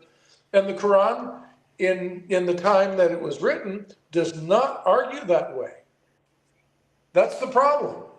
So the Quran, I want to explain this to you. We believe that the Quran is a revelation from Allah to the angel Jibril to the Prophet Muhammad. So this Quran is not a revelation about the Prophet Muhammad.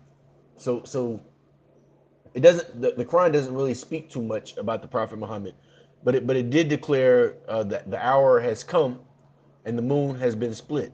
So I mean, it doesn't say that this is going It to happen doesn't in the. say has been split. It says the moon is split. All right, but this is saying that it is has happened. If the moon is split, that means it during the time of that revelation, the moon is split. It's not a future event. It means it happened in that moment. But the And the thing Quran is, frequently uses the word the hour to refer to the last hour. And it says, the hour shall not come. For example, the hour in the Hadith talks about the hour shall not come until 75,000 Jews from Isfahan come with Dijon, or the hour has not come until the river Euphrates has dried over and become dried land.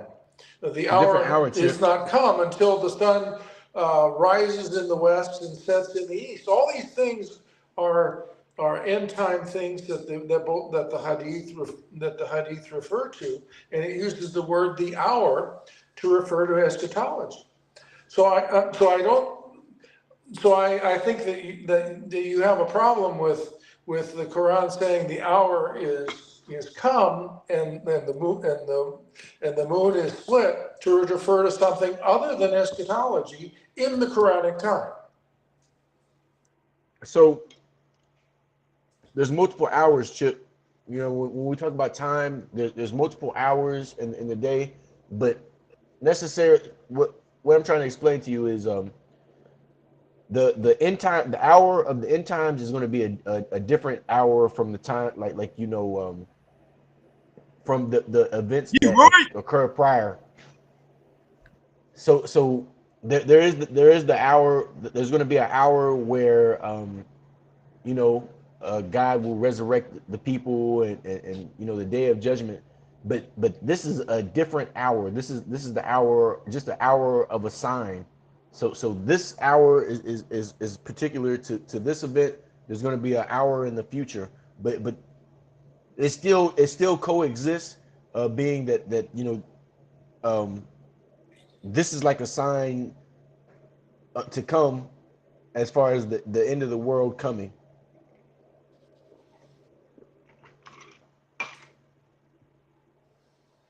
So there's multiple hours.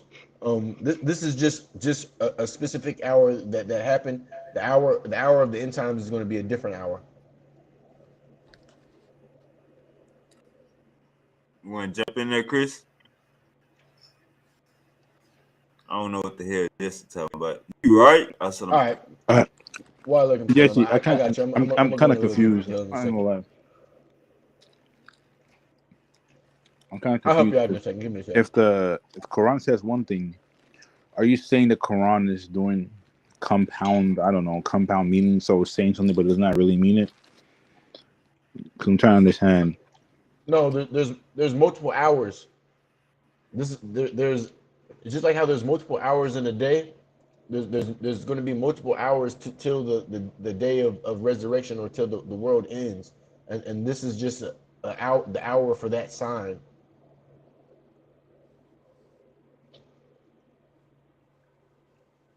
Do you get what I'm saying? Like prior to the world ending, there's going to be a multitude of signs to come Yeah, before like before the clock. Like the clock is multiple hours on the clock. You feel me? right, and there's going to be multiple things that are going to occur before that final hour hits. This is not the final hour. This is just the hour. This is just the hour for this sign, this specific event. It's a sign. It's a sign for the hour to come. But this is speaking towards This is like a sign of the end times, but it's not saying it's the final hour. It's saying that this hour has came where the moon is split. So this is direct towards this sign, but there's still going to be an hour in the future where the world is going to come to an end. But this is just a specific hour in this time. But Jesse, I have a question. This is like a question that I've been thinking about. Why do Muslims pray 5 times a day? Because God told us to, and this is actually nothing new to a believer. According to your scriptures, you're supposed to be praying like 7. Well, it's no my I asked that question because I found out it's actually nowhere in the Quran where it says pray 5 times a day. Maybe in certain hadiths, but in the actual Quran, there's no actual verse that says No, pray there's five a times a day. verse. It doesn't say pray 5 times a day, but it tells you. There's a verse where it tells you what times to pray, at, based on the citing of the basically like the hours of time. So Yeah, it breaks down in that sense, and then as far as why we pray the way we pray, and why we actually do pray 5 times a day is going to be because of the hadiths where the Prophet Muhammad did these actions, and we basically do the same actions of the Prophet Muhammad. yeah, but I know, but like in the Quran, it doesn't say pray the Fajr, pray the No, you're going to Zuhr, get that in and the the hadith. Asr. You'll get that in the hadith. Yeah, I So just thought so that was like a the, little bit the awkward. Quran is gonna lay down the principles. It's gonna tell you the basics, and then you get the how to from the hadiths. But it also depends on what hadith though, because not there's certain hadiths that not all Muslims believe in the same hadith, or not all masjids will agree to a specific hadith. That's also the dilemma as well, because I know certain Muslims who don't agree to certain hadiths, but agree to other ones, which is that's also furthermore confusing. I think that's incorrect. I agree with what you're saying. I agree with what you're saying, but I'm saying that I think that the concept of Muslims denying hadiths is something wrong in that sense. Now maybe with the hadith science, we can look into and determine whether a hadith is authentic or false. That's a argument for another time. But ultimately, the hadiths are are um are supposed to be just as we're not supposed to be saying that hadiths are false. We're not supposed to say that. I actually just read a tasfir over a verse today that declares yeah, we're not supposed to say that hadiths are incorrect, or we're not supposed to do that. Yeah, but I'm just trying to understand because I know because a lot of Muslims will say like just to your point when you said, "Oh, this too is like KJV, NIV, all this," but it's kind of this. Islam is literally one of the same because there are certain things that certain Christians, I guess you would say, don't agree to that. Same thing with Muslims. There's certain Muslims that don't believe certain translations of the Hadith, and some who don't, some who do, and you get the different people who will squabble with it. Or maybe one imam would teach on a Hadith, and another imam from maybe like let's say Saudi Arabia would completely disagree with the other imam's Hadith and say no, use this other translation. So technically, it's kind of the same thing if you want to be technical. Yeah, but the difference is there's a clear there's a clear there's a clear way. So there's a way that has become obvious, almost undeniable, um, and but that actually comes with studying the Quran, the Hadiths, the Tafsir. The Tafsir are going to be like the commentaries based on the companions of the Prophet, that lived, during the time of the prophet, and they basically speak on a lot of these things. So I was telling you today, I literally read a Tasfir today regarding the preservation of the Quran, and it also talked about the preservation of the Hadiths, and it declares that we're supposed to follow the Hadiths, and we're not supposed to deny the Hadiths. And this is going to be from the people who walked with the Prophet Muhammad. Well, if you, well, then that furthermore confuses me then, because there's different. There's like probably like what, there was nearly almost 600,000 narrations, and then some got burnt, and then they narrowed it down. So I guess my question is, how do, I guess you could say hadith science or whatever, but there's so much hadith. Like if you go all the way back to, I guess, Muhammad's time, even prior, even before Muhammad, because the Muslims talk about they some certain things that taken from the Injil, from the Torah, certain things are taken from, certain culture back then as well. So my question is, how do you narrow that down and say this specific hadith or this specific tafsir is better than maybe the ones that are written? Because I'm sure there's someone somewhere during the time of Muhammad who wrote down a certain commentary that he observed that didn't necessarily make it as well. Because I mean, that's just history, human history. People do that all the time. They ask all the takeaway stuff. So how can you be for certain that the specific hadith that maybe most Christians, or maybe, I mean, not most Muslims, or maybe the Muslims in your masjid respect or follow, versus another, let's say another masjid in Saudi Arabia somewhere, or in Jordan, that doesn't necessarily agree with what your imam says? I don't know. To me, All it's right, like, so no, I got you. I totally understand what you're saying, and with that being said, I'm gonna read a Quran verse, and then I'm gonna read the Tasfir over this Quran verse. So it says, this is Quran 15:9. It is certainly we who have revealed the reminder, and it's certainly we who will preserve it. Another translation says, it's we ourselves have sent down the Dakar, and in parentheses it says the Quran, and we are there to protect it. Now the Ibn Kathar, no, I'm gonna go straight to, yeah, I'm gonna go to Marif al Quran, and this is going to be the commentary for, regarding this event. So I'm gonna scroll down a little bit. It says, from this episode, I learned. Oh, give me a second. Get to the part.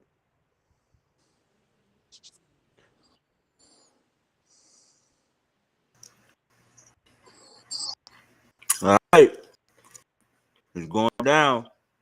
So like, share, and I subscribe. apologize. Give me a second. Okay.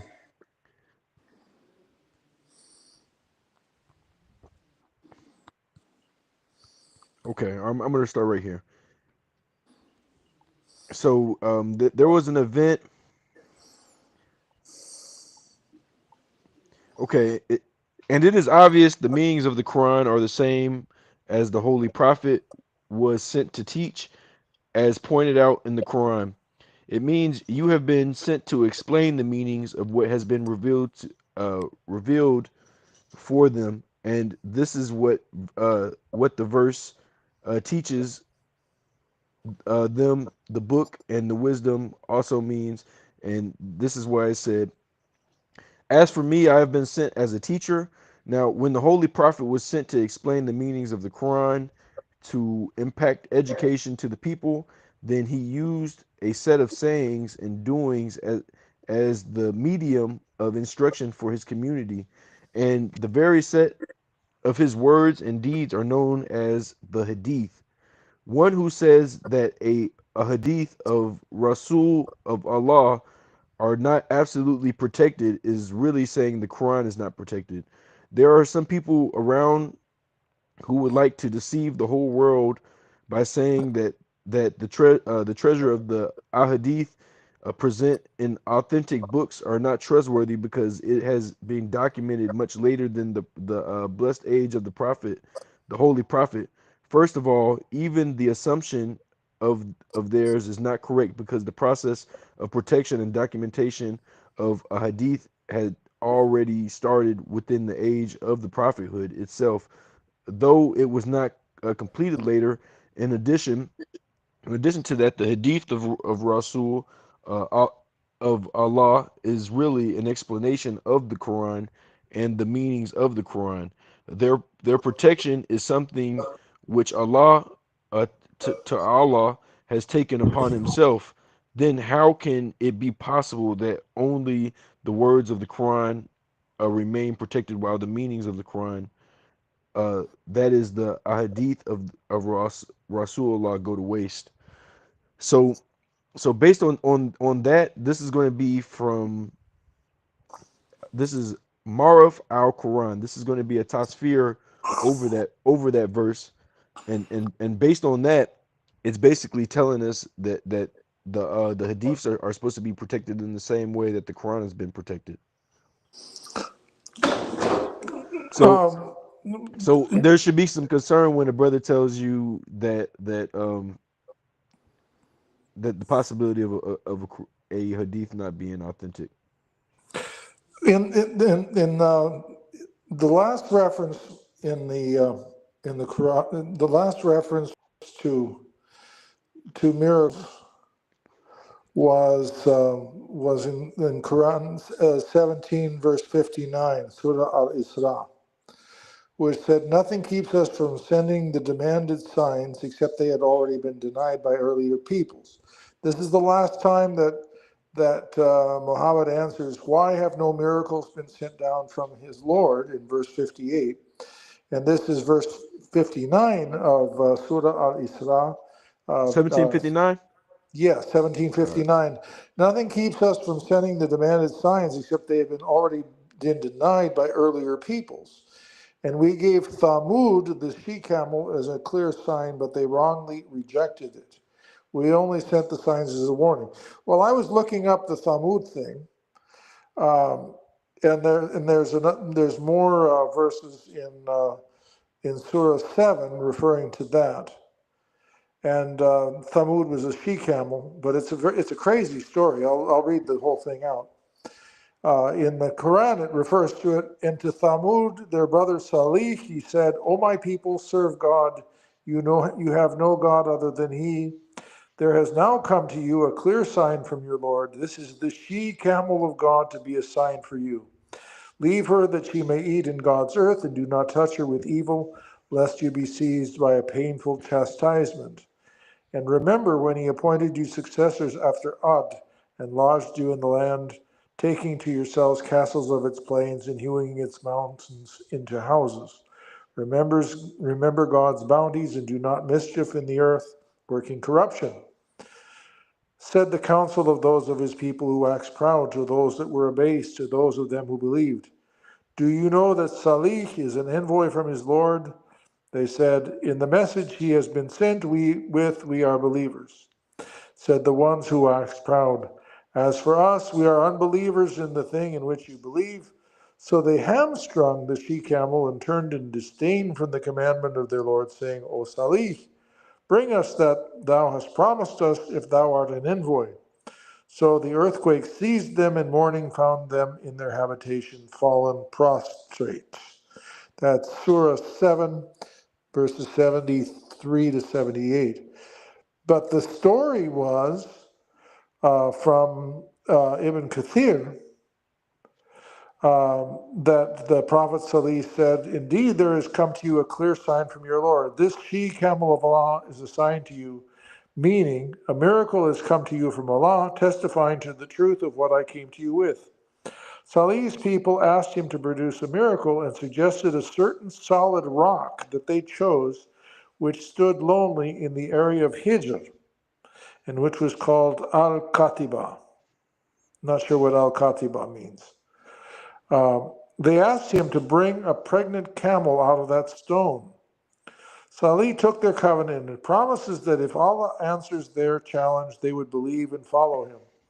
When they gave him their oaths and promises to that, Salih started praying and invoking Allah to produce the miracle.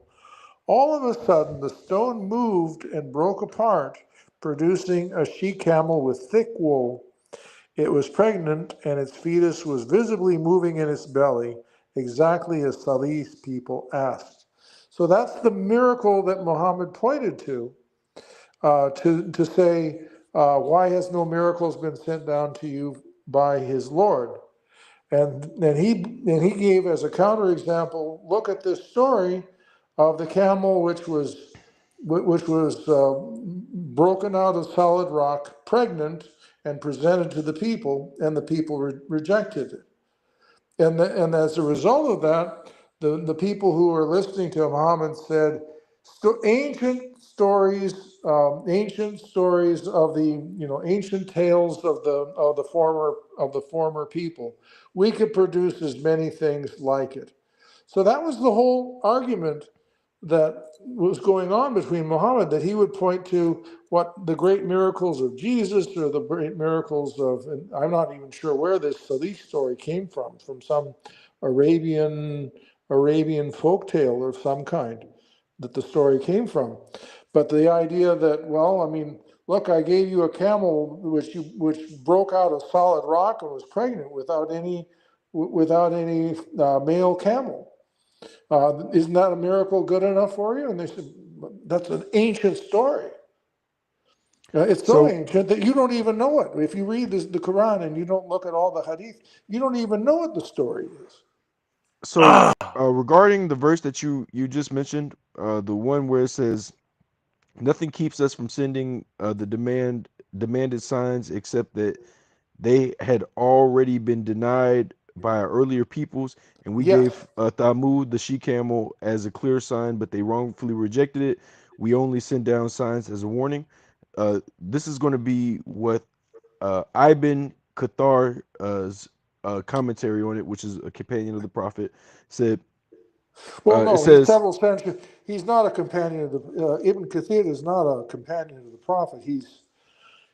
I think he's like ninth or 10th century. He's like a couple, 300 years beyond that. But this is the story he received. He recorded hadith very well. I mean, he recorded most of the tafsir of Ibn Kathir are recycled hadith that he found from one place or another, and he put that in his commentary. And all this right, is thank one you. of them. Thank you. So, Saeed bin Jabbar said, the idolaters said, O Muhammad, you claim that before you there were prophets among whom was one to whom the wind was subjugated, and another who could bring the dead back to life. If you want us to believe in you, ask your Lord to turn Safa into gold for us. Allah conveyed to him by inspiration, Wahaya, I have heard what they have said. If you wish, I will do what they say. But if they do not believe after that, the punishment will come down upon them. Because after the sign has been sent, there is no room for speculation. Or if you wish, I will be patient with you, with your people, and give them more time. He said, "O Lord, give them more time." This was also narrated by Qatar ibn Jayj and others. Imam Ahmad recorded that Ibn Abbas said the people of Mecca asked the Prophet to turn Safa into gold for them, to remove the mountains from around Mecca so that they could cultivate the land. It was said to him by Allah, if you wish, I will be patient and give them more time. If you wish, I will do what they are asking. But if they then disbelieve, they will be destroyed as the nations before them were destroyed. He These said, stories, these stories come centuries after the Quran. he said, Centuries. no, be patient and give them more time. Then Allah revealed, and and nothing stops us from sending the ayat, but that the people of the old denied them. And An Nasi also reported this from the hadith of Jarir. Imam Ahmad recorded that Ibn Abbas said, the Quraysh said to the Prophet, ask your Lord and to turn Safar into gold, and we will believe you. He said, will you really do that? They said, yes. So he asked his Lord, and Jibril came to him and said, your Lord conveys his salam to you and says, if you wish, I will turn as Safra into gold for them. Then whoever of them disbelieves after that will be punished with torment like that which has never been seen in creation. Or if you wish, I will open the gates of repentance and mercy for them. He said, rather the gates of repentance and mercy. The problem is that it's too much of what I would call son et lumière, sound and light show, or what they call Deus ex machina, where you had the ancient Greek plays where in the play the god says, open the heavens, and gifts fall down onto the stage. It's that's really, and a lot of times people who are atheists are expecting to find a God that works that way, opens up the door of heaven and throws heavenly frisbees out the door, to Right, right. land in the middle of people to solve all their problems and meet all their needs. And life doesn't work that way. It doesn't work that way for believers or unbelievers. And the kind of God that Thamud, look, I'm gonna make you a camel and break it out of solid rock, and I'm going to add to it to make the camel pregnant. And that's the story he's giving, to say, well, I'm not giving this guy now a miracle. I'm giving you this magic camel from many, many centuries ago that no one has ever seen, that no one's ever heard of. And the answer that the pagans said, this is wild stuff. You're claiming to be, you're claiming that you gave them a pregnant camel out of solid rock, and that's your proof of being a prophet. All you are is an ancient fairy tale teller. That was the argument between them. Right, and Astaghfirullah. the point of this Quran verse is they asked the prophet for a miracle, and ultimately the prophet had a choice. He could have gave them the miracle, and had they not believed after the miracle, they would have been utterly destroyed, or he could have been patient with them, and not give them the miracle, Or and the and or the other possibility, Jesse, is that Muhammad was a flim flam man. so think about like this. Think about like this. Astaghfirullah. He could. Astaghfirullah. These are his people, and had he gave them the prophet, gave them a miracle, and they rejected the sign after the miracle, they would have been destroyed. Do you get what I'm saying? So like the prophet Muhammad had compassion on these people, and he did not want to see the downfall of his people. So rather than give them the miracle that they were asking for, he was patient with them, uh and the verse was revealed. And you find things in earlier passages, like they asked you for a miracle. Say, wait, I too am waiting. All So right. you have a verse where Allah says, you want a miracle? Well, wait. Allah is waiting as well. Allah and Muhammad and the people are waiting for a sign from Allah. That's his answer. I'm waiting. I'm waiting. I'm not, I'm waiting, you're waiting, we're waiting. It's a waiting room. And then Waiting and on the then world to change. I said I'm waiting, waiting, Hello, waiting on you the went out, brother. world. Can They you say still there? Prophet Muhammad was singing this song. Said I'm waiting, You waiting, there, waiting Chip? on the world to change.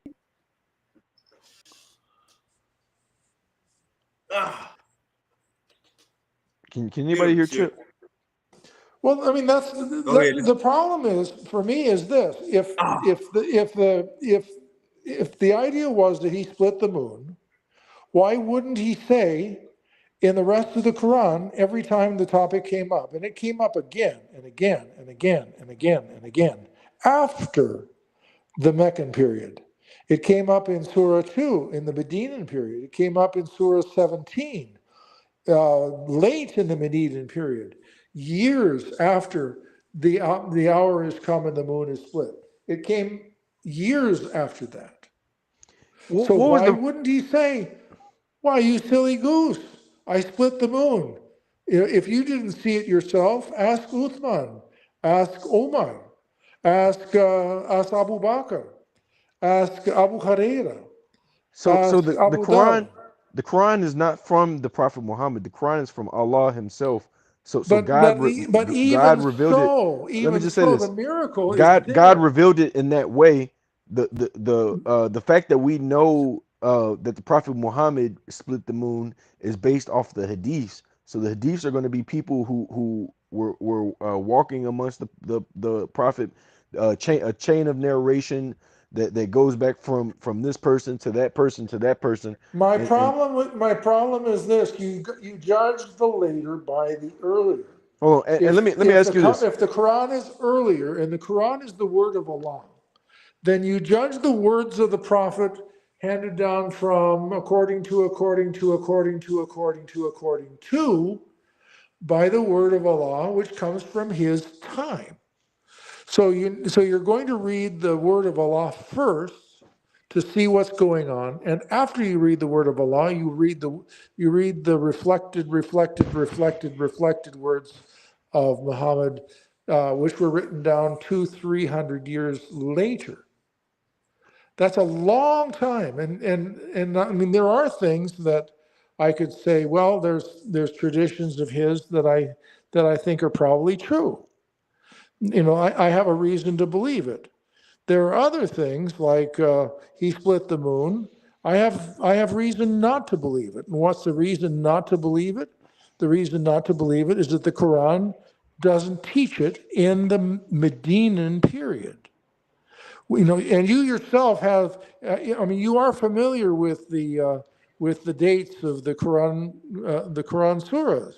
And there's a study of when each surah was written, which one was first, which one was second. It's not the order of the book, it's the order in which they were written. And if you look up the order in which the surah was written and you look up Surah 17, you will find that it is deep in the Medinan period, and it will even give you the age.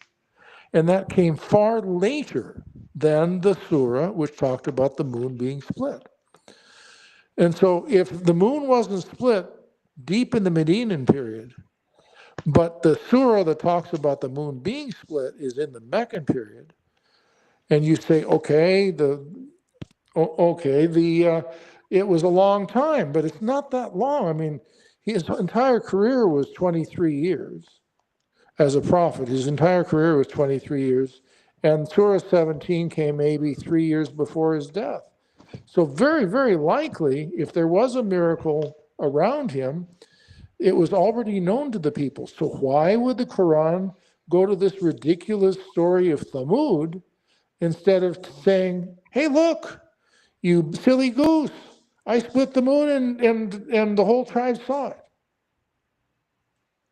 Because You can't get out of that. the Quran is not from the perspective of the Prophet Muhammad. It's from the perspective of God. But even Allah would tell them, "Look, I split the moon.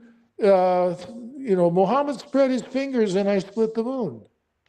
Allah would No, give the information. You ask for a no, because miracle, the Quran is not about the Prophet Muhammad. I mean, it mentions the miracle and it mentions the miracle in a light way, but we get the understanding of how that miracle happened through the hadiths. So actually people who witnessed them basically recorded the event, and they explained the event to other people.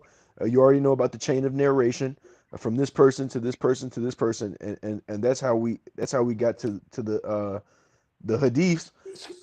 So why would they not? Why would they keep saying, "Why has not miracles been sent down to him?" It's not the complaint is What against verse is that? Allah.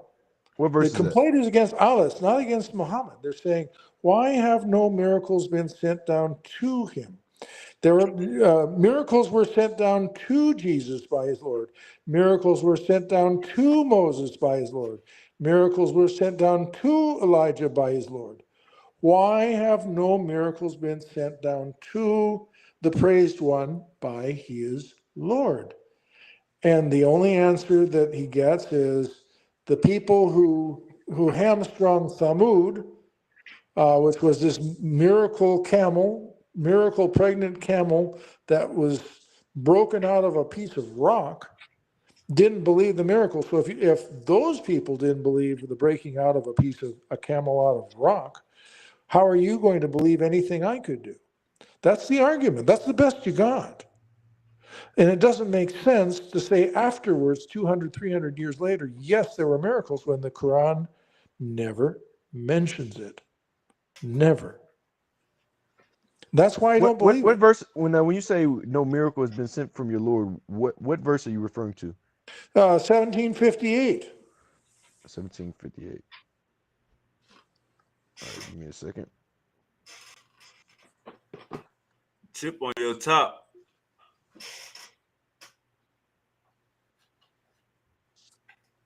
And he hollering at you. 758. 17. Oh, 1758 1758. or 1717?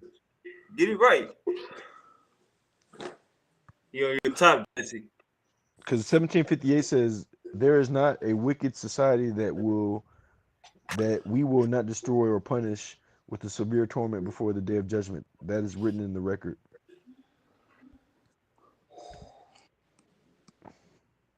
And then you have other verses like But hold on, Surah before you go to another verse, 68:15, fairy what? tales of the ancients, Surah 83:13, fairy tales of the ancients.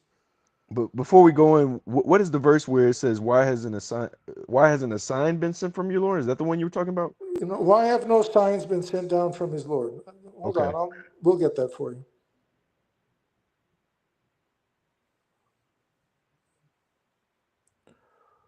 Why have... There's many places. So it's going to be 637. That's one. Okay. Give me a second.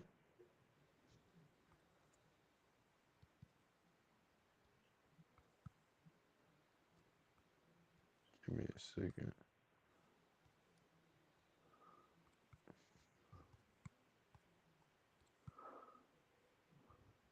Hey, Chris, you ain't even got to put no work tonight, Which one are man. you referring to? I want to make Chip sure that I get the handling, right one.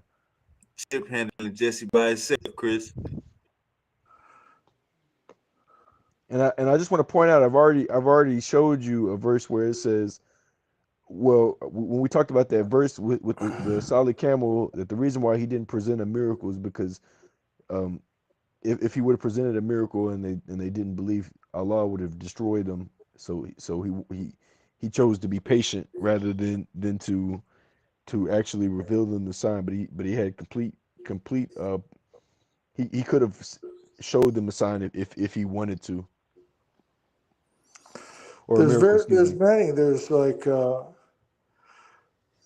and they have said in 2950, and they have said, if only there had been signs sent down upon him from his Lord. Say, surely the signs are only in the providence of God, and surely I am only an evident warner. Then there's 37:151. They ask, why has no other sign been sent down to him? Why has no sign been sent down? Other is not part of the text. Say, O prophet, Allah certainly has the power to send down a sign, although most of them do not know. And then he goes on to talk about the winged beasts and the living beings in the skies, and we have left nothing out of the record. So, I mean, he refers to creation generally, but not to his own, Not to his own son. There's a number of others. Let's see, that's 637. I think that's fairly early. Okay, let's focus on one at a time. There's So this 7204.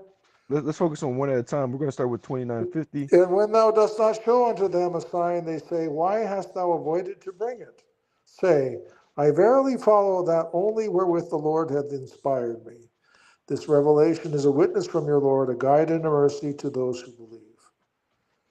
So, The unbelievers say, this is 13:8. all Why right, has which not a one do you want to sign been focus given on? by his Lord?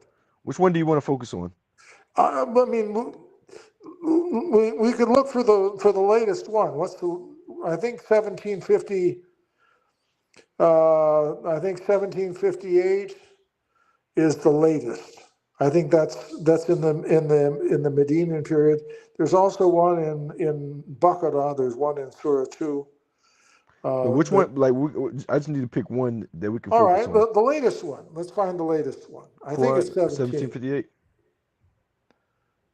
All right, Quran 17. I think that's the one that's Medinan. Okay.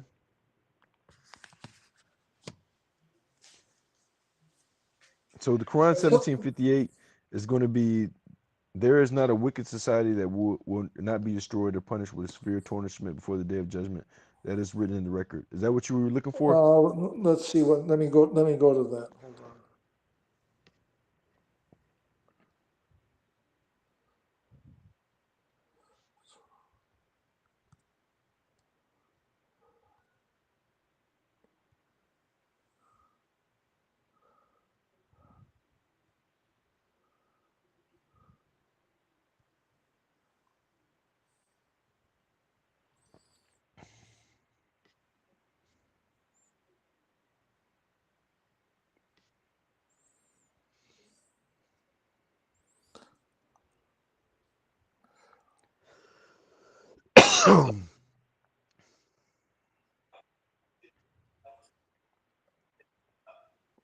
But you know, your boy Jesse got the Quran in the top sphere, so there ain't no.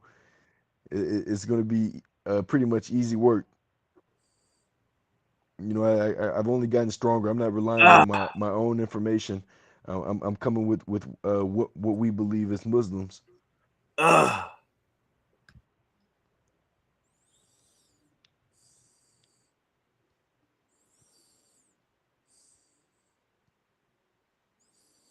Hey, Chris, you ain't even got to do no work, man. Uncle Chip handling Jesse by himself.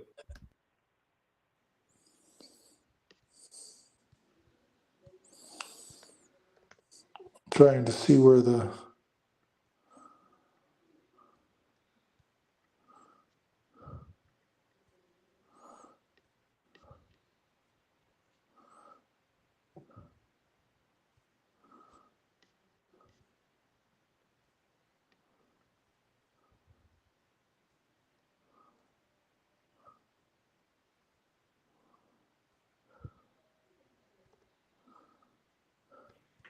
Hey, Chris, you there? Yeah, I'm still here. Do you think Prophet Muhammad split the moon? I don't think so personally. I don't think Prophet Muhammad did any miracle. Well, that's the only miracles that the Hadiths will try to comment on. But my thing is, even if we give it to Prophet Muhammad and say he split the moon, the miracles of Jesus and the other prophets still outweigh him like 20-1. So it's See, but still this is not a not that competition impressive. of miracles, brother. This is just like the point is Allah provided him with a miracle. It doesn't matter how big the miracle is. I mean, Jesus has a special purpose. When we still believe Jesus is coming back during the end times. Jesus Well, is the Messiah. but that's why we believe Jesus is God, man, himself, because the miracles that Jesus did, no other prophet even came close to it. Like we if you talk about the gift of the giving life to a human, Jesus resurrected multiple people from the dead, both written down and unwritten down. And there's some prophets in the Old Testament who did resurrect the dead, Um, I'm sure I forgot their name, but I know there's a few. Um, but the whole point is, you don't see a prophet in the Bible having demons be subject to him. You won't find it in the Bible. I mean, in the Old Testament, because demons are not subjected to man; they were subjected to God. That's why we believe Jesus Christ is God Himself, because demons were subjected to Him, and not just.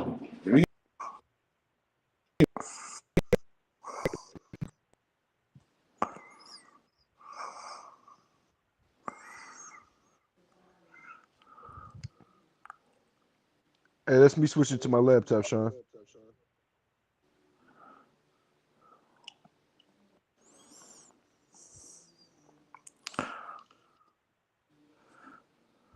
All right, bet.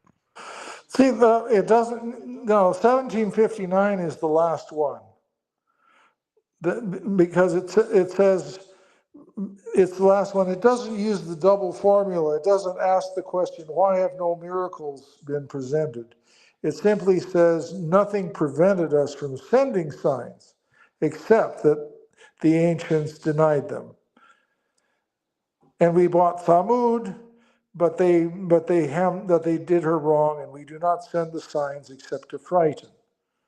So the idea was that this magic camel wasn't enough for the ancients, so there isn't anything I could do for Muhammad that would make you believe him. So the problem is that the only miracle he has is the Quran and his own message. He doesn't have any outside miracles. The Quran is the only miracle that the Quran recognizes. But there were lots of other. Let's see if we can find it. Hold on. Quran in chronological order.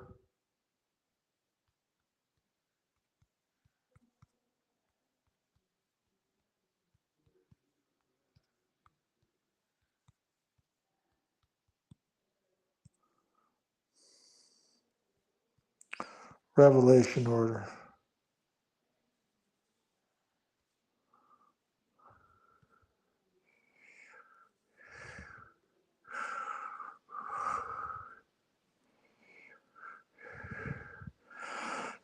Are you there?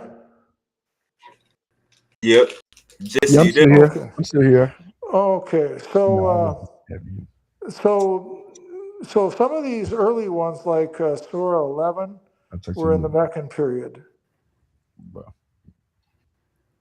Or excuse me. No. Wait. The chronological order, 96, 68. So, real quick, Chip, I just want to point out that it's not that he couldn't bring a miracle. It's just had he brought a miracle and they still denied him, Allah would have destroyed him. He would have destroyed those people. Well, I mean, that's what they have to do. I understand that's what they have to do, but it doesn't And make sense. he gave a story in reference to a previous people who Allah has destroyed, who didn't take heed to the sign, and they ultimately knew that he ultimately knew that was going to happen, and out of compassion for his people, rather than have them be destroyed, he didn't give them the sign. For that specific verse. Now, if you want to go to another verse, we can look more deeper into it. But that verse, the only reason he didn't give him a sign is because he didn't want them to get destroyed. And you already know, just being how you're coming at the situation, you can imagine the type of grief that he probably received in his time when he didn't present a miracle. And you know what I'm saying, like Surah 11 was one of them, and that was a Meccan surah. It was the 52nd surah produced. Then I'm trying to look for 13. Surah 11 what? Surah 11 is a Meccan surah. I'm trying to look at the different ones. I know that Baqarah is a Medinan surah, and there's 2 or 3 references to why has no a miracle been sent by his Lord. That was a Medinan. That was in the Medinan period, early Medinan. But it's Quran 11 what? And we'll look at that verse. And then Surah 13 is the 96th one. That's a Medinan surah. Surah 1396. Yeah, that's the 96th late. It was revealed late. It was the 96th surah revealed, and that's a Medinan surah. Hold on, brother. What Quran verse are you referring to? Okay, here, I'll get it for you.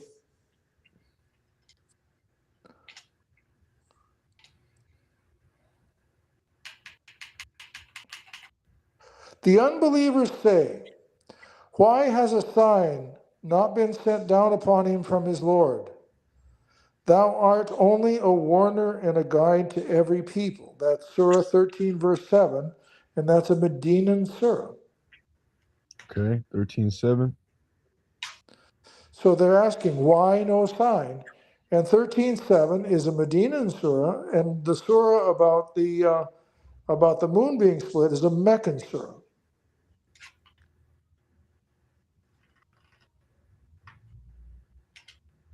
So as for this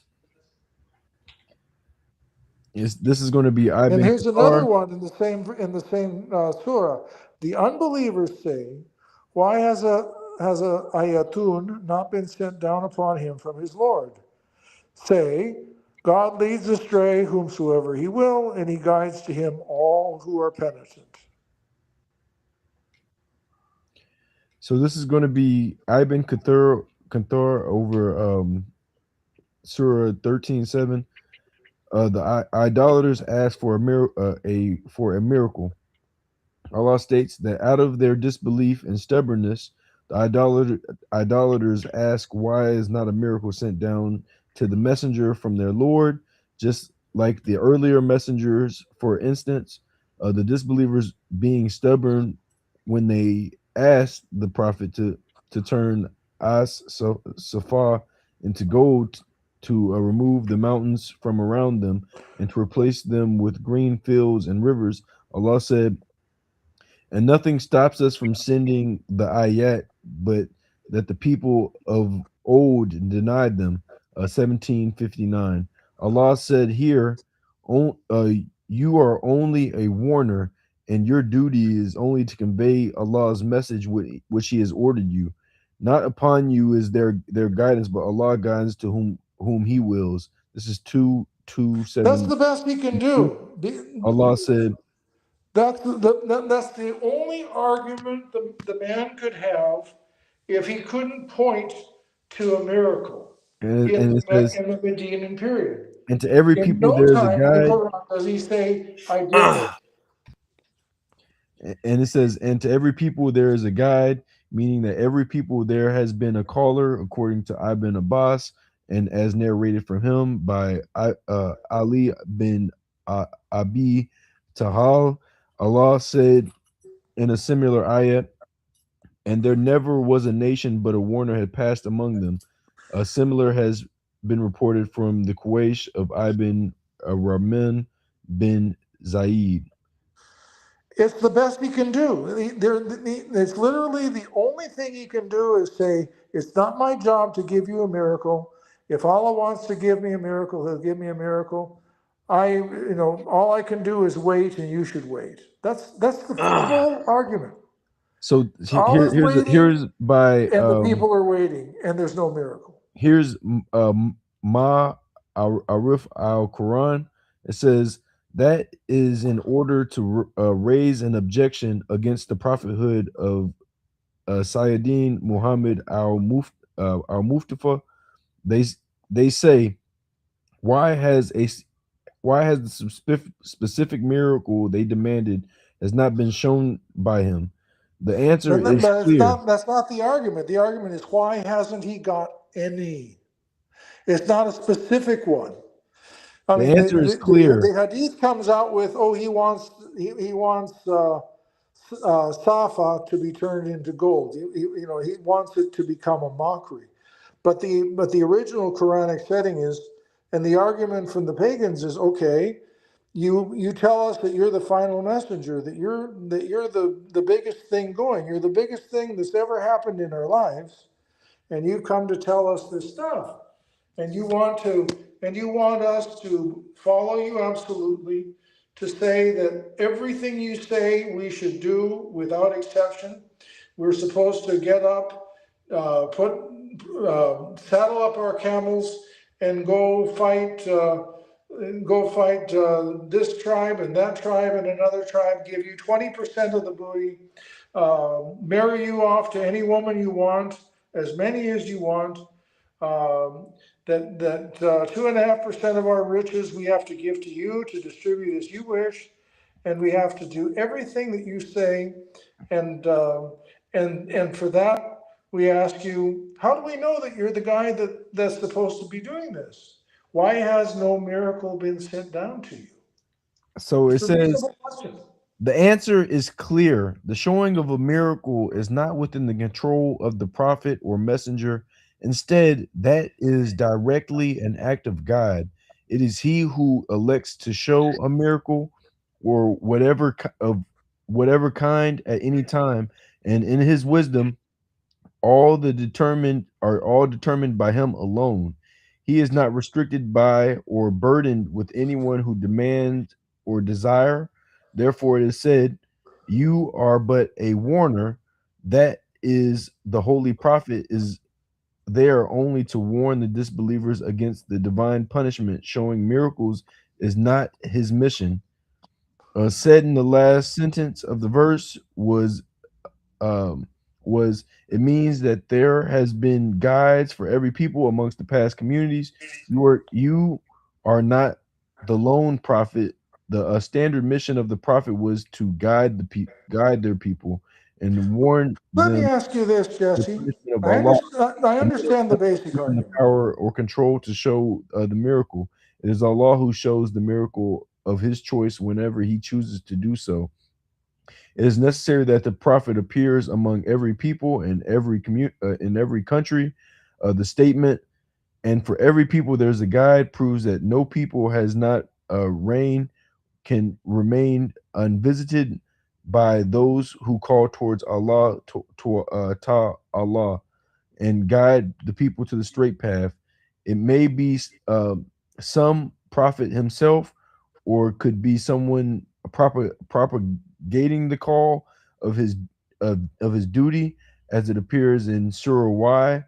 Sin, there is the initial Jesse, sending of two persons as deputies to the prophet of the time to a certain people has been mentioned, sent to carry the call of their guidance.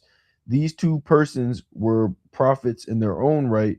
Then also mentioned there are the sending of a third person to help support them in their mission. Therefore, this verse does not make that's it referring to the necessary for the servants of prophet or Jesus. messenger of Allah to appeared in India. However, it stands to prove that learned people who carried the call of the prophet and told the people about his teachings came to this part of the world as well. Then it is already a common knowledge that many such guides have also appeared here. Up until this point, in the first three verses cited above, there was the answer to the doubts expressed by the deniers of the prophethood. As the fourth verse 8, we see a return to the principal theme of the oneness of Allah, which is stated appearing since the beginning of the surah. So let me ask you something.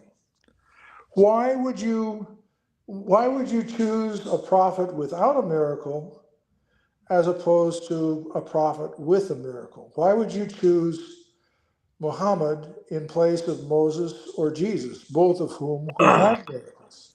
It's not choosing one over the other. It's Clearly believing it in is, all of because them. It's believing in the all of them hadith and says, believing in the "I final am messenger. the eraser." He It's said, believing your in prophet the said, "I final am the messenger. eraser," and there to erase everything that came before me, and Let me get that for you. It's not choosing a prophet over the other one. My prophet confirms the previous prophets. Except he doesn't. It's following Allah's final messenger. Except he doesn't. He does. Oh, he doesn't. He doesn't follow what they teach. He does. I can show you point by point that he doesn't. Well, if it's the points that you're gonna touch are gonna be corrections. We already know that the Bible has been altered. It was altered during the time of Moses. Jeremiah 8:8 says that how can you say we are wise when Adonai's Torah has been turned into falsehood by the lying pens of the scribes? Well, that doesn't say that the writings have changed. It No, it simply says that the scribes have turned it into that a the falsehood. scribes of the time tried to hide it. Doesn't No, say that it was it says that changed. they turned it into the scribes tried to turn it into That they a falsehood. tried. They tried, It but it says the doesn't say they lying succeeded. pens, brother. It says the lying pens of the scribes turned it into a falsehood. It doesn't say try anywhere. But let's see So here. with that being said, you know, But we are not in then you have in 100%. 1094 that if you doubt anything of what I say, then talk to the people of the book who read the scriptures before you. Why would you ask the people of the book to confirm something that the scribes turned into a lie? Let me. I got you right now. Give me a second. Let me pull that verse up. Quran 1098, 1094. 1094. What I was going to pull up for you is I am the eraser. Okay. It says, "If you, O Prophet, are in doubt about these stories that we have revealed to you, then ask those who read the scripture before you." Right. Now, So why would you ask to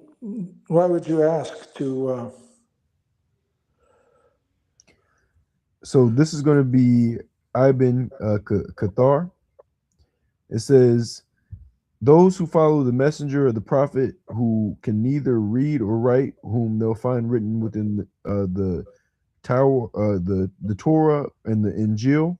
This is 7:157. They are certain of this, as they are about who their children are, yet they hide it and distort it. They did not believe in it despite its clear evidence. Therefore, Allah said, "Truly, who those who are against of the word wrath of your Lord has been justified will not believe, even if every sign should come to them until they see a painful torment," meaning they would not believe in a way that they might benefit from the belief. This is when they believe at a time one may not be able to benefit from his belief. An example is Musa prayed against Pharaoh and his chief, saying, "O Lord, destroy their wealth and harden their hearts, so they will not believe until they see the painful torment." 1088, Allah said, "And even if we had sent down onto them angels, and the dead spoken to them, and we gathered them together, all things before their very eyes, they would not have believed unless Allah had willed. But most of them have behaved ignorantly." A 6111, Allah then said, I'm gonna go to Maraf al Quran. The third verse, 94. The address is obvious to the Holy Prophet, but it goes without saying that there is no probability of him doubting the revelation. Therefore, the purpose is to beam the message to the Muslim community. Though this address were he is not the intended recipient, then it is also possible that the address may be to human beings at large, asking them if they have any doubts about divine revelation sent to them through Sayyid Muhammad. al Mustafa, if they had excuse me, if they had let them ask those who recited the Torah and Injil before them, they would tell them that all the past prophets of their books had been announcing the glad tidings of a last among the prophets. This will remove their scope that will remove their sculptures and suspicions. According to Tasfir Mazahari, this verse tells us So that the idea is that they should appeal about a to religious people who matter are dead, duty bound to him and or his to doubts appeal to the removed by people who were asking. alive at the time reading it. It says, according to Tasfir Mazahari, this verse tells us that anyone who is in a doubt about some of the religious matters and duty bound to have his doubts removed by asking a genuine ulama, religious scholar who is learned honestly and adheres to the Quran and Sunnah, is well recognized, popularity referred to as ulaman al-hab. To continue nursing such doubts is not a good thing to do. So, So, so it's so actually your tafsir is arguing against the Quran, because the Quran says, talk to the ones who read the books before you, the Christians and the Jews. And then the tafsir says, no, don't talk to the Christians or the Jews, talk to the ulama.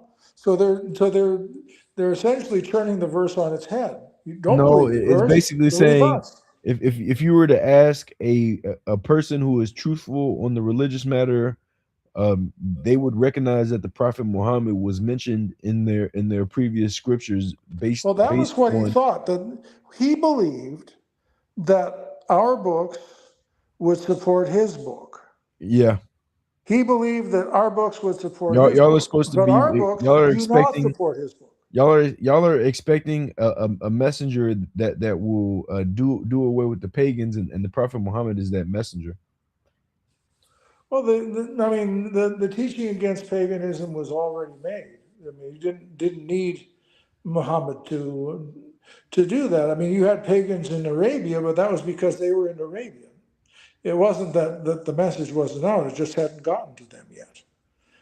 It says, And if they had Muhammad was ignorant let of them ask our those book. who recite the Torah and Injil before them, they would tell Right. them that the past prophets of their books have been announcing the glad tidings of a last among the prophets. This uh, Well, this will remove that was the their idea. The only problem this is will that remove their our books don't do sculptures that. and suspicions. So we already know in John 16, Jesus himself says that there is another messenger to come who will clear you of righteousness, and you know guide you to the right path. This is talking about the Prophet Muhammad. You should recognize this. Well, no. It talks about I will send another comforter, even the Spirit of Truth, who shall be with you forever. That's the So Prophet the Muhammad. Spirit of Truth is what is supposed to be with us forever, not a human being, because no human being could be with the apostles in the first century, be with us in the 21st century, be with the Christians of the 7th century, and continue to be with us It's what he's continually. That's left. obviously not a human being, It's what he's left behind. because That will be. Muhammad wasn't around from 100 to 6 to 5 to 587 or whatever it was that he was born. It's what he left behind that is going to be with us till the end of time. And what he left behind is the Quran. And the Quran also says, say the Holy Spirit has sent it to you in truth to reassure the believers. So, I mean, if you want to say it's the Holy Spirit that y'all are waiting on, the Quran says that the Holy Spirit is the one who sent the Quran. So what is a But spirit? Is a spirit a human being, or is a spirit something else? it says, say the Holy Spirit sent the Quran down in truth to reassure the believers. So the So Holy Spirit is the one in who sent it. Islam is the Holy, I guess in Islam the Holy Spirit is in the Hadith is Jibril, Correct. but but you, you're not going to say that the spirit of truth then in Muslim terms would be Jibril, That not would be. Muhammad. No, the whole So the spirit of if you truth. were reading it as a Muslim and you were saying that it's the spirit of truth, then you would say that Jibril was with us forever. If you're reading it as a So Muslim. what Jabril has revealed to us is going to be with us till the end of time. But I mean, the idea is that Muhammad is mentioned in our Gospels and not an angel. But Well, I'm in saying the prophet. Think like this: if the angel Jabril is the one who gave the prophet Muhammad the Quran, this is the Holy Spirit you're waiting on, and what stays with us for the rest of time is not the Holy Spirit, but rather what He's revealed, and it's the Quran that He's revealed that's going to be with us till the end of time. and you do know that Muhammad didn't even know it was Jibril, He and he and did, the and the mess you know, and the he was person that he spoke to, or the entity that he spoke to, never said he was Jibril. It he was did. Waraka. It was Waraka who told him that it was Jibril. It wasn't Jibril who told him it was Jibril. It was Waraka who said, "Oh, that's Jibril," and told him that. You can read that in your hadith, Yeah, in the that's hadith That's about the king. fine. When the Prophet Muhammad was revealed his first revelation, he didn't know who or what was talking to him, but ultimately, of course, we believe that the Quran was sent by Allah to the angel Jibril to the Prophet Muhammad, and we have verses in the Quran that declared that it was Jibril who the Prophet Muhammad was talking to. What So there's verses plenty of verses that what talk about verses the angel identify wait, Jibril. Jibril? wait. Yo, Jesse, this is also the Islamic dilemma right here that Muslims can't explain. When we look at angels, we look at the characteristics of angels, the personalities of angels, right? If Muslims believe in the Torah and the Bible and the Injil, when you look at the characteristics of Gabriel, who appeared multiple times in the Old Testament and in the New Testament, nowhere is it mentioned that Gabriel assaulted a prophet or a person. No, but he scared the prophets. So No, no, when, no. when Yeah, the angel Jabril right. was scary to the unbeknownst eye. This could be mentioned in the book of Daniel, where when Daniel received the angel Jabril, he was terrified. He was very terrified. Also, the angel Jabril had to assure Jesus's mother that because she was terrified as well when she seen him. Yeah, So I but mean, see, he was a scary figure to them, and he was a scary figure to the Prophet Muhammad. got you. But see, I'm talking about the personality of the supposed being that appeared. What I mean by that is, if you read the Old Testament, you read the Torah. When Gabriel appeared to Daniel, they always said this is just not Gabriel. This is any angel moving forward in the Torah or in the Bible. They always said this words: "Fear not, fear not, fear not." Nowhere in the hadiths or nowhere in the Quran when an angel ever appeared to Muhammad did he ever say "fear not." Secondly, you never see a scripture that said that yes, we can argue that uh, that when angels appear to men, they were startled. But if you read it in Hebrew, and you never see where the person who saw the angel was frightened in the sense where they were terrified and want to kill themselves. You never see that. But Muhammad, he was so afraid, and also the Quran actually says that the angel grabbed him in a chokehold, physically. Like, and many Islamic scholars have actually came out. Even that guy that Muslims watch, I forgot his name, the Pakistani guy. He also said that the angel physically grabbed him. But you never see anywhere in the Torah or the Bible where an angel physically grabs a person to assault them in any way. Nor in the they always, every angel that appeared always said the same thing: fear not. But nowhere did the angel who appeared to Muhammad multiple times did he ever say fear not. So there is a it's not aligning in the personality of the same being. Why? For That's the why fact, the Quran. That's why the Quran is so Jacob aggressive. Jacob fought the That's angel. why. Hold up. Jacob That's fought why an the angel. Muslims so aggressive. Hold up. That's why the Muslims so aggressive. The damn angel's aggressive. Ugh. And the angel was aggressive when he was dealing with Jacob as well. Jacob, the angel fought Jacob. yeah, but the thing is, the angel fought Jacob because Jacob tried to fight him first. It's not that, but in the Quran, it's the other way around. Muhammad didn't in the Quran. Muhammad didn't do anything to the angel. He was just didn't want to read or whatever when angel would tell him to read, and then angel assaulted him. But in the Bible or in the Torah, you So, never so see. the angel assaulted. But can we agree that the angel assaulted Jacob? Right? He didn't he break his hip bone or something like that? Yeah, but if you read the scripture says that the scripture says that Jacob was fighting the angel and trying to overpower the angel, and he says, "I will not let you go until you bless me." And the angel saw that this guy is actually serious. Is not gonna let him go, so he touched him on his hip. It never said he physically. That's the strength of an angel. An angel doesn't have to hit you or put you in a chokehold to break a bone. The scripture says he touched him, literally touched him and dislocated his hip bone, which is But he funny. didn't say nothing about fear not, right? He did say fear not. And then Jacob kicked, and then Jacob tried to kill fight him. No. So Jacob saw the angel, and Jacob knew. Obviously, when a person sees an angel in the Old Testament or the New Testament, they know that this is a person from a different. Obviously, it's a person from a whole different realm. For example, in the book of was it Numbers? And I he think it was fought him. Numbers. So I'm just Yeah. saying he Well, fought the angel. okay, yes. I'll give you another one. In the book of Now Numbers, this angel, Joshua. all he did was grab the Prophet Muhammad. No, that's not true. But That's I'm not what the just commentary. saying, The commentary says that the angel Jibril fought him.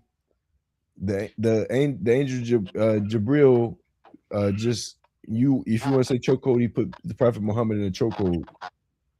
But my question is why though, Jesse? That's what I'm trying. I'm not understanding The why. same reason why Jacob fought the angel. Yeah, but the reason why But do you know why Jacob fought the angel? Do you know why Why? Jacob's name changed from Jacob to Israel? Because he was scared. No, that's not why. Do you know how the existence of the Israelites came to be? What we call Jews came to be, like Israel Yeah, itself. they stole the blessing from his brother. Exactly. Well, yeah, but the whole point is, his God changed the name of Jacob to Israel after he fought the angel. And with that he blessed him, and he blessed his lineage. So that was a prophetic movement. It wasn't like, okay, I'm just gonna go beat up an angel, or angels just gonna break my hip bone just for the fun of it. No, God did it for a specific reason. This is why the children of Israel, through the Torah and the Bible, are known as a strong people, It's because the they were same truly thing, lost. Aki. God did it for a specific reason. But what was the reason though? God, he to fulfill the prophecy of the of Isaiah, where God where a man was told to read, but he could not read. So But he Isaiah. basically he fulfilled that prophecy in Isaiah when he had the angel Jabril come to him in that cave. But that's not accurate, because why would Isaiah talk about a prophet that was 2,000 plus years before him? It will make more sense if we said uh he was talking about a prophet like Jesus or something, or Moses, or He's some. I mean, because the prophet Muhammad is mentioned in both the Old Testament and the New Testament. yeah, I don't. That's That's not. right. I don't. I just read a commentary where it talked about that. The commentary that we were referring to, where it talked about if you have doubt about what you have received, go ask the people. You know what I'm saying, of the previous scriptures, and that's what they're supposed to be getting from it. But this is my other question for Muslims. When the Muslims say that they don't believe the Bible, or because it's been altered or whatever. This doesn't make any sense to me. Now let's go back to the history Brother, the of the Bible Bible. has been altered. There's books that have been removed. We talk about the 88 books from Ethiopia are not in the King James version. That was a point that we brought up earlier. And then it talks about matter of fact, even in our Tasfir, it talks about how during the time of the Prophet Muhammad, they were basically there was scribes who were writing manuscripts with pieces added and pieces missing. Okay, so I will use the point of the Ethiopian Bible, which is the oldest Bible in history. That same Bible proclaims Jesus as Lord and God. So if we're gonna throw that argument, how are you gonna throw that argument and use the Ethiopian Bible when it's the oldest Bible in history and it still says Jesus is God? That doesn't make any sense. So if it magically was altered, The why is it Torah still and saying Jesus is and the God? Bible were altered. The Torah is even older than that Bible. That's impossible, Jesse. That's impossible. It's just like saying that this is what I don't understand, right? When they say You know it, brother. You know your Bible has been altered. no, Jesse, that's impossible because for one, we can argue that first of all, Islam was not even anywhere close to Saudi Arabia and Israel are not they're not next door neighbors. Secondly, my question is how do we get a God if it's the same God? How do we get a God who is spoken to a majority of his prophets in Aramaic and Hebrew, and all of a sudden the same God changes his language, says, you know what? I don't care about Hebrew anymore. I don't care about Aramaic. Let me go ahead and speak to only my prophet in Arabic and make sure they only speak Arabic. And I find it funny how Muslims will say Arabic is the holy language, but you will never see a Jew or Hebrew scholar say that you can only pray to God in Hebrew. So to me, something is off somewhere. It's not mission. That's also the Islamic dilemma as well. Is no one can answer the question why would God change his language all of a sudden? And then I ask the Muslim, it doesn't God know all things? The Muslim will tell me yes. Doesn't God can see all things, know all things? He's omnipresent, omnipotent. He knows everything past from the beginning to the end. The Muslim will tell me yes. So then why is God telling human beings whom He created, different races, different genders, different religions, different languages and tribes of people, and tell me that Arabic is the only language to pray in? How does that make any sense? And how's our salvation? I don't know how you can tell somebody that they're going to be saved if they only subscribe to one language. Does that make any sense? I'm not understanding the Islamic dilemma, and no Muslim can answer this question. So let me just make me clear. Your question is why was it the Quran written in Arabic when it was written in a different language before? No. So I'm saying the Quran itself, it's a collection of multiple books and multiple cultures. So going back, there's certain scriptures that take from the Talmud, from the Torah, from the Bible. My question is, in all these texts and scriptures that they pick from, half of these people spoke Aramaic, they spoke Hebrew. So my question is, how does a man come 600 plus years after, or wait, 2000 something plus years after the Talmud, and maybe about 600 to 800 years after Christianity, and then say that the same God of the Jews and the Christians, who he tells people, if you have any questions, go back to those people and ask questions. How does that make sense for Muhammad to say, if you have any questions about this, what I tell you, go back and ask these guys, but the holy way is only through speaking Arabic and praying to an Arabic God who was founded in Saudi Arabia? That doesn't make any sense. How are we supposed to only pray to one God from Saudi Arabia, who was founded in Saudi Arabia, but then he tells you if you have any questions about this same God who only understands Arabic, go back to the Christians and the Jews who speak Hebrew, who speak Greek, who speak Aramaic. That makes no sense.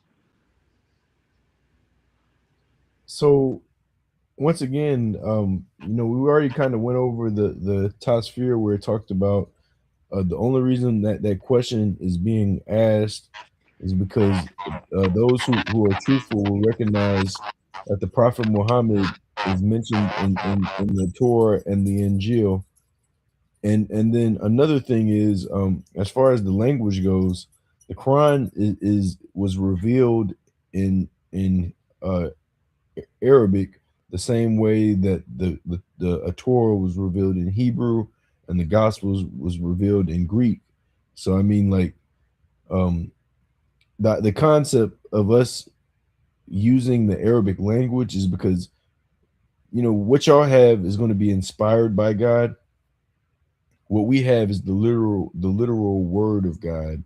So I mean, ideally, to get closer to uh what God said and how he would have said it, you would say it in the language that he revealed it, and he revealed it in Arabic. But that doesn't make any sense, Jesse, because Arabic is not as old as Hebrew, nor is it as old as Aramaic. So how can Arabic, the actual language Arabic that came after Aramaic and Greek, I'm trying to understand how that same language is supposed to be the holy language. Don't you? This is my question is a head scratcher. Is if that was Brother, the supposed to only be the reason it's holy, a holy language is because Allah revealed it. Had it been in any language, whatever Allah would have revealed in whatever language would have been holy. okay, perfect. So don't you? So don't the Muslims believe in the prophets and the patriarchs of the Torah? Yeah, but I still just want to talk to you. Yes. So they do believe that in the patriarchs of the Torah and the Talmud, but those writings were all written in Hebrew. So I'm not understanding how we get from screw Hebrew and let's just go only with Arabic because Arabic is better than Hebrew and Aramaic and the Greek. Brother, the only reason why we recite it in Arabic is because Allah revealed it in Arabic. It's not screw Hebrew, it's not screw Greek. Allah revealed the Torah in Hebrew, he revealed the New Testament in Greek, but he revealed the final revelation in Aramaic. So it's not like we're saying screw the previous languages. It's just ideally, if you want to get close to what God said, you would recite it in the language that God has presented it. So I mean, even with the Hebrew, I know y'all don't really do this within Christianity, but to get closer to what Jesus would have actually said, you probably would need to refer to the Greek scriptures. And it's the same. It's the same with Moses. I mean, to get the true actual understanding of what was said to Moses, you should probably refer to the Hebrew, and that's why we have people who now are going back to the blue letter to try to get an understanding because you know some of the ways that it's translated might not be completely correct. So you have to literally go back to a blue letter to figure out what's actually being said. It's the same thing with Islam. I mean, like we have the final revelation. It's revealed in Arabic, and we believe it to be the literal word of God. So I mean, if you want to get close to what the literal word of God is, you'd have to refer back to the language in which God said it. Don't get me wrong, a translation is good, but I mean, do you want to translate and have an understanding from the translation, or do you want to actually say what God said when he said it? But Jesse, that's actually not a fair argument because I've used that argument with the Muslims before, and you guys have told me that's wrong because I brought up the Hebrew when Jesus said, "Before Abraham, I was," and that "I was" in Hebrew means akkad in Hebrew, which means, and even Sergio was saying I was right because akkad means a compound noun meaning I am together. So he's saying he is God with the Hebrew translation of akkad. So I'm not understanding then, and this is in plain text. So if because Muslims always say, where did Jesus say he's God? He said it right there because he used the word akkad. The Hebrew text of the meaning of God is he saying I am. So or equating himself to God and saying oneness with, well, he's claiming oneness with God. So But brother, right, he did not say. Think about this. You are referring to English scriptures when your text is in Hebrew or Greek. So when Jesus said what he said, to get an actual understanding of what Jesus said, you're going to have to refer back to the Greek, because he did not say I am in English. He did not say that. No. He said Jesus was a Hebrew, and when he said that, he was talking to the Pharisees and the Sadducees at that time, which were Hebrews. He wouldn't have been speaking Greek. If he was in Greece, maybe, but he was speaking to his Pharisees and the Sadducees at that specific time when he said Akkad. That's why when he said that, they picked up stones to kill him, So because he the said a Jews. card. He did. Look up the scripture. Look up the meaning of the scripture in Hebrew. It says Akkad, which means I am. That's why in the following context, after he said that, what did the Jews do? They all picked up stones and tried to kill him. It doesn't make it makes no logical sense for a man to say something that's not blasphemous and they want to kill you. Doesn't make any sense. It's just like telling me if I go to Afghanistan right now and I blaspheme the prophet, and they're gonna try to kill you. But if I go to Afghanistan right now and say, hey, I believe in the prophet, I believe in Muhammad, why would they try to kill me for? That makes no sense, because I didn't say anything wrong. They only kill you when you blaspheme against the name of someone they believe it or they trust it. In this case, Jesus blasphemed. Well, he didn't blaspheme, but to the Jews that was blaspheming, claiming to be oneness with God. No Jew would ever, even till today, you cannot find a Jew anywhere that will ever say them and God are one.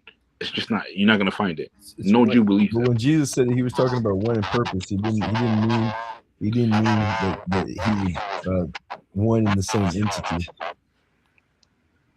I guess you could say that. Good point. But the whole point is Hebrew is a compound language, meaning Hebrew has a specific. When you take out a letter a certain way or reverse it, it means something.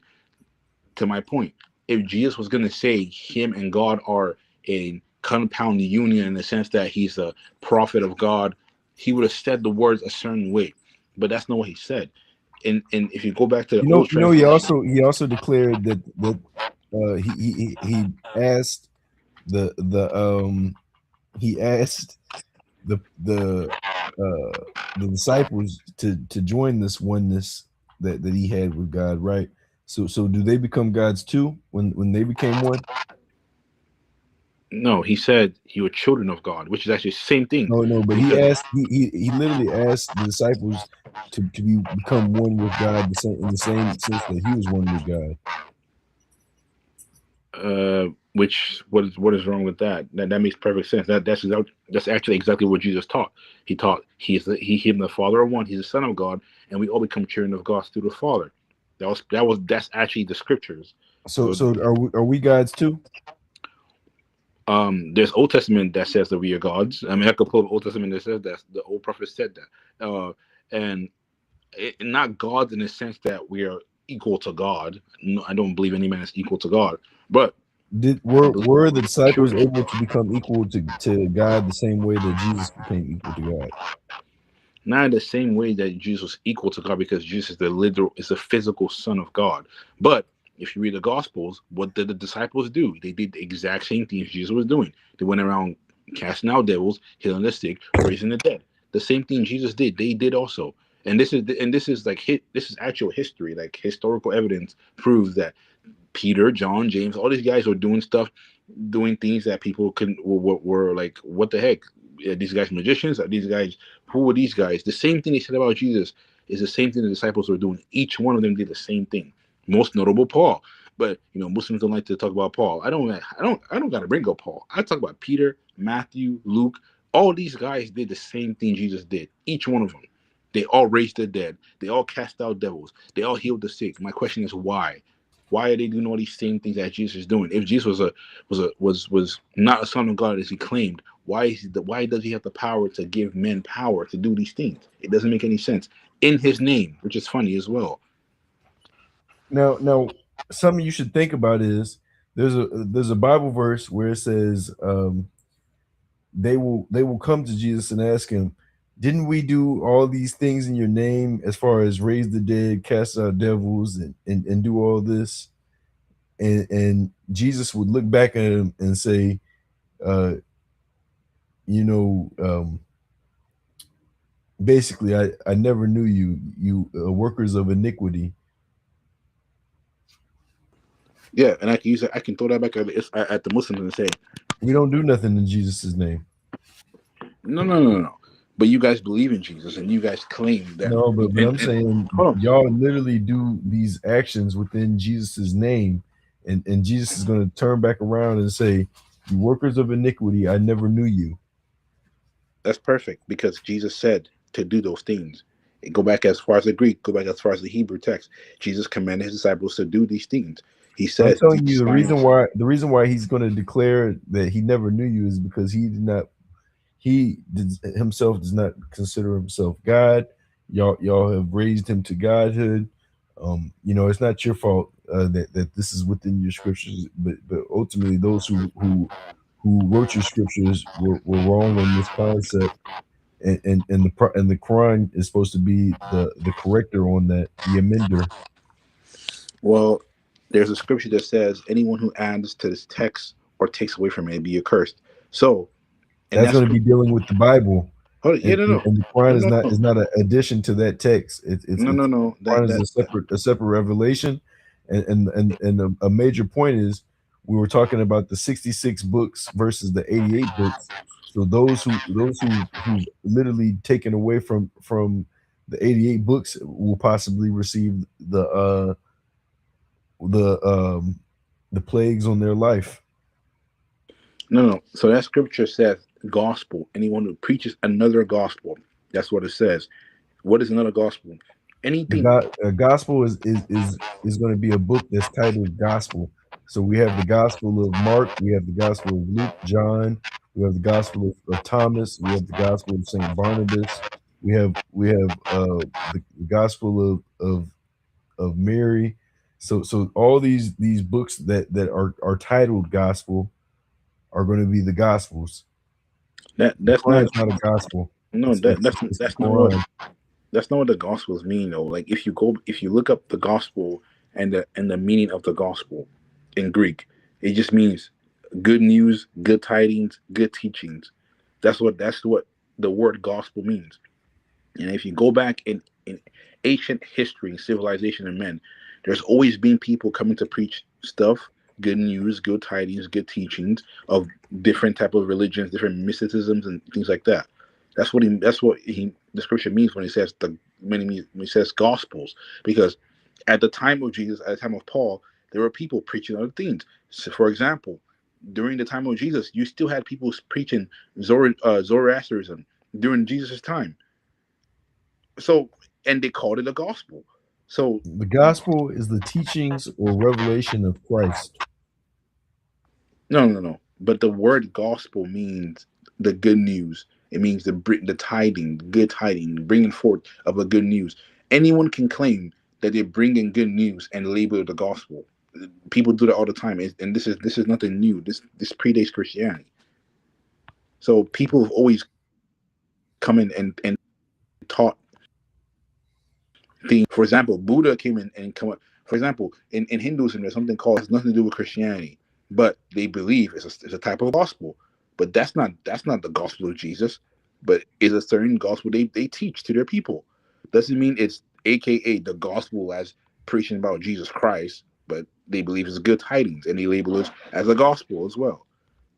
And it has nothing to do with Christianity at So, all. but I mean, the thing is, Chris, we in Islam do not consider the Quran a gospel. Matter of fact, the Quran talks about the gospel. It says that God has revealed the gospel and the Torah. The Quran is something totally different. It's not a gospel.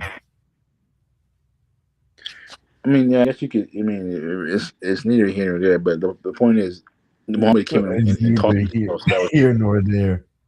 You're trying to put no, us.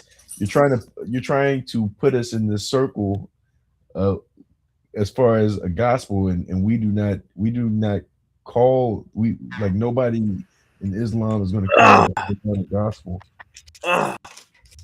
but you guys, and, but and the Quran Muslims do acknowledges preach the though. gospels. The Quran acknowledges that the gospel was sent to Jesus.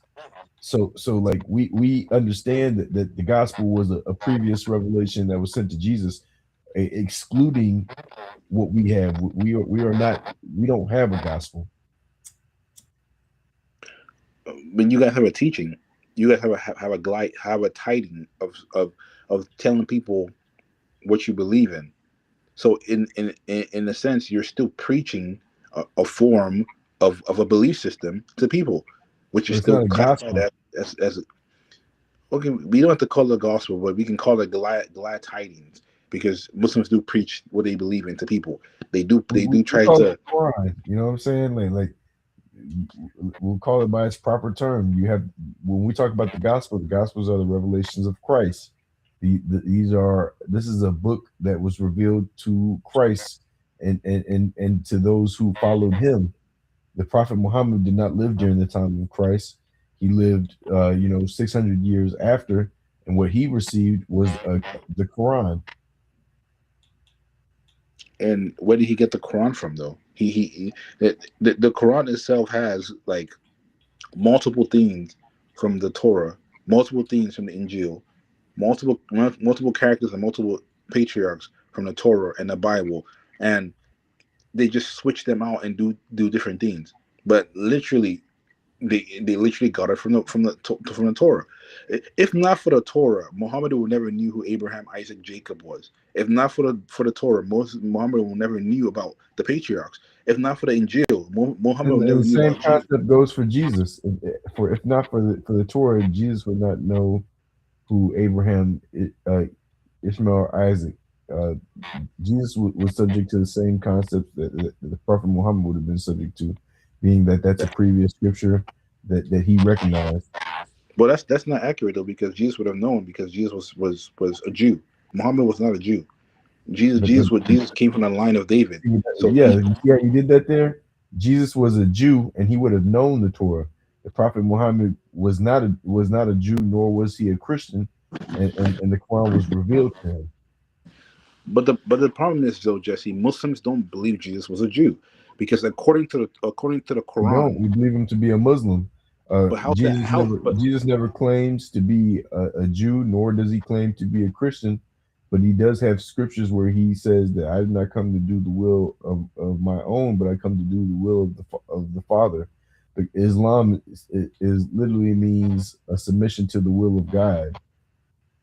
but I'm trying to shift it here to just basic genealogy. The genealogy of Jesus that's been proven by science is that he was indeed a Jewish man from Bethlehem. So I'm not understanding how the Muslims basically take Jesus and put him in Saudi Arabia, and call him a prophet of Islam, if he was not even anywhere close to where Muhammad founded Islam at. It doesn't add up, because genealogy history shows that Jesus was in fact a Jewish man from Israel. So I'm not understanding where then in the Quran, how they take Jesus and put him as a, because the way Jesus, because I've read about Jesus in the Quran, and the way they depict Jesus is he was a very very Islamic Jesus. He's nothing like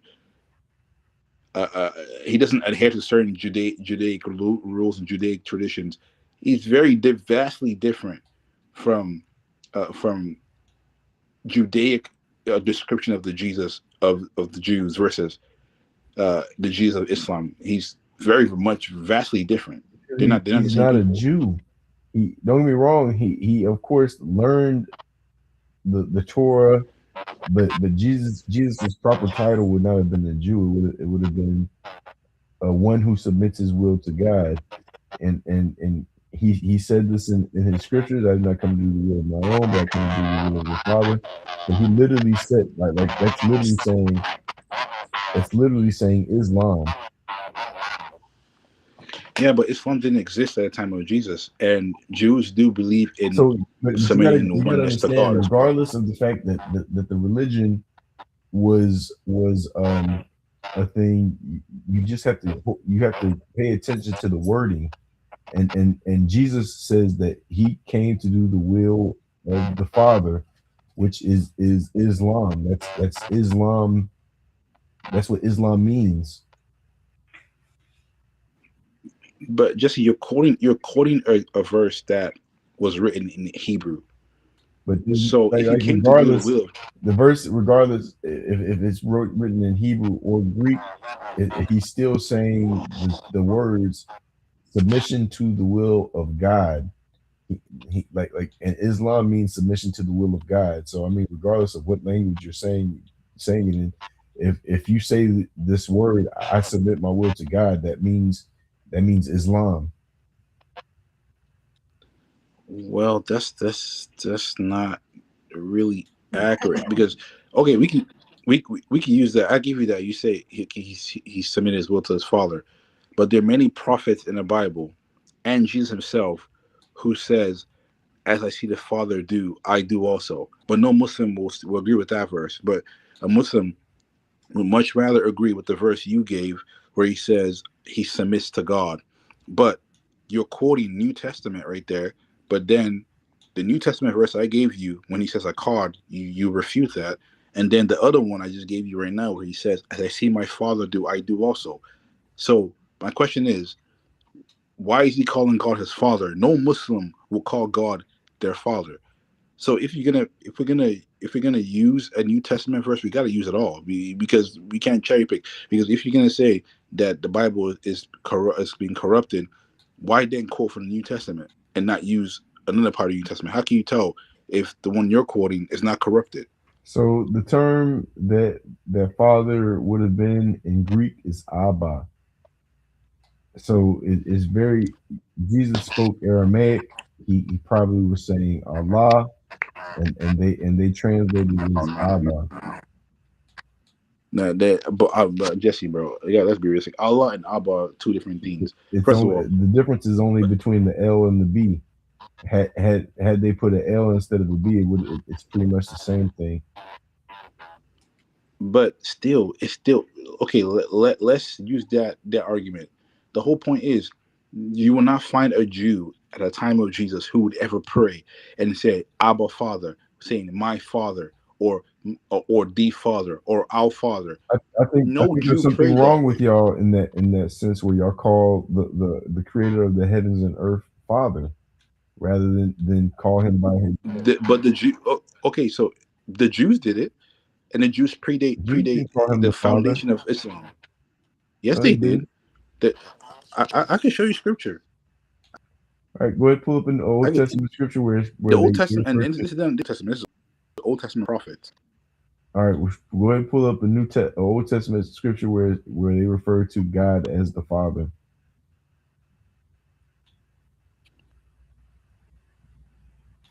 And I just want to point out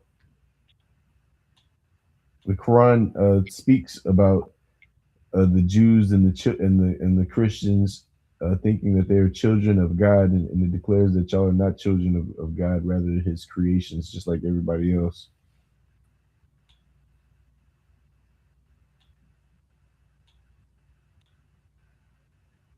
But for the most part, you don't really see. I don't think you're going to find a verse in the Old Testament where it says where they refer to Him as the Father. This is a New Testament concept.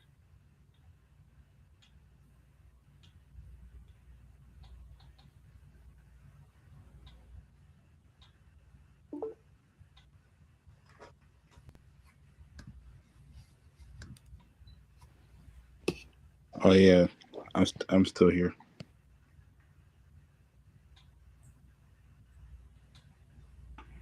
So what you said? There's no Old Testament scripture that says that. No, I don't think there's an Old Testament scripture where it calls God the Father. Oh yes, sir. Come on, Jesse. Come on now. You know I'm well versed in this discussions here, brother. All right, we'll see, brother. I'm pretty sure that's a New Testament concept. Oh no, it's I'm not, well bro. versed as well. Let's go back to the prophet Isaiah, which is prophet Isaiah. Isaiah 63 verse 16. He decrees, "You, O Lord, are our Father, our Redeemer. From old is your name." That's just one verse. Now we're going to talk about Jeremiah, another prophet in the Old Testament and the Talmud. This from Jeremiah 3:19. It says, "You shall call me my Father, and shall not turn and shall not turn from following me," which also decrees God saying to the prophet Jeremiah, "You shall call me my Father." This is Old Testament. This is not even New Testament. This is Talmud and Torah. and these are Old Testament right here. I have more. I have more than that. I have like 5 of them or 6 of them that all predate. Even when Moses talking about the children of Israel, and God being a father to them as well. And this is Old Testament.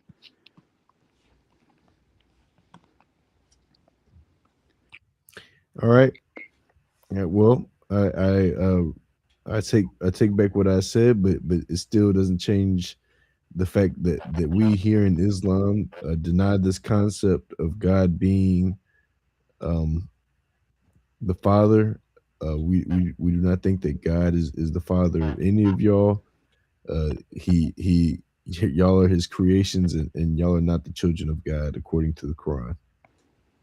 Yeah, but just this is old. This is a Torah older than any other freaking Abrahamic religion is telling us that God indeed is a father to his children.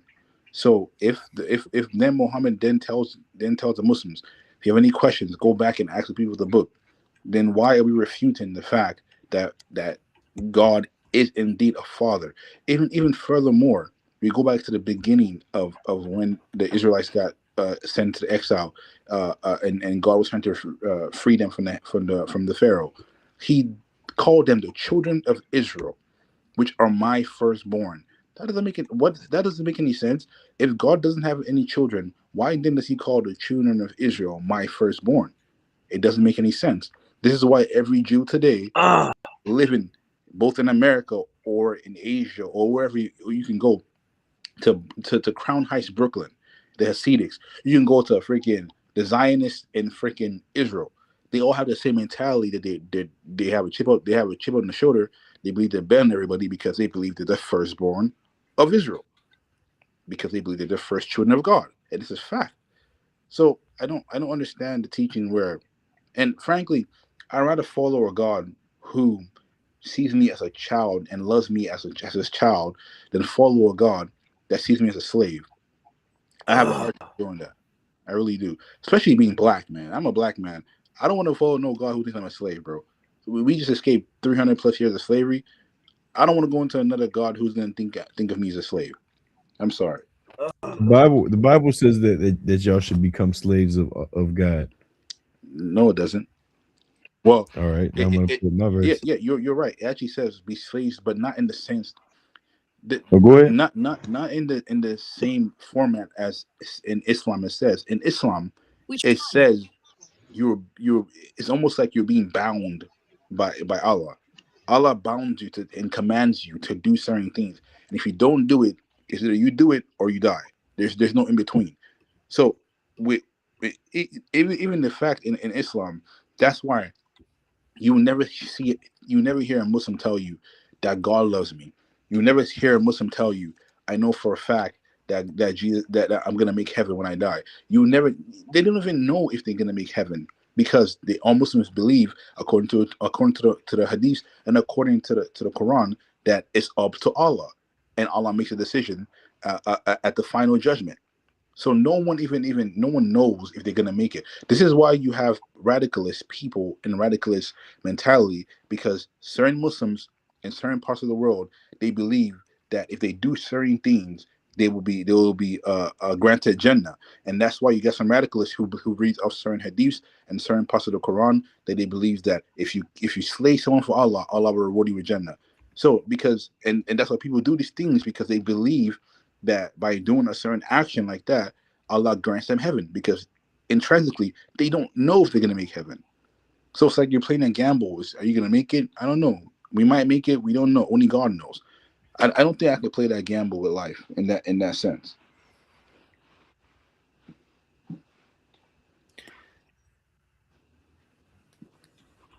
This is gonna be Quran. Let me see.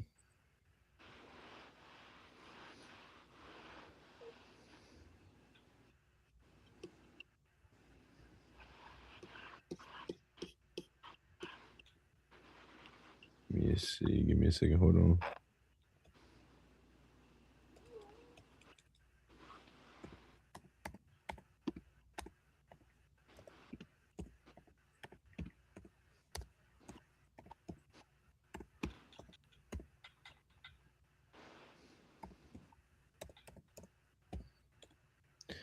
So this is going to be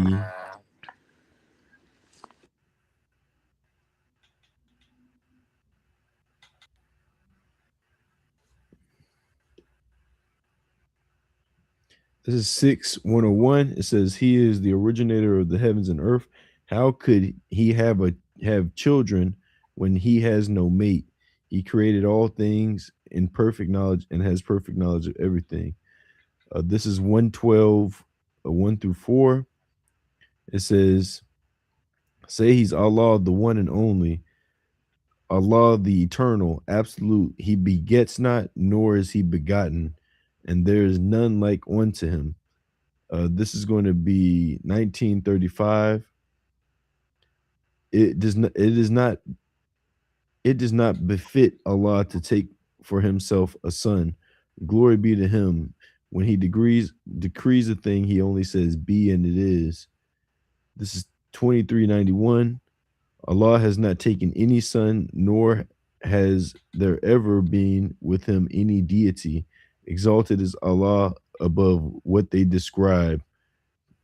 So, I just want to point out that Allah does not have no sons. He's not the father of anyone. This is going to be a matter in which he's corrected in the previous scriptures.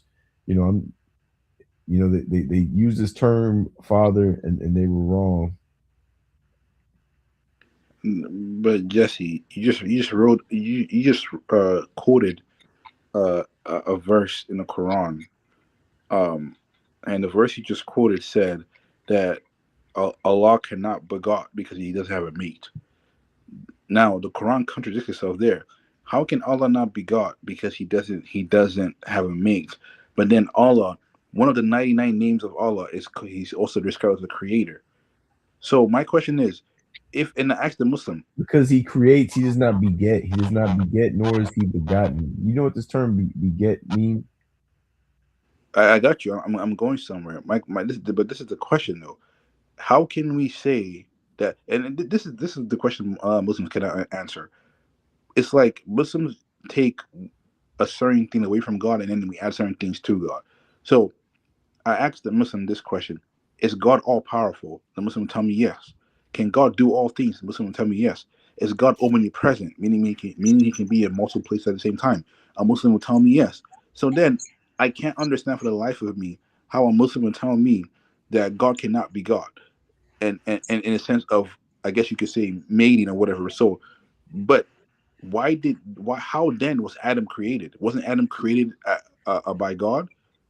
So my question is, when when the term is used begot, if you go back to the oldest scriptures or the oldest books, uh uh the word begot meaning to make or to create. That's what begot means. It doesn't necessarily mean having to go sleep with a woman to make a child. That's not what it means. But God doesn't have to physically, because obviously he's God. He doesn't need a woman to make another human being. So he obviously made Adam, he made Eve, he made all these people. But then that verse in the Quran is just weird because they use the word begot. And in the oldest scriptures, going back to the Torah, the Talmud, the Bible, the Injil, the word begot does not necessarily mean sleeping with a woman. It means to make a person or to create a thing. That's what the word begot means. But I think Muslims have it in their minds different, as begot means you have to sleep with a woman. That's That's not what even. beget means. No, it doesn't, bro. Like I've never heard anyone tell me that the word begot means. It's like me saying I. It's like if you have sex with a woman and she has a child, do you say I begot a child by sleeping with that woman? That doesn't make any sense. The word begot in the oldest translation does not mean physically have an intimate relationship with a human being to make a kid. Begotten just means, for example, I give you an example.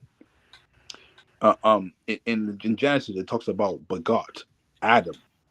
So are we going to argue Brother, that look Adam? look up what beget means. It means typically of a man, sometimes a man and a woman, to bring a child into existence by the process of reproduction. This is what beget means.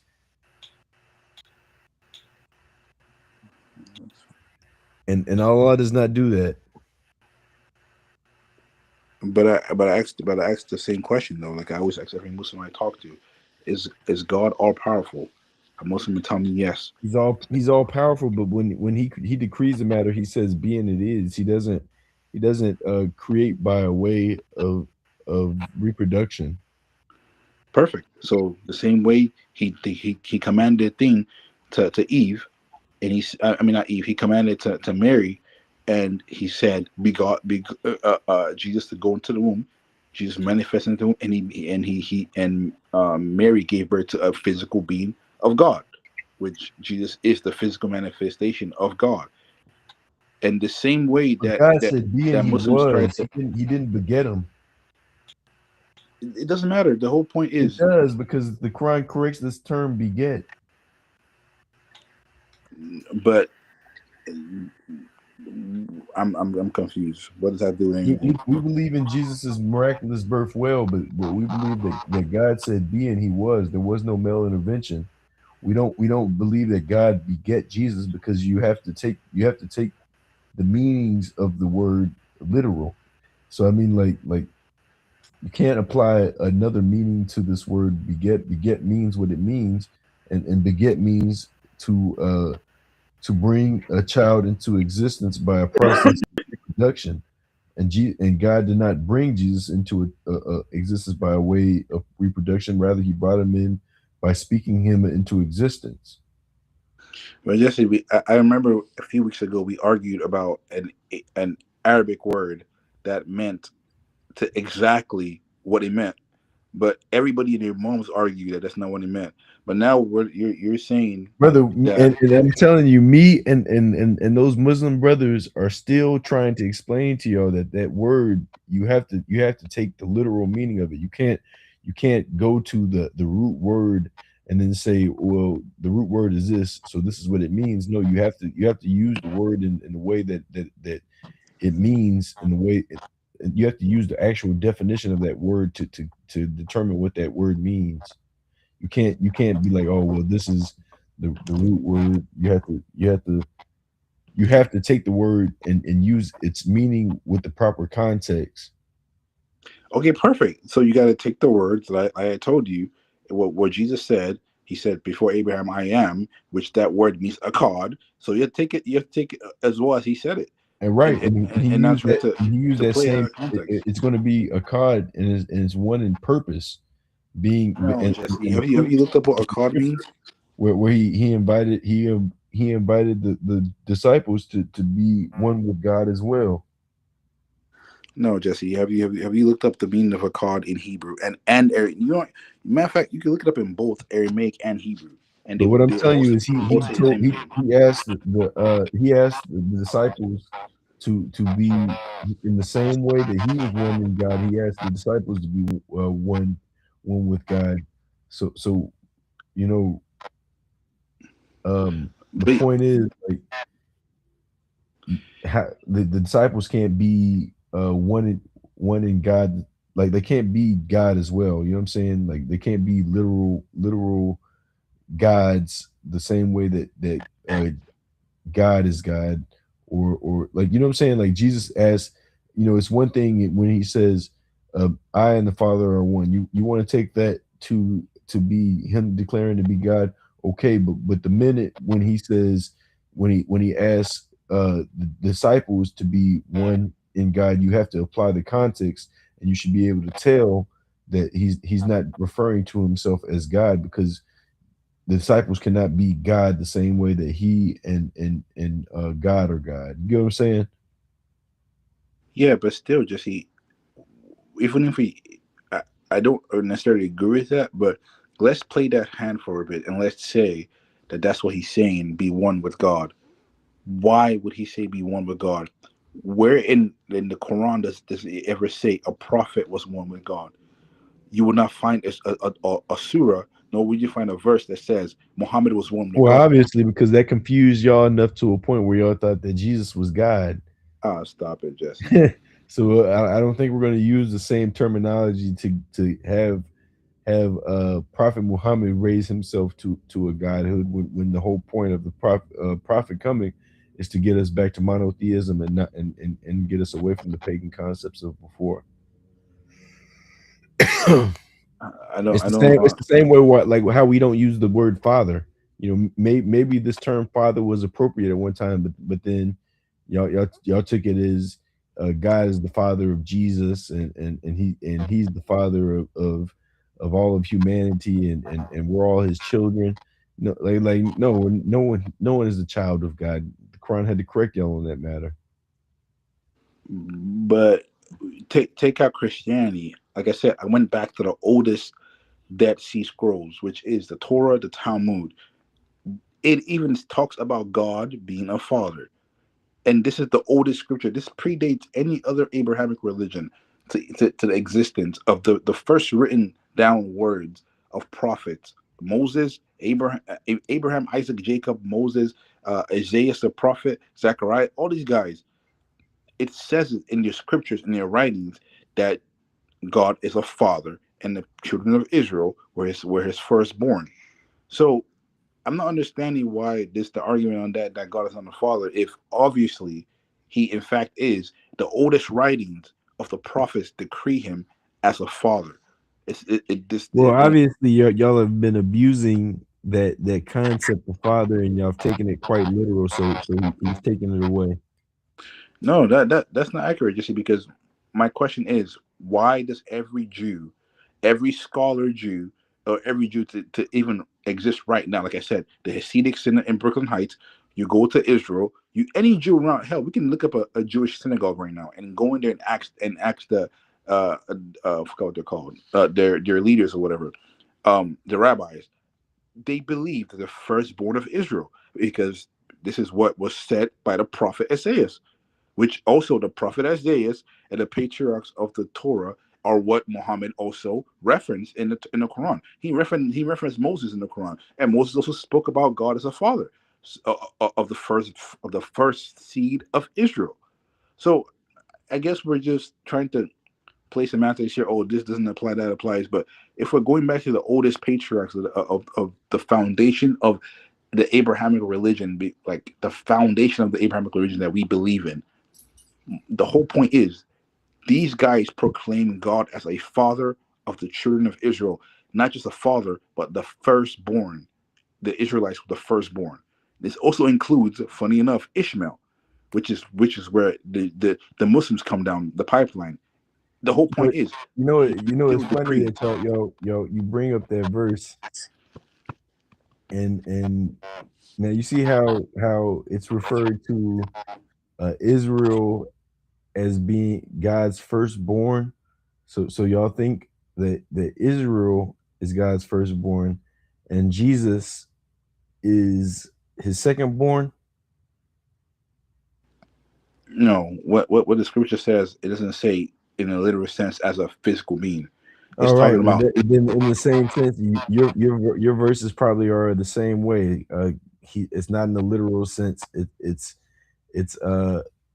It's symbolic, but y'all have taken it to a literal stance, which no, no, no, brought the need for the Prophet Muhammad to come and correct y'all on that matter. no, because the translations are not the same thing. Because if you go back and study, because bro, like Jesse, I read Hebrew. Like I literally go back and study Hebrew.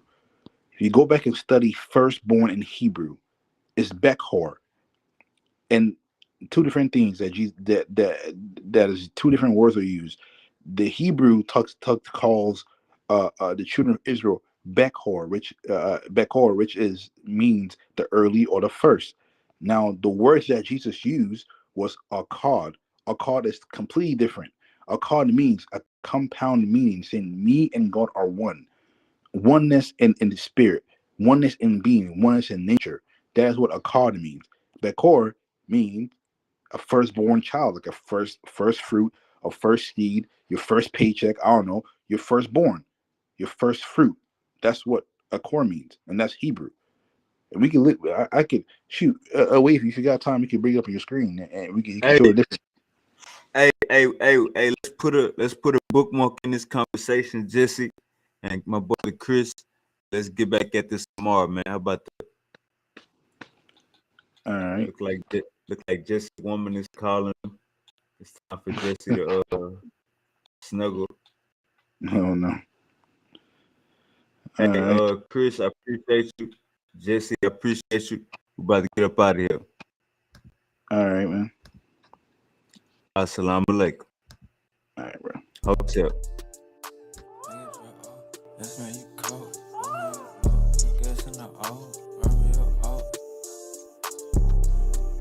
Thank you, Sean. Assalamu alaikum.